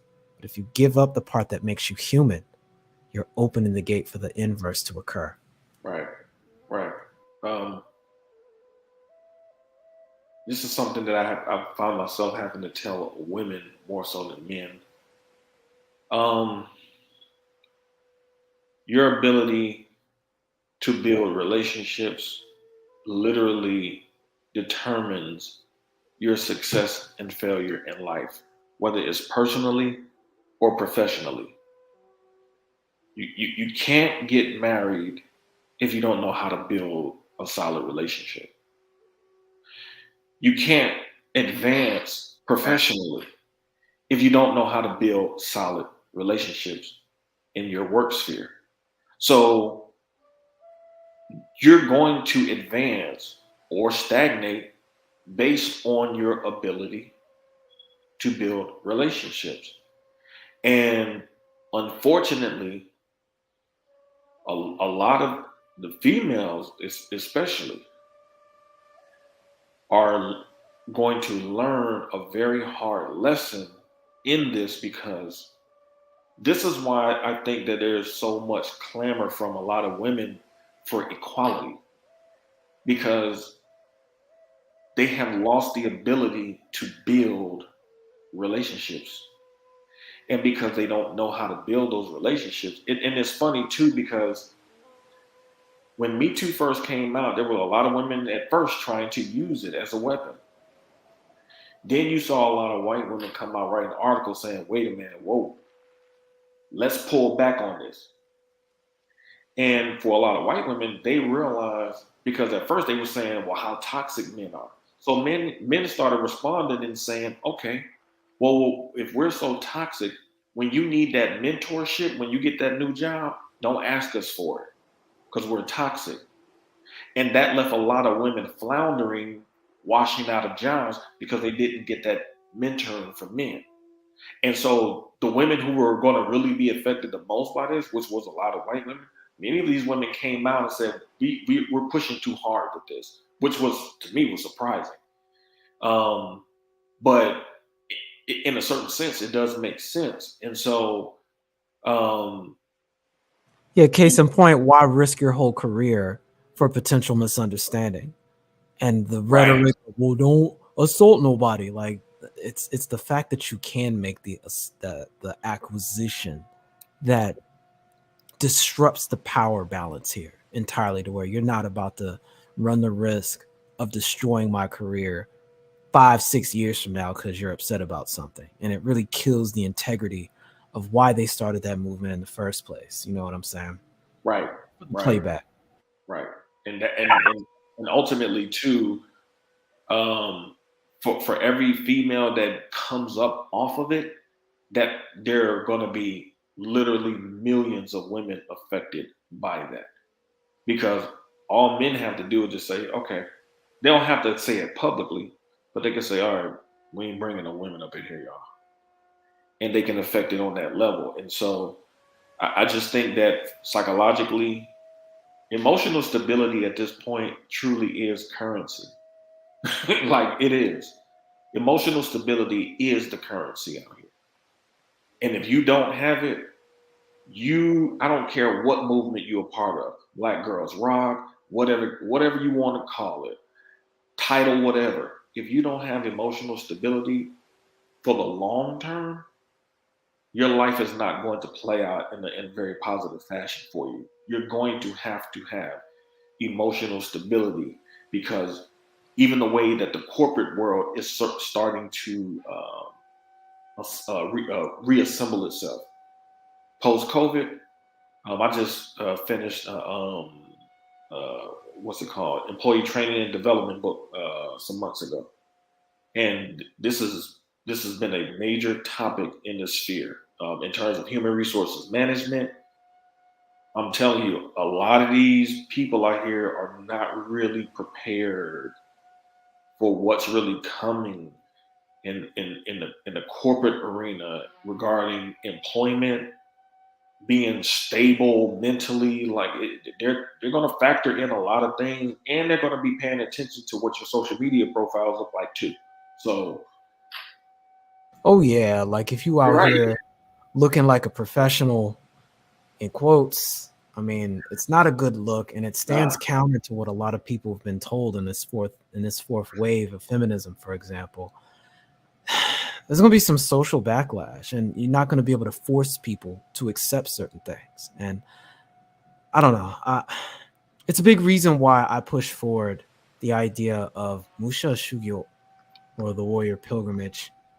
I'll throw a link to that in the chat. And I'm definitely going to do a video on that when I get more so into the multi-directional solution. But I wanted to orient and ground this on, one, acceptance of self, so that you can have the self-love, so that everything that's introduced into your circle, whatever you offer them, is the excess that you already provide yourself. And the fuel for that can only come from cultivating enough strength to deal with fear, which is why I wanted to highlight the context of emotion and feelings and emphasize that with the understanding of this word kokoro. The whole reason why I push forward the concept of the verbal sword forms is to provide a rhetorical means by which the environment, both on a physical, natural, and social sense, can be navigated so that you can put yourself in the best possible position and have a means of defending yourself. Because the vectors of attack are not so much taking the way of the sword these days, but the way of the pen. It's through your ability to communicate, defend your posture, defend your ideas, present present who you are as being a critical skill that is going to be mandatory moving forward into the fourth industrial wave.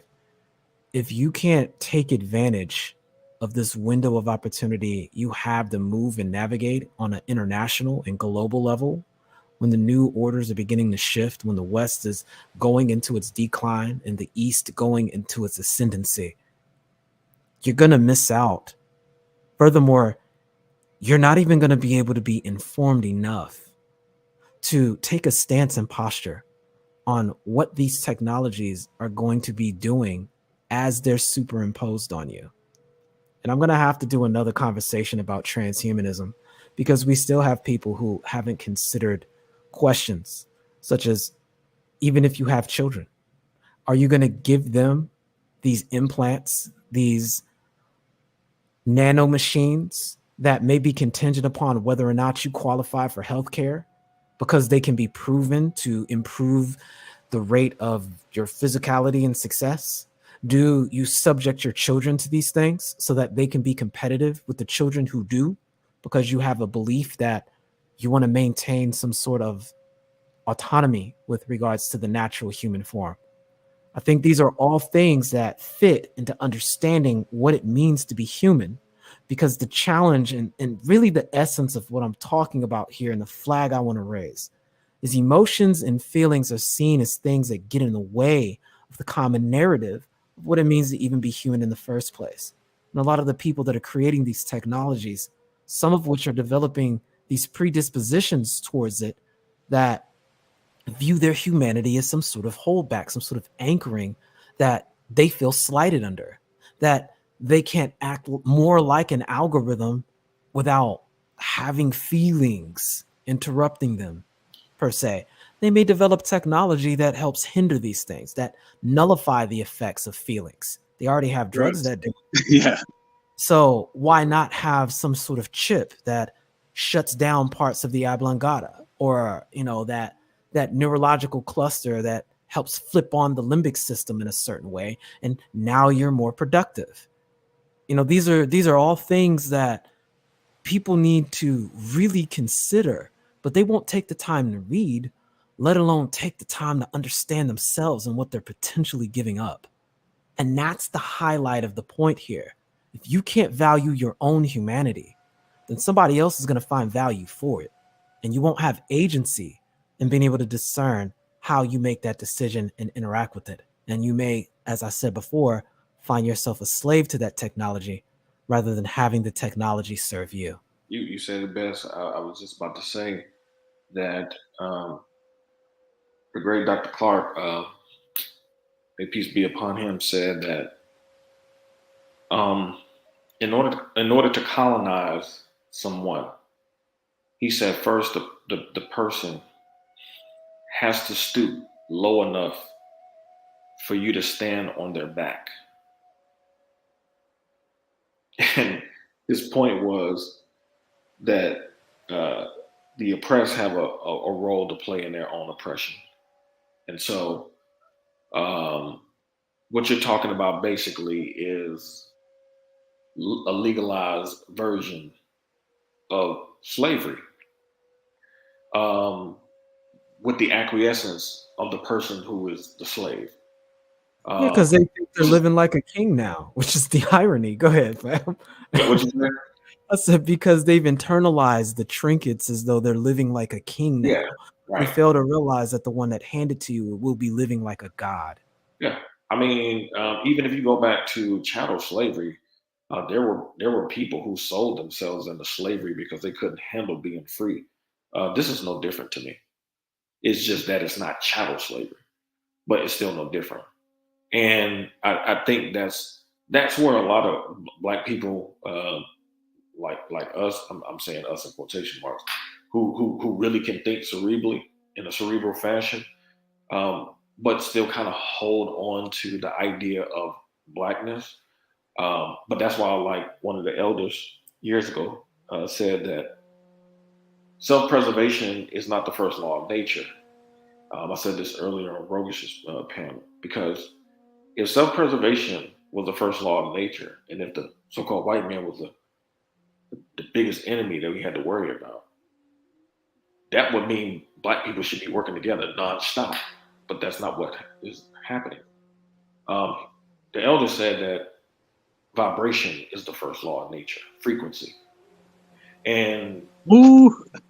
you have to understand that in order to move forward, you have to understand who you can't move forward with first. That means you got to figure out who's the dead weight. And once you figure out the dead weight, you separate yourself from them. They're not going to ever change. A brother from Canada told me this a long time ago. He said, a lot of our people have hit a brick wall mentally. They're not going to go any further than where they are. He said, this is a war. This is a battlefield. They drop dead. You can't, on the battlefield, you can't go and check on them. They're gone. You got to keep moving. And I think that what's going to end up happening is we're seeing it. We're seeing it in things like SYSBM. Like, you're just going to start seeing different cats form their own little blocks. And to me, I think that's much more effective because you can hold people accountable. You don't have to worry about this big conglomerate. A small group of cats can make some serious things happen. You bring in some 8 to 10 seals in a certain place, they can make some stuff happen better than a big battalion sometimes. So, I think that, we really have to get on the vibration, the frequency piece. Yeah. That's really going to really affect things in a much more positive way than just this self-preservation. Because if you're telling me self-preservation for us, black people need to do this like this, but you don't do it, then it's just falling on deaf ears because you're not doing it. You're not participating in that. You're just talking something that sounds good.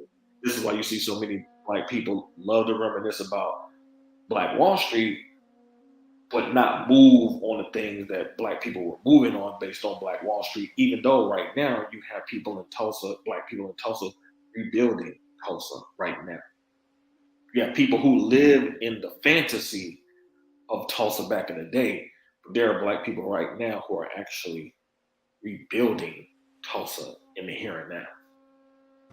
Yeah, which is a good thing to see, because at the end of the day, you can't do that without having that self-recognition of having the emotional investment to know that their success is your success is their success. So there's a vested interest to invest emotionally in each other. The currency of trust is available, and it becomes so much easier to build anything with regards to that. But without it, you're literally multiplying by zero. Right. But with that, we'll go ahead and we'll do some closing statements because we're hitting. I almost went 4 hours. Actually, we're almost 5 hours. I didn't know we talked that long. But yeah, whoever wants it first, man, you guys can go ahead. Sure, I'll jump in here. Great conversation, and this is something I'm going to start developing a little bit more. And us as men, we are extremely important, and a lot of people don't know that coming out of slavery, one of the first organizations that we did create were Masonic lodges, was Prince Hall. Oh, yeah, go ahead, fam. And so you got to think about just coming out of that situation, and the the hostility was crazy. And so they had to go to Africa to get a low-key backdoor entry into that to even function. Yeah, that has an interesting history. So what was that, 1865? Okay. But anyway, so at this point right now, as men, we know we're targeted. They know who we are. They know our history. And women, they're going to do what they do. Okay. But whatever religion you come from or wherever you are from, I think right now it's clear we have a goal and a plan. And number one, with that recognition and the ability to listen, because I trust you, brothers.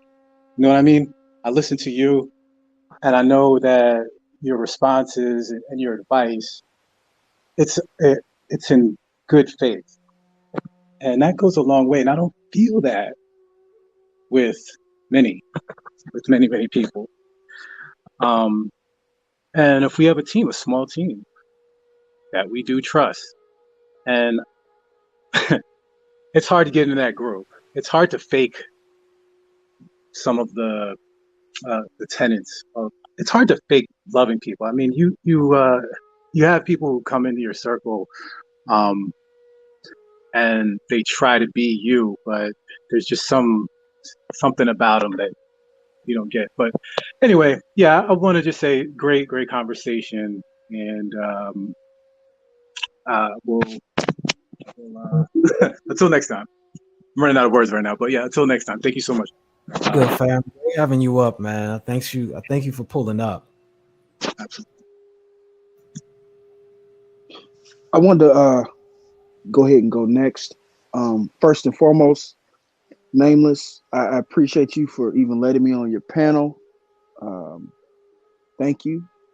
Os. Ra, it was a pleasure. Continue to cite those any materials that are pertinent, that you find informative, because I have found them informative and often telling in our human interactions, Ra. So continue to do that, sir. What I'll say to the audience and to everyone overall is one of the bases for what you can do, as I've heard someone say, a very famous speaker say, follow the logic. You want to follow the logic. First and foremost, what is helping you be constructive, and or can you see something in your life as far as pattern wise that's helping you meet an outcome that has you quote unquote progressing. And that's what I try to do and live my life, and try to make associations with persons or individuals who do such as well, who find themselves doing those same things. And so, with that, remember to guard your psychic abilities, mental abilities, psychological. As Names was talking about, our empathy and things of that nature. It's very, very important that we guard those. We also are able to analyze our actions and what we do, as Rob was saying, and being able to take constructive criticism. And so with that said, I appreciate the panel, brothers. I appreciate it. And I hope it continues, and always enjoy the colloquy. Thank you. You're welcome in the dojo anytime, fam. And definitely take a look at some of the other content I've done. And, feel free to engage in the comments. So I'm always up for discussion and any topics that may catch your attention. So hit me up on my contact info anytime, and enjoy the rest of your night, family.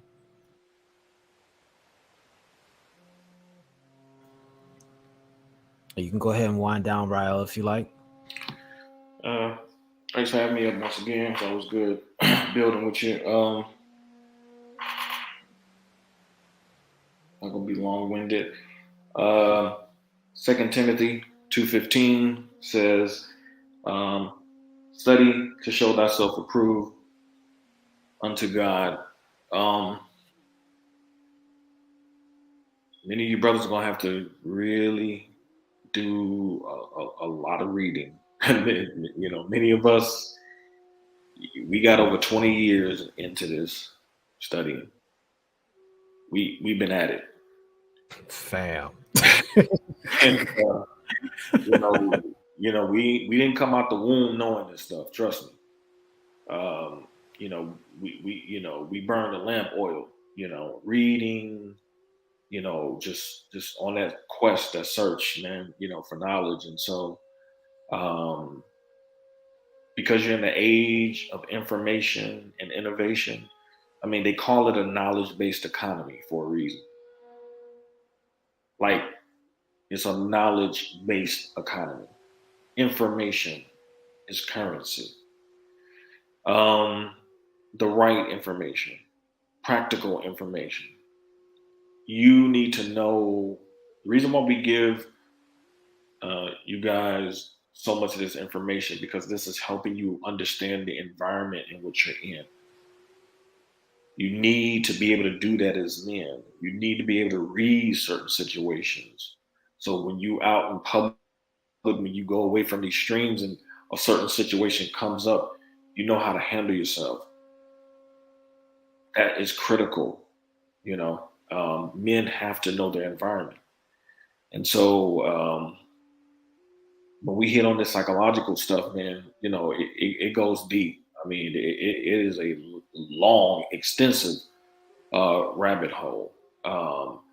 But as men, you just need to think your way through these things. And the way that's going to help you think your way through things is knowledge. Having the right knowledge. Having the right knowledge to know how to not put yourself in a situation where you can get caught up. Like, that can make all the difference.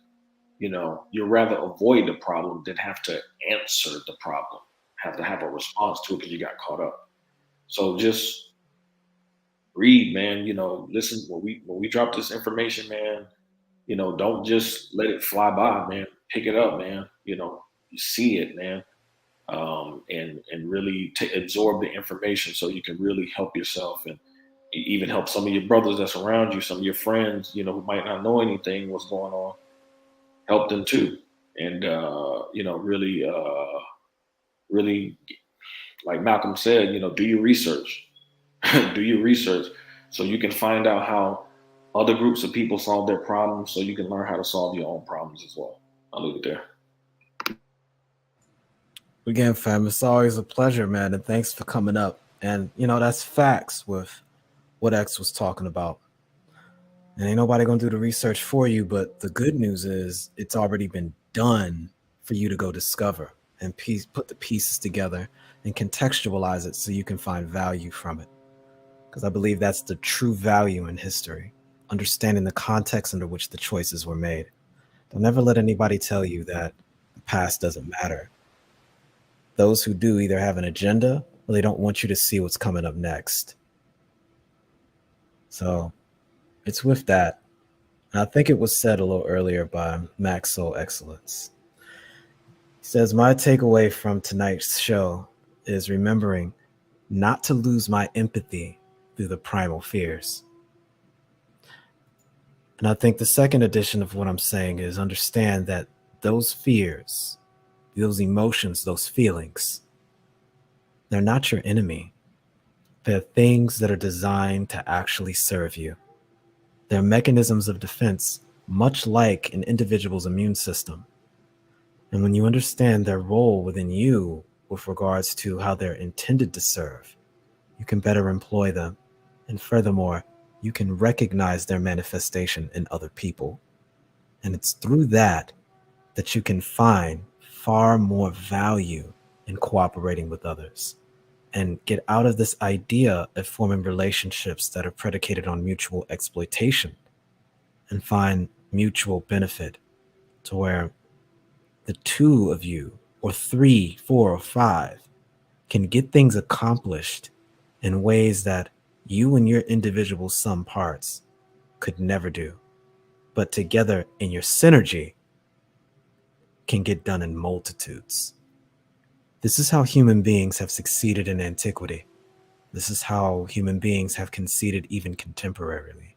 And this is how humans will succeed in the future, so long as they maintain an understanding of this principle.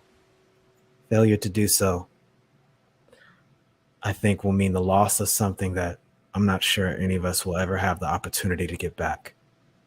Value those emotions. Value those feelings. Don't try to control them, but instead accept them Recognize them for what they are. Realize that those emotions are reacting to your environment. Give them pause, and instead of reacting, respond. When you can do this, you literally can do anything. So with that said, I greatly appreciate your time. This has been the Nameless Protagonist. Enjoy the rest of your night. And until next time, os.